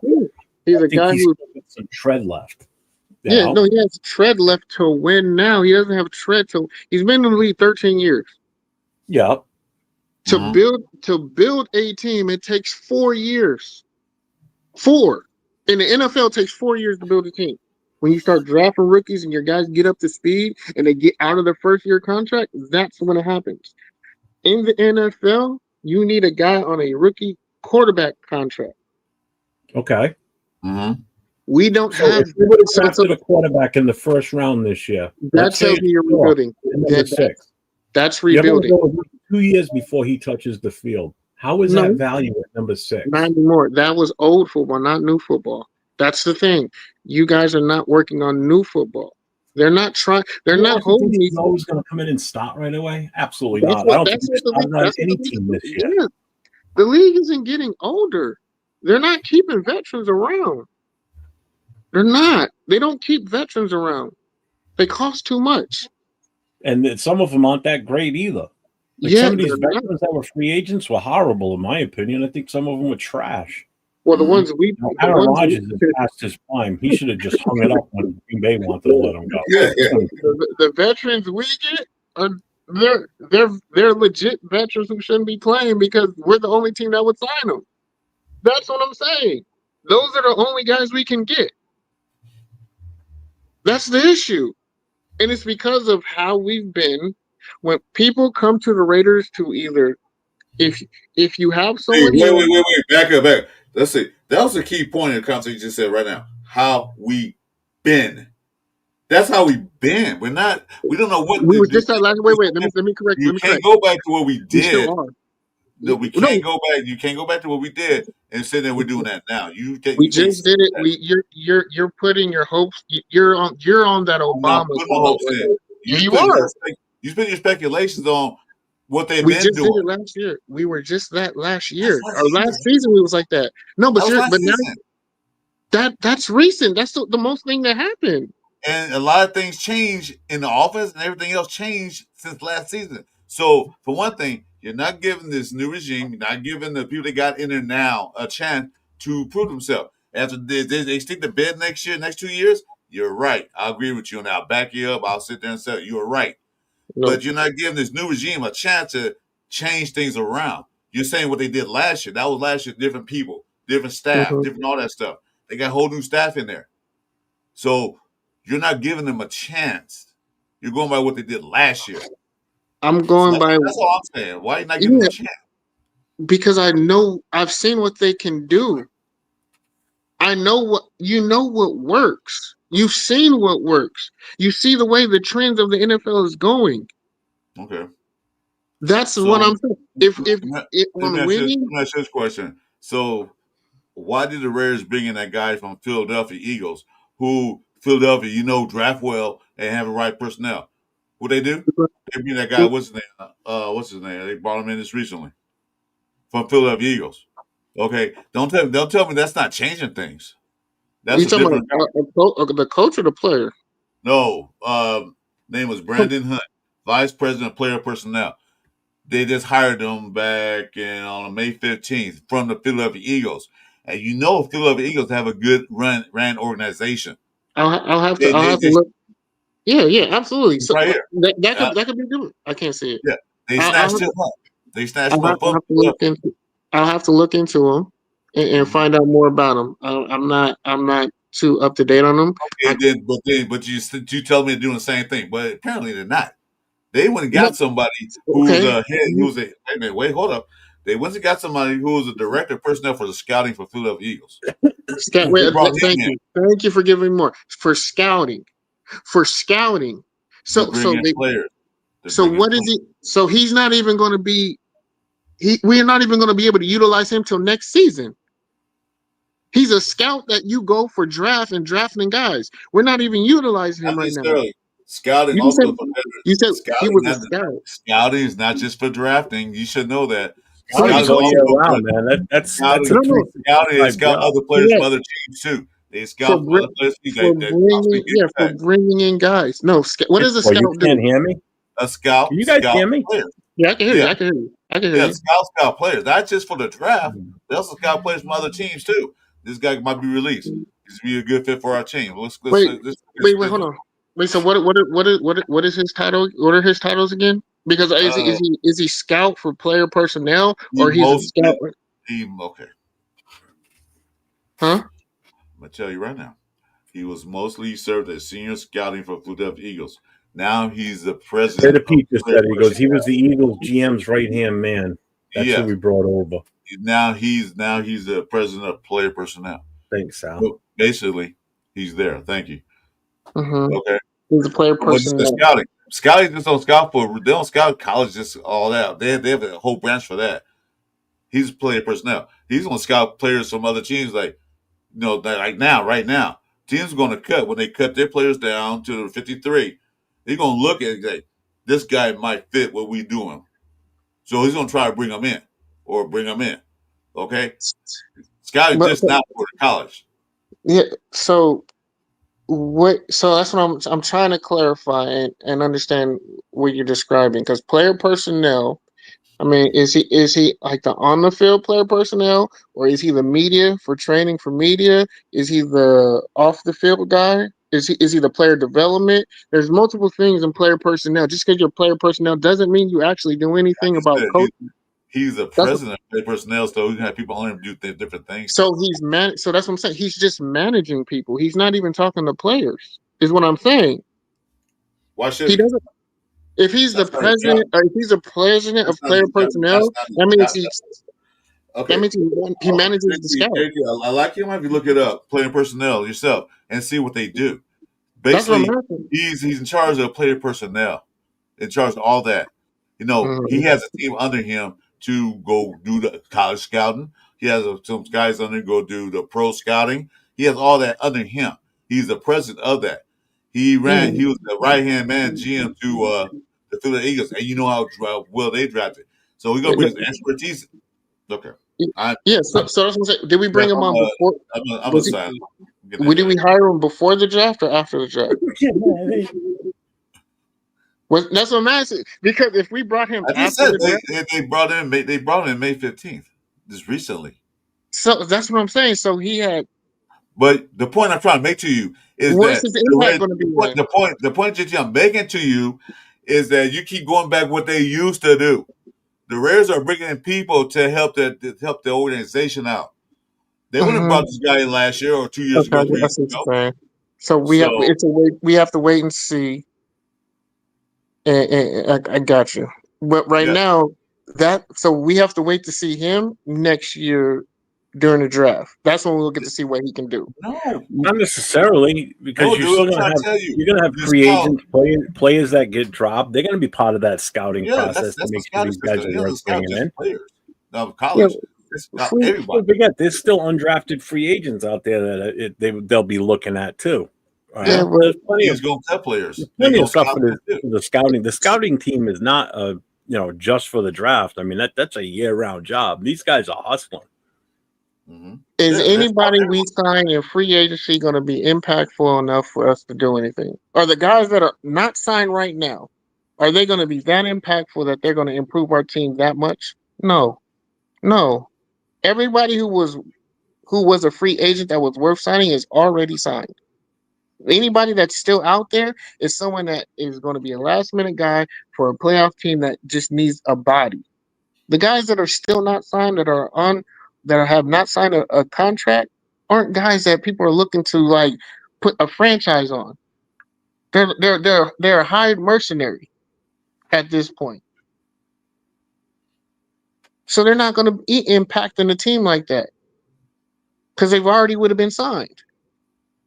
Now, if we were a team that needed one or two players because we were 2 or 3 players away and we had injuries and we were ready to win now, yes, we would absolutely need his skill set. But right now we're a team that's developing. So we're not even going to be able to utilize his skill set until next season where we can really see his impact. So right now, the team that we have constructed, he had no part of. There's no impact from him. Now, from what you're saying, yes, We're doing something different. We're bringing in someone from an organization that has been doing it the right way. You are moving right with forward. that. You're right Moving with that. forward. Moving forward. It's something that's Like I moving said, forward. he's just not scouting just for college. He's scouting the whole NFL. Everybody that put a football helmet on. He's looking at all the players. Like the coach might say, "Damn, we need another somebody on the punt team to block." Mm-hmm. Well, shoot, who we got? And not that good. We need somebody else. He might go look every other team who cut players or who's on practice squads and look at there and say their film and say that, you know what, I'm just looking at this guy ready. Let's get him. That's his job too. It's not just college. They scout. They No, scout the whole year true. round. Yeah, absolutely. I hope you're more right than I am, is what I'm saying. I want you to be more right than I am, because the thing that happens a lot of times is that they'll put someone in position just to have the title. Like Marv Lewis. He has a title on the team, but really what is his responsibility? That was a joke. I agree with that. That But was a that, joke. I agree with that. That made no sense at all. He just got on the team just to get a paycheck. He didn't do so, anything. and that's my thing. I want to know what his, because I really do want to know what his responsibilities are, because I know you have a title, but what really is your responsibility? And we have a lot of guys like that have titles in key places, but it's a head scratcher. Like, why is he in that position? It doesn't make sense. And that's where my indecision comes in, or I question, Right. because we have that. Our track record is that doesn't just, and unfortunately, you and I both know that isn't something that changes overnight. You Oh yeah, know I know that. that. I know that. You, But but also, that's I what, also, but you're also, saying JT, also, Gigi, I can't live in the past what we used to do. If they're doing things, let's see, let's give them a check, because this is not the same people. These are different people. Okay, like I said, if they fail, they fall flat on their face. Yeah, okay, JT was right. I agree with you. Mhm. You're right.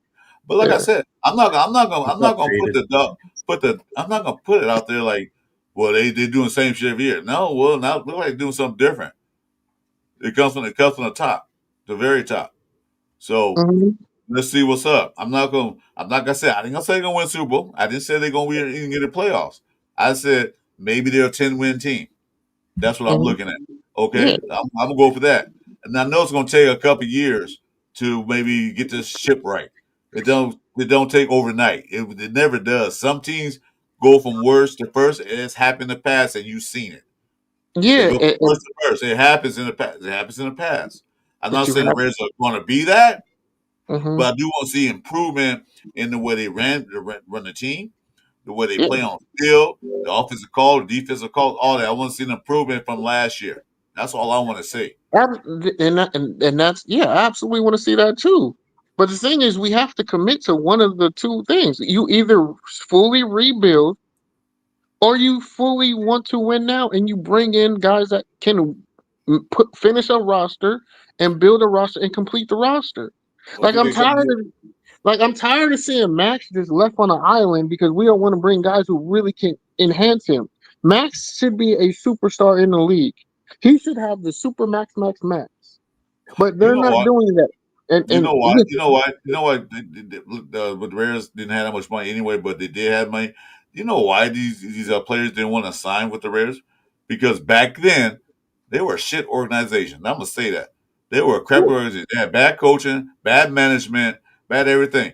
I'm not gonna put my NFL career on the line to play for you guys for a check, because a lot of that, players, yeah, you can't. a lot of players, believe it or not, they want the money. But a lot of players are competitive. They play football all their lives. They want to win. They want to win that ring. That ring. They want to. They want to be in the Hall of Fame. You know, that's the dream of any football player that plays football since they were since they were elementary playing Pop Warner. Okay, that's why we couldn't get free agents. Now they're changing the dynamics of this ownership and the dynamics of the front office. They say, "Ooh, now I can play for the Raiders now because look, they're trying to do something." For Mm-hmm. years, we're gonna get nobody over here. Oh, we got people at the end of their careers, pay them all that goddamn money for what? So they have a paycheck. They didn't want to win. They just want a paycheck because they're in their career. They're not going to do anything. But I'm here. and I agree with a lot of that, except a little bit of the end. And I do want to respond to that previous message about him saying Magic Johnson. when Magic Johnson became the minority owner, I believe Magic Johnson was the only person that was talking about the Dodgers. We didn't even really look like he was a minority owner when he first signed on with the Dodgers and took over. It was only Magic Johnson doing the interviews. So, and Tom Brady just signed on because a lot of people didn't like the Dodgers owner at the time before he sold it. Because he was doing some shady, he was doing some smart business decisions, but to fans it looked shady. So they only have Magic Johnson talking, and right now Mark Davis is in the same predicament right now with the tickets. As a fan, I'm not happy about the ticket prices. As a fan, I'm not happy about the team. So of course, I don't want to put my face out there and do the interview. Let me go send out the guy who the face is. Absolutely, he would do that. But also, you know what? In all honesty, respect to both guys, Brady and Magic Johnson, you're talking about two totally different personalities too. Magic Johnson loves the limelight. He's going to get out there and he can talk it up with the best of them. Brady's not that type of guy. Never has been. Never will be. So you're not going to see him come out and be that open guy and do the talking. So it makes sense if he's not. Magic Johnson, yeah, I'd rather have him out in front of the mic representing the team because he's got that personality where he can change the momentum of a press conference. Even if the press conference is going bad, he can swing it to his favor. Because all he's going to do is make a couple different comments and people will be like, ha, start laughing. And next thing you know, everything's forgotten about and they move on to other questions. Yeah. He's got that personality. Brady doesn't have that. Brady's all serious. I question it because trust me, Brady I live in New England. I hate Brady more than just about anybody. I can't stand him. I've said this before. If he walked into this room right now, even though he's a part owner of my favorite team, the team I love and will die for, I would still punch Brady in the face if he walked in. Okay, I'll take that. I was gonna say, please say punch and not spit. Okay, so my thing is this. Yes, I felt like that until he gives us a championship. I have not forgiven him. What's up, Rebel? Until he gives us a Lombardi, I have not forgiven him. I don't care if he signed with us. Yeah, okay. Right? I'm fine with that too. That's one. Two is the optic of him standing on the podium compared to Mark Davis is 100% better look. Because he can talk football and he can still swindle fans who don't want to see Mark, who knows he doesn't know football. You can't say that about Tom. Tom also is going to get respect from the reporters, where they're not going to ask him that chippy question that can make him look stupid or look bad, and he's going to be able to narrate all that. Mark can't do that yet, and Mark doesn't really care to have to do that, and he doesn't even have to want to do that because he's a billionaire. You don't have to care about that. Tom still does. So that's where the optics come in. He says, yeah, but the biggest thing is Magic Johnson was a basketball player who brought a baseball team. Tom is a Hall of Famer, 7-time Super Bowl champ. I don't understand that correlation. At the end of the day, there were players who then became owners. Magic did it in basketball and he bought a baseball team. Brady did in football and he was lucky enough to get a football team. Do I agree with Brady being able to do that? No, but it is what it is, And honestly, let's be real. Tom Brady definitely have an advantage of buying a football team over Magic Johnson buying a baseball team. I think Tom is going to know a lot more than Magic is going to learn about his team that he owns. Right? So with that, and then I was trying to respond to you. So yeah, about I agree with some of it, and I agree with what part. Hey, Gord, I'm kind of over it, but I'm not saying I would continuously punch him in the face. I just want to hit him once, just to let him know that Raider Nation still doesn't like you. Look, I'll say this: but then after that, if I can get one shot on him, then I'm cool with it. After that, after that, I'm cool with him being an owner. Let me ask you: if he brings us a Super Bowl, do we still have the image of wanting to punch him in the face? Yeah. Maybe not as much. I'll let it go. If maybe I'll just slap him. I won't punch him. Jeff, you telling me you waited 40 years and he brings us a Super Bowl and you still gonna want to punch him in the face after 40 years? Maybe a hard slap. I haven't been. Maybe it would be maybe about that much. Still would have a little bit of. I haven't been maybe a I'll punch him in the 40 chest. years. I've been Maybe I'll alive punch him for in the 40. I chest. haven't been a fan for 40. If Tom Brady brings me a chip, hey, man, he gonna get a hug from me. You gonna I get ain't a hug hugging him. from me. If you Maybe bring I'll me a give him Super a kick Bowl, in the shin, but that's about it. nah, it was like I said, just bring. Look, I'm to the point where you stole a dynasty from us, but man, I just want a ball, man. I'm to the point where I like you. It happened. I'm let that go. As long as you bring us one, I forgive you. Yeah. See, but for me, the hatred's a little bit rougher because I live here and I had to deal with Patriots fans for 20 years of that bullshit. And How long then, you been? oh, we're great. I You thought I guys heard suck. We that beat accent. you in the snow. How long I you That's been a heard. fan? that's why it still stings for me because I Mm-hmm. still live in this territory and I Sorry. still have to hear it from them. How As long you much been as a the fan? Patriots have sucked in the last 4 years, five I'm not years, gonna. still hear it. I'm. I'm not gonna lie. I wish I was there when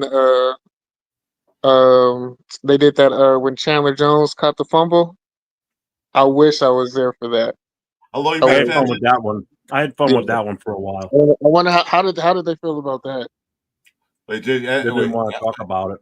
can you guys hear me? How Yeah. long you been a fan, JT? Nobody would talk about it. Uh, I would have to continuously bring it up. my Interesting if whole you did. football life. And how long is that? I've been How many alive years? for 40. I say I've been when I really because I started in college first. Uh, I fell in love with college ball before pro, but I would say probably about 30 years when I was 10. 30 years. Yeah, because I was baseball. I was baseball before football. Then I got into football. So you didn't see the Raiders win their last Super Bowl then? You didn't see that, right? I was like a couple. I mean, I was alive, but I wasn't like super fanned out. No, I seen it, but I didn't establish myself as a fan at that time. So Well, what no, I year were don't. you born? 84. Yeah. Oh, so you're Oh, saying so you're only a year old. my son was born the same year. He I didn't was, see I it was either. here, but I wasn't. He was a Standing. Raider. He's a Raider fan now. My son's born in '84, Yeah, so yeah, he's a Raider my fan. Yeah. yeah, my So family's all Raider fans, but I what would say I chose to become at probably 8 or 9, 10 around that time. what me and Jeff going through years as a Raider fan experience more than you can realize Mm-hmm. because we're sitting and waiting too. We saw that's how me and Connecticut. We saw the bullshit that was going on in the Raider organization. We saw it. We lived it. So what I'm saying to you is like the only thing you've seen in your years as a Raider fan, not putting you down or anything like that. I'll put no Raider fan down. What you seen was the bad for 30 something years, all the way through. Bad Well, no, decisions, bad but we wait, weren't bad at bad that play time. making. They had a Cool couple of Kevin, good that team years. that was too. Yeah, They had a but I'm couple, talking about they had a from couple of good nine years. from like 90. We weren't like bad in No, 90, no. Well, let me fin- 97 to let me finish what I was saying first. Then let me Yeah. actually say, I've been saying though, you saw more bad. You saw good. We had a couple of good years that we were good, pretty good, but most of the years it was pretty bad. Bad coaching, bad management, bad front office, no money, bad players. You saw more of that than you saw good. Yeah. I wasn't Yeah, around for the so- glory days. yeah, exactly. We were around the glory days and we were so dominant, we were happy. Then we saw what happened. The ship sunk or sinking. So Hmm. we saw the good, the bad, and ugly.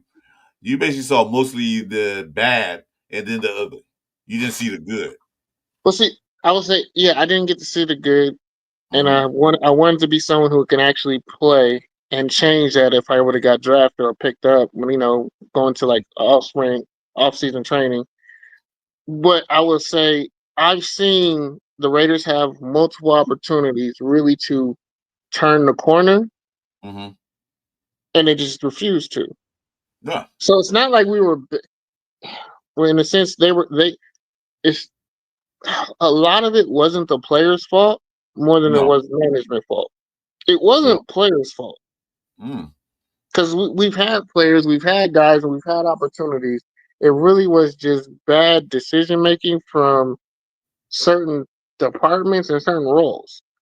But Yeah. you're right, yes. But predominantly, my in my life, the Raiders have not been a winning organization. Right, that was Jim Rome. Yeah. So see, so that's why I asked you how long you were. And But what you're saying now, you've I do been history. used to I it. do You've know been used to history. them. You've been used to it. My mom is history major. I do know history, so I have seen it.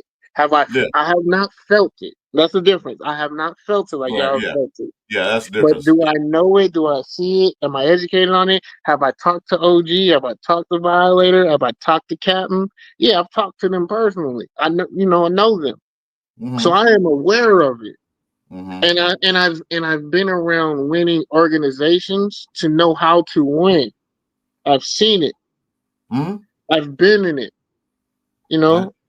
I know what it takes to win. Have not been in a locker room that has won. I know people who have been in locker rooms that have won. I know the difference. I've seen the difference. I know when a team is trying to do everything they can to win, or trying to do everything they can to build a team and a contending team. I know an organization is not doing that. Yeah. I know when an organization is just putting things out there just to have a product. And putting a product out there is very misleading and can look it's deceiving, because the look gives you the optimistic or the optics that they're actually trying to do something and change something when they're really not. And that's what the Raiders are known for doing. Is doing what looks good. And we're still doing that now. Because if we really were trying to build for the future, unfortunately, you don't bring on Geno Smith. Look, AOC has been in the league long enough. Hey, you're gonna have to take your licks. You've been here, it would be year 3 for him. He's a starting quarterback at year 3. If you're rebuilding, he's good enough. He's gonna have to take his licks, he's gonna have to learn how to win. He's ready now. He's been behind a guy who's been to the playoffs. He's been a guy who's been to a Super Bowl. He's been behind guys who's been on Super Bowl caliber teams. He's been behind a Super Bowl caliber coach. 2 different coaches who had Super Bowl coaching. He's been behind a guy who's been to a Pro Bowl. So he's prepared and he's ready as he's ever going to be. A lot of it's going to be on the field training. He's just going to have to learn. You have to get his feet wet. He's ready now. Year 1 and year 2, he wasn't ready. Year 3, he's ready. I agree with that, because ALC never got a chance to do anything, but that last regime just totally screwed him over. He didn't get a chance to do anything. He physically could have done it. He mentally wasn't prepared. Like Jeff said, they brought Geno Smith. They need a veteran quarterback to help guide this team. Maybe help AOC and help the new Cam Miller. Well, but like I said, if they're not happy with Geno Smith, that's out. They can get rid of him. No, but that's my thing. You bring in Geno Smith when you're ready to win now as a veteran quarterback. They must be confident. They said they're ready to win now. It's not about that. We are ready for them to win now, but absolutely, they're not saying that. But that's my problem. They're not saying Super Bowl bust. They're not saying that. Yeah, but then every team will go Super Bowl. But yeah, then we invested our money wrong. We could have invested it in players who are free agents that we could have signed. Like who? Players, give me an example, because there wouldn't be that much free agents out there. I'll be honest with you. If we were ready to win now, what I would have done, I would have signed Myles Garrett. I would have signed Myles Garrett and had the best defensive line. Now you can't run on us. Yeah, Myles Garrett on the right, you have Max on the left. Now you have 2 guys that are going to have 15 sacks each apiece. And then when it gets 3rd and long, you still have Malcolm Cooch. You still can even bring in Tyree Wilson and put him in the middle. Okay. So they can't just do a little screen and dump it off in the middle. Like that's what I'm saying. Like little things like they were not. That's one free agent. What's the next free agent? I'll have to find my list. I'm just gonna take a time out here for a second. Just want to do a PSA to everybody that's in the chat. Make sure you hit all 4 of us up here that's on the panel right now. You got myself, then you got Chris 4 Raiders, then you got Raider Twan down below, and then you got up for review. JT, make sure you guys get to all 4 of our channels. If you haven't already, hit that subscribe, hit the notification, hit the thumbs up. I know myself, Chris, and Twan are all streaming right now, so make sure you bounce around through the channels, especially to Chris and Twan. Help get the numbers up. We got to help our brothers out here and get them to that next level. There was a question. I'm going to pop the question up. I'm going to answer real quick, and then I'm going to go out for a smoke. Rock asked, who has the better running back room, Genty or Mostert for us, or Najee and O'Marion for the Chargers? I'm going to answer it quick. I'm going to go with the Chargers right now, to be honest with you. I don't know because I haven't seen anything on field yet. I don't know who got the best running back room. Out of the two, I'm going to have to go with that one because Najee's got more of a veteran presence. He's not just a speedy back like Mostert. I think Mostert's like kind of like a one-trick pony. Marion's going to be a different type of player. So it's going to be interesting to see how that backfield works together in LA with the Chargers. I'm going to have to go with that one. So talk amongst yourself. I'll be right back. I don't know. But it looks like you would have to go with the Chargers because one person on that list is not proven, and already he's being coached to change a bad habit that one of his coaches feel. So you would go with the Chargers. Also, they have a coach who is better, who is a heavy run coach. Jim Harbaugh. Yeah, now I will say Chip Kelly is he's a good coach for running backs. You're going to look good as a running back, and I think Zamir White is probably going to be our number 2. Or you know what? I'm not even going to say that because I don't trust him. I know he's going to look a lot better. That's exactly what you said earlier. That's exactly what I said earlier. I said this Zamir White can look a lot better than last year because Kelly's going to put him in position to run better, give him certain plays to run that fits his style of running. So I think he'll be a better run back this year than last year. Not saying he's going to break the 1,000 yards, but definitely he'll get probably better than 2.8 yards a carry. Well, no, he's going to look a lot better. One, because Chip Kelly is going to help him visually see the field. Yeah. I hate to say it, but like Luke Getsy is a terrible quarterback, and he's a guy that he can make a good player look terrible. Getsy, offensive coordinator? Yes. Was the worst thing they did. I don't know what the hell they was thinking about, but anyway, that's history. That's done. To answer the question though, for me, I say the Chargers, and that is easy. That's an easy one. You as much as we like Genty, Amari and Hampton was just as he was in that bracket of running backs coming out of the draft. So you can almost say that's apples and oranges. You know what I'm saying? It's about the same thing. And then when you talk about behind that, the veteran running back, Najee Harris is way better than Mostert. So you have the Chargers actually better in that situation. Yeah, I agree with that. Because that's one thing I would have drafted. That's my running back I would have drafted was Hampton. That's when I was like pounding tape for Hampton or one of the guys from Ohio State. Yeah. Junkies or the other guy. So that's what I was pounding tape with. Genty, they picked him. Okay, we got him. So nothing we do about it. I was too happy. Drafted, I wasn't really that ecstatic about getting him, but what can I do? But I had other choices that I would have took. Yeah. Yeah, I was very high on Hampton. Actually very, very high in the sense of he was right in that bracket of guys that I would have drafted, saying, at running back. It was him, Amari and Hampton. It was obviously Genty was on that list, but Amari and Hampton was one, and then Travion Henderson was my other guy that I was really high on. At that high in the draft, especially drafting that high in value. There is a lot of guys, and you guys heard me talk about this a lot about the running backs. There was plenty of guys that could have been either rotational guys or, saying starters in the later rounds because the running back class of this draft was very deep. The biggest I've seen in all my years of watching the draft, that was the biggest running back class I've seen ever. Yeah. Ever.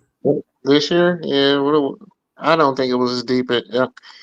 It was deep for college, but I didn't see that much NFL talent personally. It was deep because usually the running back class leaning that big because you get running backs later in the draft and everything. But this class was pretty deep with getting running back class. There's a lot of running backs in there. Not saying they're gonna be starters day one, but it still was deep. Like you said, rotational back and forth. I haven't seen it this deep in a while. And even further, the Chargers, unfortunately, their room is even better because the other guy that I like, they got him. I believe they got him as a UDFA, and that was Raheem Sanders from South Carolina. I loved watching his tape and was hoping that he could, eventually be a piece to our room. But they ended up adding him. So you have Najee Harris, you have Amarian Hampton, and Raheem Sanders. So their running back room is better than ours, in my opinion. All right, I agree with that because we got Genty, then the assistant McCormick. I thought would be a star running back last year, but for some reason he wasn't. And then when he comes in, he does well and gets hurt. He was hurt on the practice squad, so I'm like, you're not good to us if you're gonna be hurt all the time. So let's see if he's gonna get better this year or is he gonna be out. So that's another guy that I'm looking out for to see if he can get on the field and stay on the field. Yeah. I can't argue with that. I know, Jitch, you made a lot of good points. I totally, I see what you're saying, where you're going at. I just, not old, but I see different changes in what they've been doing in the front office. Because, like I said, the team's not successful unless you got somebody on the top floor making decisions that makes the team better. And I think that they probably are getting some guys better. I don't know for sure, but the proof's in the pudding. Let's see how they do this upcoming season. Like I said, if they go 4-13 again, and then the following year they go 3-6, 3-15 or whatever, yeah, you were right. They're doing the same shit they've been doing for the past 40-something years. No, not 3-14. I didn't say that. I said we got 7 wins coming from my side. 7. not 3-14. If they were to go that, I'll just say, if they were to go that, they look like crap on the field. Yeah, but nah. Even 7 wins for a team that's trying to build up whatever they're trying to build to, all right, that's not acceptable to me, but I'll take it better than 4-13 any day. As long as we don't get swept in the AFC West, everybody just sweeping us again. No, I can't put that in. Sorry, fellas, that can happen. They can't have that. I'm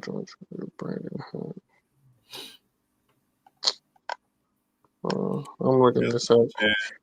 Okay, so I'm bringing up the free agent list on my list that I had. So I would say this is if we were building to win now, right? Mm-hmm. Who I would have brought in, right? At certain positions, because there's a lot of positions that we could have improved on.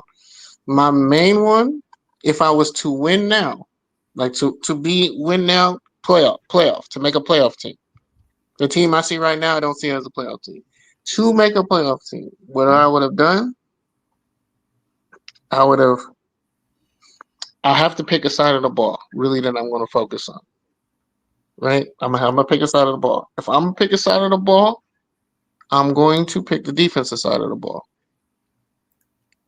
I'm going to work with that more than I'm going to try and make something with the offense. I know I have a little bit there. I have more pieces to work with on defense. I have a solidified grade A guy who is a Hall of Famer on my defensive line. I have an opportunity to bring in another Hall of Famer with Myles Garrett. I could have brought in Von Miller. I could have brought in Jadeveon Clowney. Now I would have went for Myles Garrett. If I didn't get him, I probably would have I would have got 2. I would have either got from these 3, Jadeveon Clowney, Von Miller, or Shaquille Barrett. I would have tried to get 2 of those 3 on my defensive line. Then I would have went From those are just the edge rushers. If I'd have went defensive, I mean, sure, you could even. I wouldn't have did it, but you could have also brought Khalil Mack back. You know what? If they were okay. So you're saying Garrett now? If you know that everyone got Garrett and then signed Max Crosby to that contract and signed Garrett, you know how much money they would have left to do anything with? We would have a lot of money still left because Max would have renegotiated because he sees, oh, you're for real. He already signed. Well, I'm saying he already signed it. Max would have restructured it. I know. No, because this is the thing. Before we even gave Max that money, if we were moving like that, like, hey, yo, Miles is there. I would have went to Max before it even got to the point I'm gonna restructure. Hey, how do you feel if we went after Miles? Would you restructure even more? He probably would You have. do that from rip. That's what I'm saying. As an organization, you do that before you even talk to Max. That's gonna be my bargaining piece with Max. Like, hey, you have an opportunity. How do we know we didn't go after Garrett? We could have talked to him tonight. I'm sorry. How do you know we didn't go after Garrett? Nobody We said we didn't. We didn't. We didn't. How do you know? How do you know? Because we weren't committed to giving him the money he was asking for. We didn't even get past calling the free. We called his agent. We called the agent. The agent told us the price. We said, "Have a good day." That's exactly how the conversation went. Okay. We called. He said, he's like, "Oh, I was waiting. I'm expecting a couple more calls. What we working with? We looking for this." It wasn't just the overall money. It was either going to be the years or the money. Mm-hmm. We could have gave him we had the years. We had the money to give him. He just wanted a little bit more years, I think, from what I hear. And they said, have a good day. And a lot of teams said that. But a lot of teams went after him. Yeah, but the thing is, if you really want to win, you're gonna have to pay that ticket. Then you have to restructure and push stuff on the end. You have to learn. This is where GMs make their money. This is where the GMs has to make his money. You're gonna have to commit to something. But you telling me you got Max Crosby and Myles Garrett? That offensive room is terrified now. Yo, we really can't run the ball on the edge. We're gonna have to try and run to the middle. Now you almost took away half of their play calls just with that alone. You done simplified the game for your corners. We got young corners. Okay. Right? We got young corners that really get lost when they have to cover somebody. You ain't got to worry about having to cover that long when you got the two best defensive ends in the league. Oh yeah, okay. So they offered the money, he didn't want it, you moved on. Who else would you sign? Who else? I would have went after Owe. Who was Owe DeZiga? I would have went after him. If, like I said, I would have went after Owe for the inside, or I would have went after. I would have went after. I know people might not like this. I probably would have went after Solomon Thomas back as the defensive tackle. Solid defensive tackle, holds up well, good against the run, moves the line. He would have taught our younger guys. Yeah, it's a fun thing about free agency. It's like you can go after if you want to. It's up to them whether they want to come here or not. And like I said, it's very been a trash organization for the past few years. Some players didn't want to come here. I don't care because some players they took less money to go somewhere else. They'd rather go somewhere else than come here. So that's the key to that. It's not like, we could have went after them. Okay, we probably did. Probably often the same amount of money the other team did. But they said, why would I play for you and ruin my career? So you gotta look at that aspect too. And that's the thing. When you have a bad history, you don't get the benefit of the doubt. And that's what I'm saying. When you and if you really change, if the Raiders really are trying to turn that corner and change the tune, players will start coming here. They won't take less to go somewhere else. Because right now, players are not taught to take less. Like, this is what I want to tell you. Because you said most people right now are playing to get that ring and get in the Hall of Fame. They're not. Most guys right now are playing to get that contract. They want the most money and the maximum money the fastest. They're not playing for the Hall of Fame. They're not playing for the ring. I didn't say most. You put in words. I said it's a lot. I said a lot of these players do play just more than contract. They want to play in the Hall of Fame. They do want to be a Super No, they Bowl don't. champ. They Yes. do not. They do not care about the Hall of Fame no more. They don't. Guys And do you not know, care about the Hall. They and do you, not and you care know, about the Hall of Fame. And sucks to say, a lot of people, and you know this how? How do you know this? because I work with Talk to kids. every player Must be you my talk to every question. player in the NFL. Not to every player in the Okay, NFL. then No, you can't say that. Then you can't say that. So you can I've say talked some to. players do, some players do. I'm just saying though, you can't I'm saying say the that. older players. Yeah, I can, because I talk to majority of the kids who come up. I know majority of the kids who are in college. None of them care about the Hall of Fame because it doesn't do anything for them financially. These kids are not taught about. None of these kids don't even know history. A lot of these kids don't even know. They can't memorize 50 plays. These kids don't know football like that. They don't understand history like that. They don't even understand legacy no Give you more. that. That's for sure. Yeah, maybe so. So, I mean, so, so I'll give if you that. I'm just saying though, but you can't say all these players don't say that. But a lot no, of them no, probably don't. A lot of players don't. Probably not. okay, You know, you could be let me right, say. could be wrong. But I'm just saying though, some players like they grew up dreaming of being a NFL player and getting a Super Bowl and get that championship. They definitely dream about that. You can't tell And these players go through all their life playing football and everything just to go make a paycheck. Of course they do. Who don't want to make a paycheck? I would yeah, love to be a football player, man, making $20 million. Oh, I love to be a football player, be a third string football player, make 200,000 a year. Man, I'm See, not they don't. happy with that. no, But I'm What's just up, saying that Lakers for life? of course they won't get paid. That's But obvious. what these kids don't realize, though, is if you make it to the Hall of Fame, that's just another notch in your belt. It's another way to market you to make more money in the future too, because you Mhm. add that title, that puts you in another bracket right there. You know what I'm saying? yeah. People will look at you differently because you've got that gold jacket. That's a totally different. That's why I don't A understand why they club. would say that. The Hall of I, Fame's I, not. yeah, I agree with both It's you a guys. club. It's an elite club that you belong to now. It's like nobody else in that club but you and a few other people. True, you would say that, but it's not respected. I know that I can tell you the kids don't respect it no more because the guys who are in the league,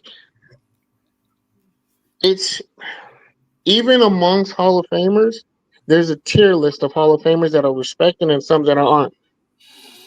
That's the thing. And right now, how we're coaching kids and how they're being taught is that they're taught to be you're a business. Kids are being taught they're a business. You need to get an LLC. I need to get insurance. I know 5 kids right now in high school who have insurance if they get injured because they're getting NIL money. That's been on there They're for a getting- while. That's huh? a no. Yeah, now they get an IL number, but No, now NIL. But okay, before, but that was like even out of high school, it's the same way. They're yeah, taught no, the same way. They say, hey, you go play professional. You guys treat it as a business, not a sport. yeah, I but know they're being that. taught that in high school now. Is what I'm saying. Even Oh, right now, they've been doing that. I was in high school. They were teaching that too. no, yeah, That's how but they been doing that. They say yeah, if you go in there and treat it as a business. Make sure you know how the value of the money and how value the dollar is. Now, as a sports that you playing like for free out in the middle of the street. yeah. This is a business. They've been taught that in high school a long time for a long time. So that's not new. The NIL is new. That's what they got to learn how. Well, no, the That's NIL is just legal now. The NIL yeah, was under the table before. yeah, That's I the know. difference. So Yeah, the thing is, but the thing is, right now is it's it's people. Right now, a Super Bowl ring is only worth about $35,000. If you get a Super Bowl ring, you're not really remembered after 10 to 12 years if you're not the star player of the team. Majority of people who have a Super Bowl ring, you don't even know what they look like. So a lot of guys don't care about that because 35 grand ain't gonna do nothing when I've been making 10 million on a year or 4 or 5 that's million a year. that's what all sports. It's not just football. That's what all sports. But that's It what I'm might saying. what But sport it is. Unless that, unless that it's the, unless you listen to like golf or something like that, single tennis player or something like that. Yeah, of course. But you talking about team sports. It's like that always because when the team wins a championship, you gonna remember that at least star player. You gonna remember who's the star of that team. you But but it went further. the rest of the guys, he can walk up to you in your face and show his ring. Hey, I won. When did you win that? Oh yeah, you were on that team. Yeah, of course. Hmm. That's factual. That's where it goes. Yeah, but like the team sponsor and all that, it's not. Sucks to say, it's less team, more me now. Like there's a lot of less team camaraderie now. Like guys aren't really playing for the team. Those guys are few and far in between. When you have them, you love them. Yeah, because Team. some players. Why do some players in their contract year have their best career, their best career of the season? Because they want that new contract with either this team or another team. Is And it a always lot of people say that's selfish because you could have been playing like this for the last 3 years and you only play like this year when you have something that you want. They're not playing for the team. That's selfish ball. mm-hmm. I Because you agree with could have that. been, yeah, because they could have been playing like that before. But now when it's hey, it's my time to sign, meaning that they're going to get that extra yards. They're going That's to why. fight for those two. That That's means why they're not putting it on if their I'm own. Joe manager, I'll get these guys on their contract year. They can play because they're gonna play their ass off to get through contract. So there you go. So Well, some of it is guys are playing, but then some of it is actually guys are stepping up and the team stepping up to get the guy the contract. That happens a lot. yeah, You see like or in incentives. You see the incentives. But a lot of it it's it's I hate to say this about the youth. They're dumb. It's the league is becoming dumber by the day. The IQ is getting dumber by the day because the money is getting higher by the day. yeah, It's just going up. So the more money that they can get, the dumber they're going to be. yeah. And the dumber you are, the less you are about legacy, the less you are about winning. Because it's you're only about yourself. Yeah, I can't disagree with that. It's The all about NIL screwed colleges. That's what yeah, it it's is. all about the dollar. Yeah, I could definitely I can't disagree with that because that was all about Boosters, Comes to going all about NIL. playing. I You think know, boosters. it's like I more said Yeah. fun. before a while back, it was all about playing for that ring, playing to open the Hall of Fame. It Yeah. was about that a while back. Maybe not now because I'm not in touch with the youth like I was. Maybe they changed mine because it's all about that. Like Jeff said, Well, just see, screw. the thing is, the ring is the icing on the cake now. It's not like before. It was the ring is everything because the ring used to lead to sponsorship. The ring used to lead to commercials. The ring used to lead to you get that that Disneyland commercial. I'm going to Disney. When they win, Yeah, that yeah. the ring would give you the money. That's not how it is anymore. The ring doesn't do anything for you no more. The ring is just an heirloom that you put in your counter. And then when you die, your family will sell it off because it's valued at whatever that the person Still, wants to value still, it. still in place who won the ring, man, auction them off and everything already. So that's the way it is. All right, Well, but those are the ones that are bad with their money. That's the problem. yeah, Yeah, that's exactly, true. But exactly. even if you watch, there's certain players now that actually will tell kids get the most money you can because they've been screwed over by the league. Like Gilbert Arenas will never say do stuff for the team, do it for yourself. Like people who are influential in the world today when it comes to sports, they never say be friendlier to the team, be friendlier to yourself. You get as much money as you can while you can. That's not in most that means that you're not doing anything for the team. You're not trying to be team friendly deal because Yeah. they know they've known the business, they've seen the business before they got there. They were in the business, then they got screwed over by the business, and they will tell them the business is always going to be the business. It's never going to change. No, well, the team's not gonna be loyal to you unless you help bring butts in those seats and get ticket sales up. They ain't gonna be loyal to you. Yeah, so They're gonna that's put yeah, yeah. I understand that. That's all. That's what business. That's how business work. but that's the So thing. No, what can you do for me? If you Yeah, can't and do anything for me, then I'm gonna let you go and get somebody else to do for me, while I get more money in my pocket. And if I get more in my pocket, I'll put a little more in your pocket if you do what you're supposed to do. correct. But there's organizations that have hit it better Mm-hmm. and been friendlier to teams than other organizations, and Oh, yeah. we're the other and the Raiders unfortunately are the other organization that have not done well with that. And if you know, look at the football playoffs and everything. You know, it's always usually the same 3 or 4 teams at the top of the threshold, always because they have well-run organizations. Hmm. I gotta Well, ask Jay. I gotta ask you a question. What is your platform on your channel? I mean, are you positive with the Raiders, or you just go for the controversy? I'm just curious because I'm trying to I'm understand where you yeah, stand based on. conversation. You're kind of all As of over the place. late, I would say my stance is I want to see us win, and I want to win. So for me, it looks like I'm very stern, and I'm not trying to be controversial. It's no, I'm just telling the truth, and the truth hurts. Like I'm sorry, I'm not going to sit here and have to wait 8 or 9 weeks to see bull BS. I see the BS in week 1. I see the BS going on in OTAs. I'm like, yeah, he's a great guy, but that ain't going to win. I know by week 10, I'm going to be pissed. I'm going to be throwing my remote. You know, I don't want to be the mean guy punching his TV because my team is trash. Because I was sold something that looked good, but it really is trash. It's not going to work. So I look controversial. No, I'm just telling the truth. And then people will be like, oh, before the season starts, I look negative. But then they're like, damn, how did you see it? It's because I know what's going on. I see what we're bringing. I see the caliber of players that we have compared to the caliber of players that other teams have. Compared to the teams that win and the players that we have compared to them, they're not. It's not good. You're not going to tell me. I'm sorry. Go ahead. No, go ahead. Go ahead. Finish what you were saying. So I look controversial. I look like I'm negative, but I'm not negative. It's just like, oh, I know that this can't win. So I'm not going to be happy. I'm going to let you guys know, hey, this is what's going on. I'm still a Raider fan. I'm still going to cheer for my team. Hey, man, make me eat crow. Make me eat crow. Well, that's kind of where I was going in a second.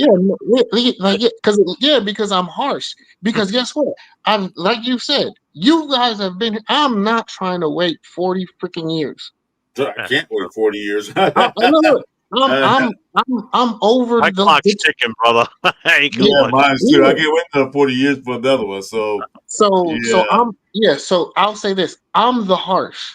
Like, you know how, like if this is a parent, like if the Raiders are the child and I'm the parent, I'm the dad. I'm the harsh parent who ain't gonna put up with the BS. And this is BS. And I don't sugarcoat it. Like other people will sugarcoat or fake the fun. I don't fake anything. I can't fake reality or the truth. Yeah, that hasn't been us for too many years. But like I said, I can't say they do the same thing, so I don't know. All they gotta say, I can't say nothing about what's going on until I see what's on field. I don't care about OTAs. OTAs is like whatever. But until I see what's on field, is that after like a few games, like what this same shit I saw last year, they ain't doing nothing to change anything. Yeah. So I just gotta wait. I give you that. Yeah, you're right with that. I agree with that. They're not doing the same thing, but they're not doing things that are winning. Let's make an agreement right now. So you basically think we're going to win 7 at best. So you think that the team's in no position to do much of anything this year versus what we like last year. You think we're going to be just as bad as we were last year, plus an additional 2 or 3 wins, right? Well, see, this is the thing. We can win 7 games. Oh, I mean, it's a yes or no. For me, it's not, because guess what? If we can win 5 games but still be a better team and going into the season next year, better. You know what I mean? Like we can have a young team that, yes, we win less games, but next year that team is developed. They're going to be better mentally. They're going to be prepared a lot better. They've got a season under their belt. You know what I'm saying? The rookies stepped up. We're getting older. Yeah, so like you can have a team that wins less, but they did better than what they did the previous season. Okay. Because we have a lot of young guys that are going to be stepping into key roles that they might not be ready this season, but next year they're going to be. Yeah, they'll be ready. Okay. They can play.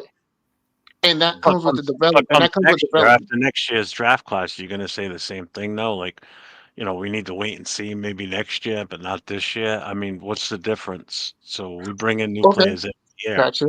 So what's the difference? This year we had to fill. Okay, last year we had on our start for 22 positions starters. We had 3 legit starters.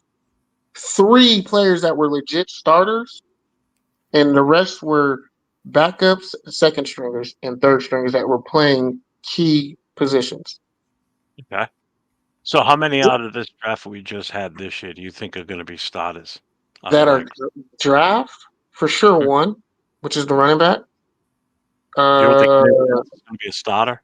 I'm sorry, you were breaking up. Say it again. You don't think anybody else is going to be a starter out of that group that we just drafted? Starter week one? Possibly the kid from the receiver Beck, because the receivers aren't really that good. Okay. So that's what I'm saying. Like, we have a lot of guys that, yeah, they can start, but are they really starters? What about Porter? Sorry? What about Porter? Porter. Porter.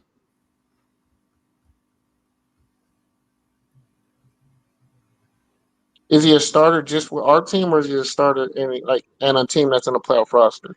They just drafted him. They drafted him.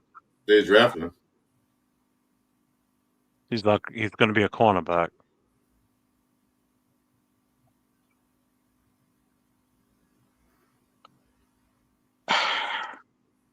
That's a good question. I would say he's potential.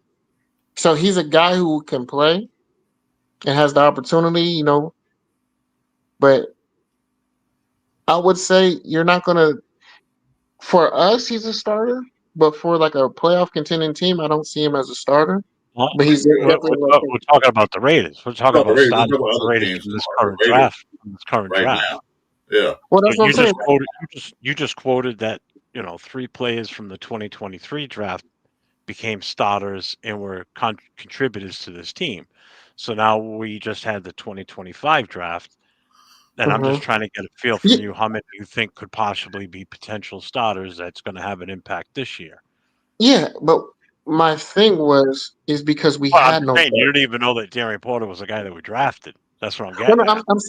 Because I'm comparing him to playoff teams. So I said when we had guys on our team, we had. All right, now I'm confused. Why would you compare him to a playoff team when we they're had talking about the team, man? We're talking about the Raiders now, not talking about playoff team.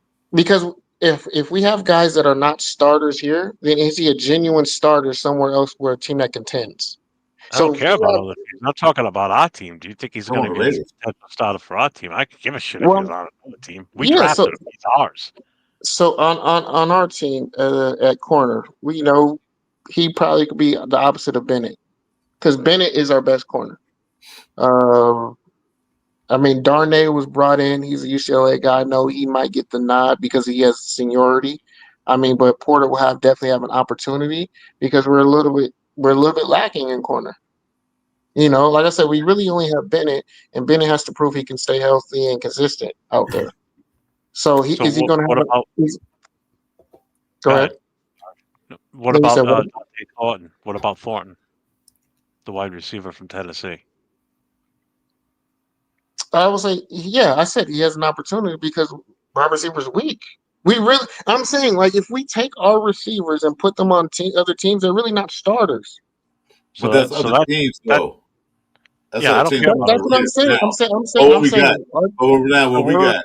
We're talking about the Raiders teams. We can put anybody on other teams. They won't be starters. The Raider team was trash. Like that's what I'm saying. If we're talking about last year's roster, right, and we're bringing on guys now, rookies really shouldn't start unless they're like the best rookie. You shouldn't have a second, third. You shouldn't have a fourth, third on shouldn't be coming in week one to start on your team. That means you have a bad team. So for us to sit here and say we have guys that we drafted in the 4th, 5th, and 6th round, they were bad. You had a bad roster. So if you have rookies, like I said, there are rookies that if they're first round draft picks, yes, they could come in and they can contend. But a 4th ring guy shouldn't be coming in and contending week one on your team. He shouldn't. He's a development guy. Guys from the. But if he's talented enough to beat out guys that are already on the roster that are already NFL caliber players, how's that a bad thing? He wouldn't have been a 3rd or 4th round draft pick. That player is that talented to beat them. Why not?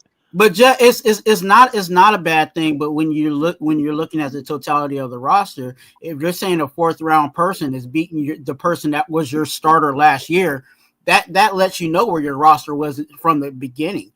Yeah, but that means we're also getting better based on that too, because we're replacing that person with somebody that's a rookie that's even better. So That's like why it's going to be on the outs because a guy like Thornton is probably going to take his spot more than likely. now this is the thing. This is why I say you have to now compare that to a team that's contending. Is he starting on a team that is playoff caliber corners? That's the difference. You're talking about a grade A player, and then Okay. you're saying you're comparing him to a grade C player, and that you have a kid who's coming in from college. You're trying to say if he's better than a C player, he should be the caliber of an A, but he's not. You still have he just beat out the guy that was level C, but he's probably just a little bit better than a level C. We're talking about a third, fourth round draft pick. If he really was that guy, he would have been a second or first round draft pick. If he really was that good. So for him to come onto your team and be able to contend with your starting corner, your starting safety, your starting linebacker, your starting defensive tackle because of injury. Now the defensive tackle is a little bit different, or he's coming in starting with your starting wide receiver who just was breaking, like that tells you that your talent level isn't that high. If a guy could come from college and be contending to take your spot, your team isn't good. So now I have to sit here and say, well, how good really is he as a player if he's just coming in taking in a second or third stringer spot? But perfect example. Our greatest D lineman right now, right? Max Crosby. Max Crosby was a fourth rounder, right? He came in on the fourth round. He became a starter immediately, right? Why? Because he was that good, and Because there really wasn't nobody there. No. Yeah. But how's that a bad thing, though? I'm trying to understand how that's a bad thing. It's not a bad thing in He's essence. still better than a player that was already on the roster. He'll get better. It's not a bad thing. It's not a bad thing in essence that yes, the draftees that you're bringing in, they're filling out your roster and they're forging roles for themselves. But when it comes to the depth of the team, if somebody in the fourth round is beating out a starter that's already been in the NFL, and this rookie is a fourth rounder that's barely figuring out the NFL game in itself, that's something that's alarming. Mm-hmm. No, but the thing is, why is that alarming? Why is that alarming? Because why it's alarming? Guys to get better. If this guy has to be better than hold on. If this guy has to be better than the guy you have for 4 years that's been doing nothing, he come in and beat him out. I'm happy with that. So what? He's a rookie. So what? Rookies took over pro spots all the time. How is that a bad thing? That's what I get that. You're not understanding what I'm saying. It's not a bad thing in regards to the progression of the rookie, but when you're looking at the totality of the roster, when you're starting to say, "Oh, our first round, our starters, our first stringers are these guys," and they're getting beat out by the rookies, how does that look? It looks like you're improving. No. Hang on. Time out for a second. Here's the rebuttal to all this. So Devontae Adams not here anymore. So Jacoby Myers is our only wide receiver. So we draft 2 wide receivers. Betch is going to be a starter. Okay. Thornton's also going to end up being a starter. So by default, one of them's taking the number 1 or 2 spot. Whatever. Either one of them is going to step up and take over the spot for Devontae. Then let's go over to the defensive side. We lost a lot of our defensive players, linebackers and secondary. So Porter comes in. He's automatically going to be better than probably what we've got in that position because we lost some of the guys we lost. Cody Lindenberg, a guy we drafted in the 7th round, has a good shot to possibly be either a spot player or a starter because we lost linebackers. We lost 2 of them. One of them everybody hated anyway, Divine Diablo. The other one went to New England because they signed him to a better contract and he wanted to go there. So it's also not just that he's better than what's here. It's also by attrition, we've lost these players to other places. Okay. So if these guys are talented enough and good enough to play in that position, then why wouldn't it be that they play? But And it's just a that's pure by talent default. level that they're that good to be on a pro team and good enough to start. So that's where I'm kind of lost in where this gets lost in translation, I guess. But it's by default, like you said, with the wide receivers, right? Devontae left, Jacoby. Let's just say Jacoby's our number one. Let's just clearly say Jacoby's our number one wide receiver. Right? Number one. Okay, so behind that, right? That's where Best and all those other guys, they become starters, but it's by default because what competition do they have? It's the depth. It's the lack of depth. Yeah, exactly. Because, so if I'm, we knew we had a lack of depth before. There it is. That's it. They had no, but that's the issue.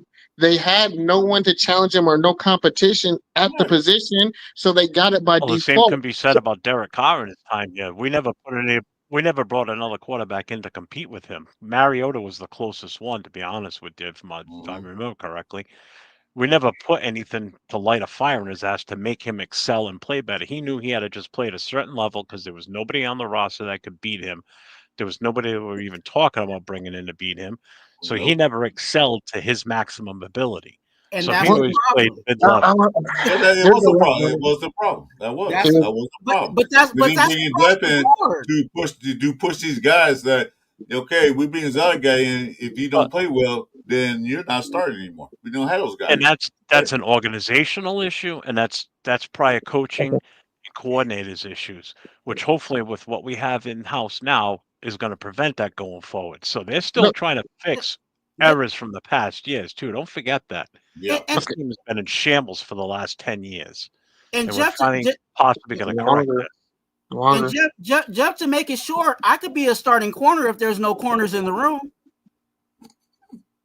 Yeah, I get that. You know what I'm saying? That's the issue. Because look, there's a reason why practice squad guys are just on the practice squad. When they have to be moved up, that doesn't mean that they're really NFL caliber guys. No, they're practice field guys. You have second stringers, you have third stringers, you have backups. There's a difference in caliber of talent. Backups, they're not quite starters, but they're still good. They're going to get rotation. They're going to get minutes. Second stringers and third stringers are just there for emergencies because of injury. But our second stringer and third stringers were starting for the Raiders, which is why you have rookies or you have a seventh round guy come in and possibly be able to take a starting spot from a starter who really wasn't a starter, but he got the starting position by default because there wasn't talent. That was lack of depth, and that's an organization issue. They didn't do well in the draft. They didn't do well in free agency for the past 2 years. They didn't bring in the guys to be at a depth piece. They didn't bring in like that. This guy could be a starter on any other team, but he's our backup. They didn't have guys like that. They didn't bring him in. That's the organizational thing. That was the bad GM, the bad coaching, the bad OC. That was their fault. And even with like, hopefully it's looking like they might try to fix that now by bringing in guys. So I mean, it's a shame that your 7th round pick is going to be a starter, which is great because I mean he was good anyway. But he fell to the wait. What I'm saying, but if you start with a 4-year vet, that means that 4-year vet was a sorry ass player in the first place, and so why is he still in the goddamn team? Because that's all we can get. I know that. Yeah, that's what I'm saying. He's still here. He's still here competing for a job. So when you guys sit here and say I'm being negative, it's no. I can look at the roster and the fact that I have multiple rookies coming in taking starting positions tells me we're not going to be good. The second thing is we don't keep guys we develop. We don't keep guys after their first contract. So even if we develop a guy, we're not going to get them to even be in a position to win. Now I know what you're going to say is that we've changed the corner and we've done things right, and the real issue with the Raiders is player development and lack of depth. And the depth we have are third and second string guys who should not be starters and should not be on the field. But that's all we can produce and put on the field. Jacoby Myers is not a number one wide receiver. He was a number one wide receiver for the Raiders. That's my Because he was issue. forced into that role because Devontae was gone. I've even said he wasn't a number one. No, He's a yeah, he's number not number two. one. He's number two. Then you replace him with another number one. Yeah, but Did in the the middle Raiders, of the season, who's out there? There was nobody out there.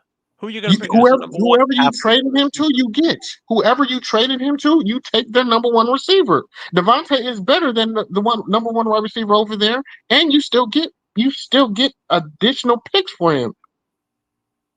That's the issue. They You weren't don't giving up let, a player. They weren't. But then again, you're at that mercy. They just then wanted you him off don't, the team. then you don't So give up we weren't Devontae going to get Adams a to the end player. of the season. You don't give up your bargaining pieces for nothing. Well, trust me, I would have made him sit and just watch games. No, Yeah, me too. I would have catered to him and be like, hey, this is what we have. We'll get you at the end of the season. But if you want to get to the position you want to be at, you got to play for us. And I know you. That's I think simple. It's a simple talk.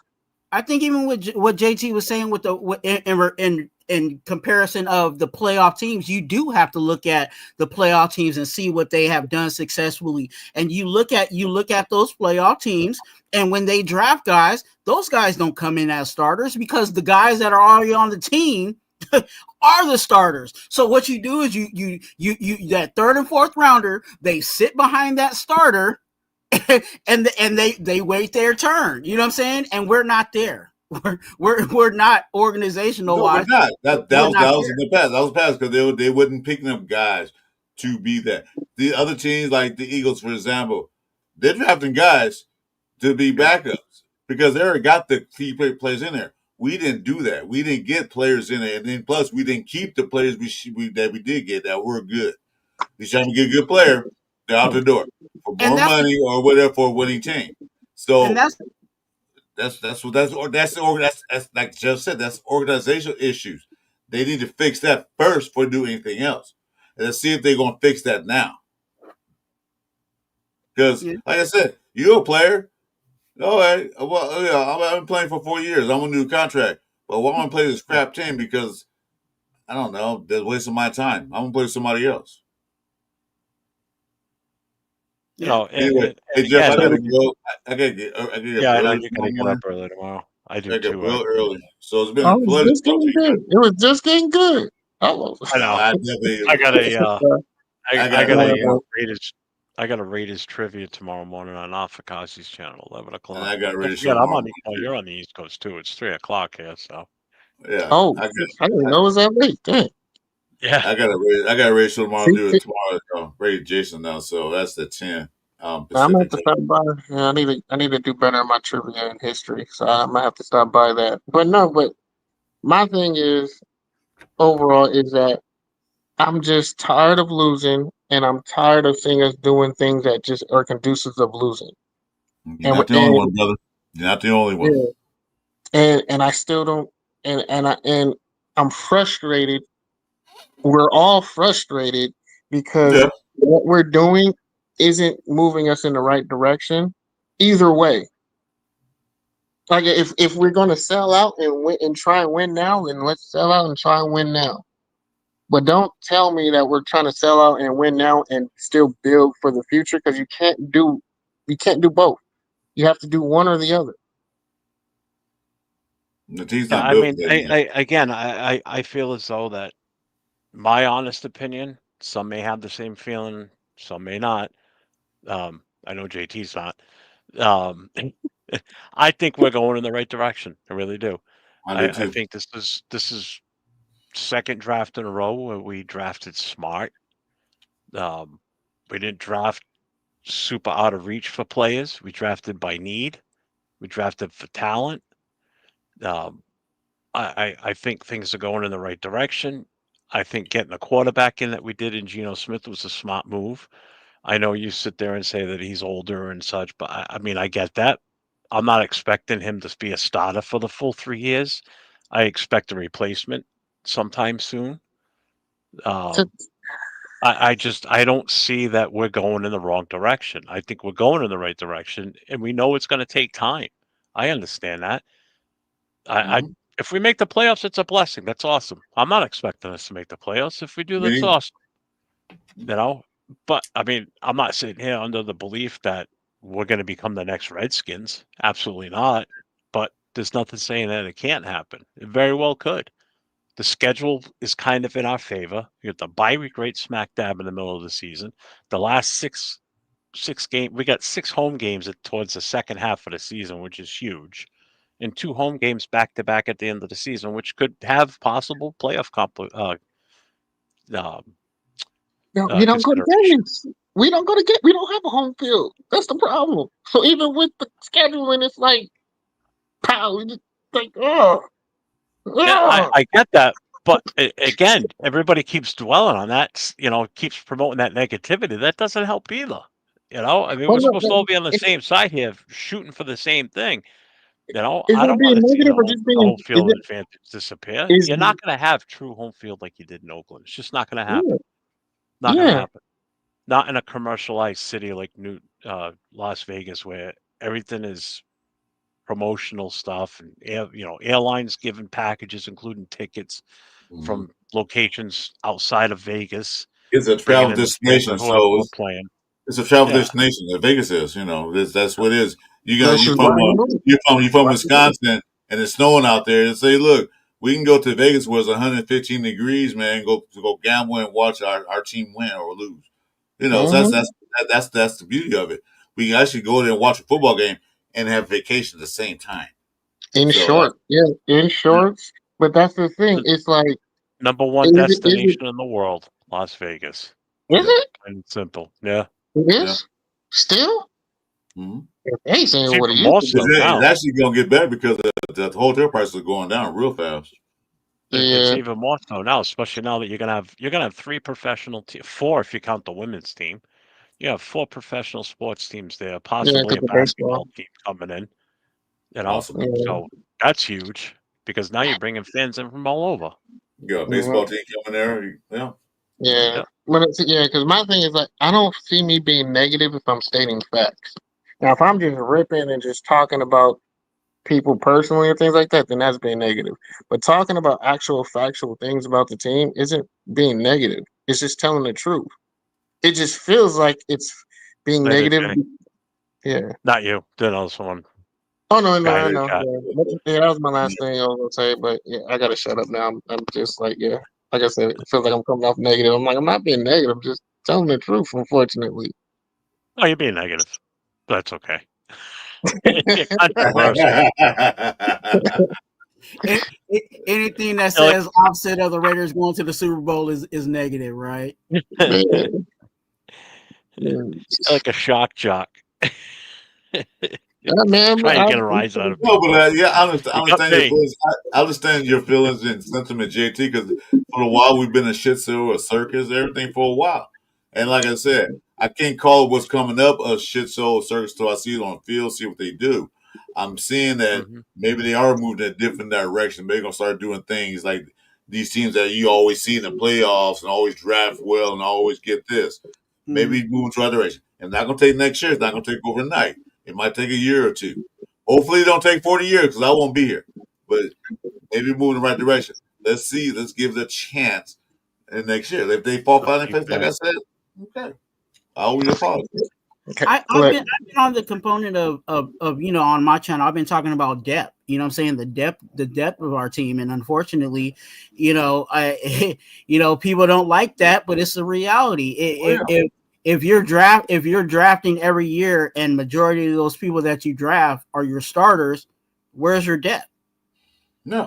You know what I'm saying? So hopefully they stockpile, like Jeff said. It's going to take a year. It's going to take some time. It's going to take another year to draft a good class, and hopefully that rookie class from this year, does what they do. We got JPJ in his second year being the starter, the starting center. Now we can draft behind him and have start creating some depth. But right now we're top heavy.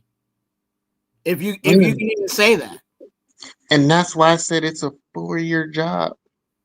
And we only committed to 3. So that's not. If Did I'll he just commit to 3 or did we only offer him 3? It's 3 plus the 4th optional. So we have But the that's 4th year option on him. Yeah, but you're not really committing. If you then you would have offered that. Maybe that's You would all he offer wanted. it. Maybe that's But all he wanted. So that's what I'm saying. They're not committing to it. They're still leaving Maybe it that's out. all he wanted. It's all big Pete Carroll wanted. Because 4 years he'd be like what, almost 80. So maybe that's all he wanted. Yeah, I I'll think give you guys that's 2 just years. it too, is the fact of his age. But Yeah, again, that's who just else it. Even would his you age. put in as a coach? Who honestly would you want a rookie in here? No, I No, don't you're want a gonna try rookie. to. Me, Coming into the build. the guy at the Bears is going to be a rookie head coach. I would have Well, taken that. I didn't want he him was going either. to come here I anyway. would. If I'm building, okay, you're right. If I'm win now, I don't want a rookie. But if I'm winning now, and I want someone that's going to be, I want someone who's going to be here for the development and to have his franchise guy. Yeah, So who would you have wanted as coach besides Pete Carroll? Or if not Pete never Carroll? wanted to Carroll. The Who did Lions you head. want? I wanted the Lions head coach. I wanted You wanted The Dan Lions Campbell? head coach? Campbell? no, the guy went to the. I'm sorry, the guy went to the Bears, not the Lions head coach. If Johnson. I could have got Dan Campbell, I would Ben have took Campbell Johnson. too. Hell yeah, I would have took Campbell. But Johnson, who was available though? Yes, Johnson was available. Who was available? Johnson had no intention of coming in the first place. He did, but he went with someone that had a quarterback. He went with a team that had a quarterback. We had no quarterback. He's like, if I want a future as a head coach, I can't win without a quarterback. You don't go to a team that doesn't have a quarterback. You don't go to a team that doesn't commit to anything. No, that's the issue. As I say, he had no intention of coming. That's what I said. Yeah, for that reason. Which You is said why we had to. he had no intention of coming for that reason.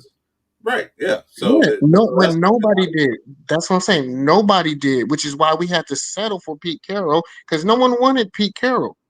Teams would have got him, but they weren't going to commit to him. We were his last option, literally his last option, at a chance to be a head coach in the NFL.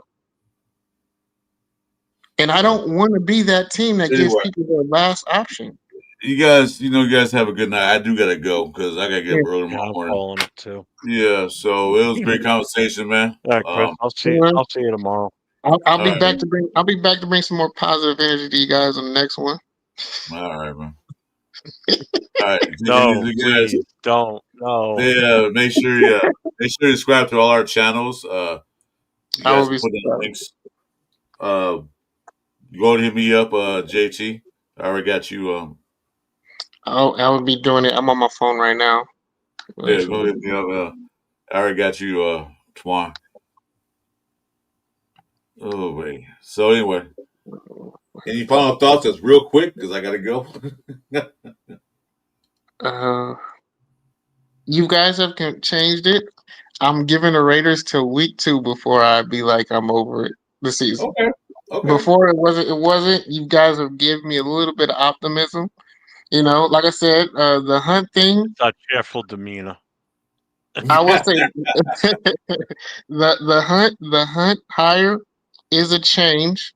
We won't be able to reap any benefit from it until next season, but it is a step in the right direction. And you took some from a team that's doing it the right way. So if we do that, we can see where it goes. I'll give it that.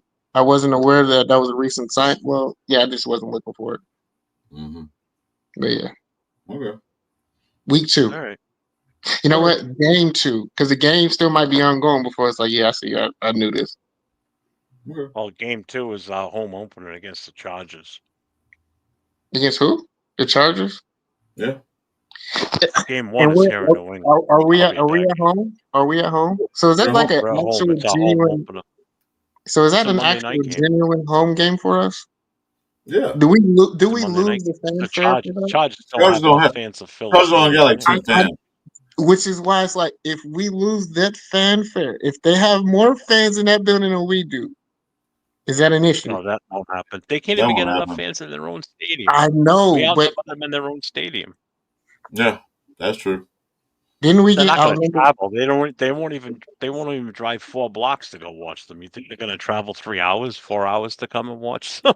No, they're not going to spend money. Their issue is that stadium is fit to fit the Rams fans, but not the Charger fans. Mm-hmm.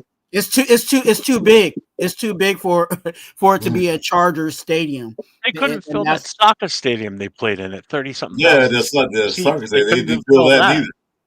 But when they put that in, they're playing in a soccer stadium out in Gardena, and they couldn't even fill Yeah. that thing up. Oh, It only holds like the that's sad. 40,000. All right, so it should be a blackout then. It better be a blackout because if I don't see a blackout, I'm gonna be even more pissed off with that then. But that game would be. Don't have to worry about No. that. All right, we're calling it a night, everybody. Uh, Everybody in the uh, chat, thank you for spending your night with us. We've been on for just over 6 6 hours. hours now.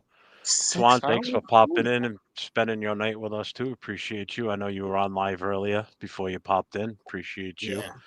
JT, thanks for coming on, man. It's been a pleasure. It's been a weird Can't wait pleasure, but It's it's been been fun. weird. I would say it's been weird and real. Hey, I bring out the best in people. You know what I'm saying? I bring out the best in us. No, can somebody link your guys' channels in the chat? I actually was able to get to the chat, but I can't. I don't see Yeah. you guys' link. If one of the mods can link their your guys' links. Yeah. if I get enough people, I might pull up a live. Oh, right now? But don't waste my time because I'm already ready to eat and go to bed. But if y'all want to hang out, I might. Oh, that's right. Yep. They should remind me to. I still got that 5-pound burrito in the house. I can finish up. Oh man, see, I gotta go cook something right now. Now I'm hungry. JT, you still in Twan's chat? Because I'll put it in there. You might be able Yeah, to. I'm in Twan's chat. I was just about to say that. Okay, I was really just about to type it up. Yeah, put my name Mine's too. easy. It's 401_Raider_Jeff.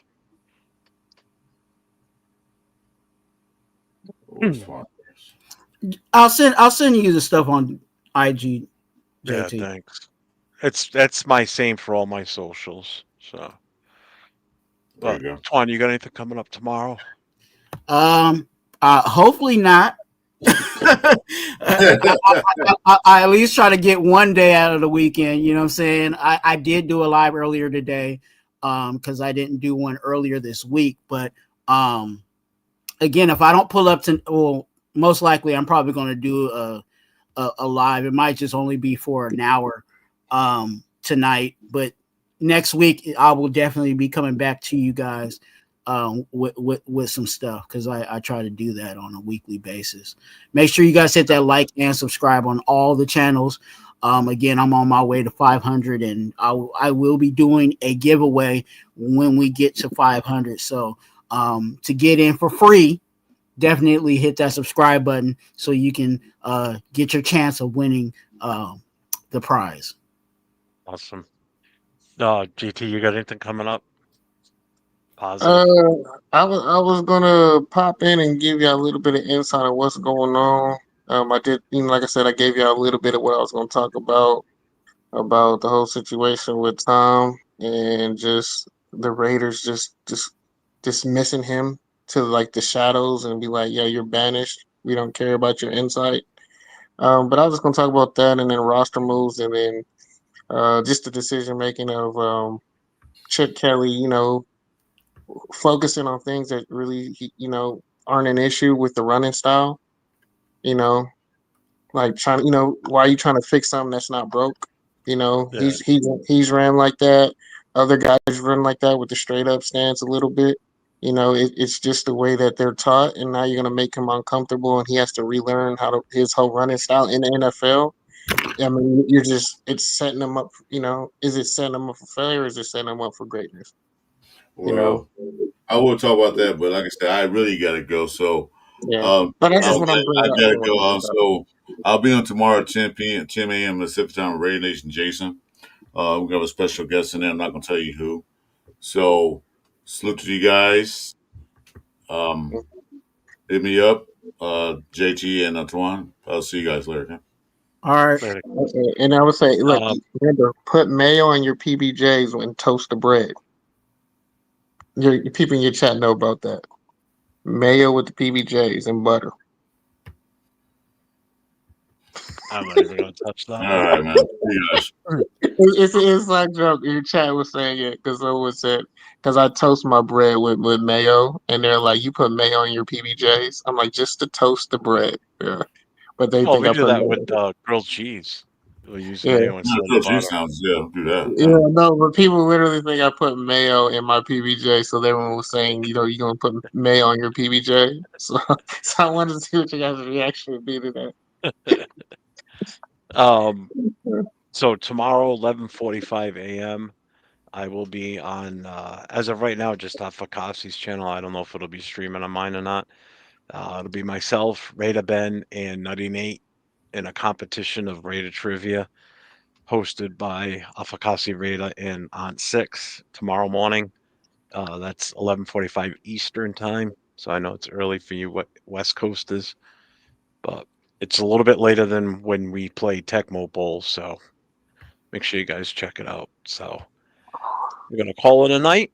Spend 6 hours and 14 minutes, and yesterday we did 7+ hours. So we're really burning the midnight oil here for 2 nights in a row. So until next time, everybody, as usual, stay safe and go Raiders. Later.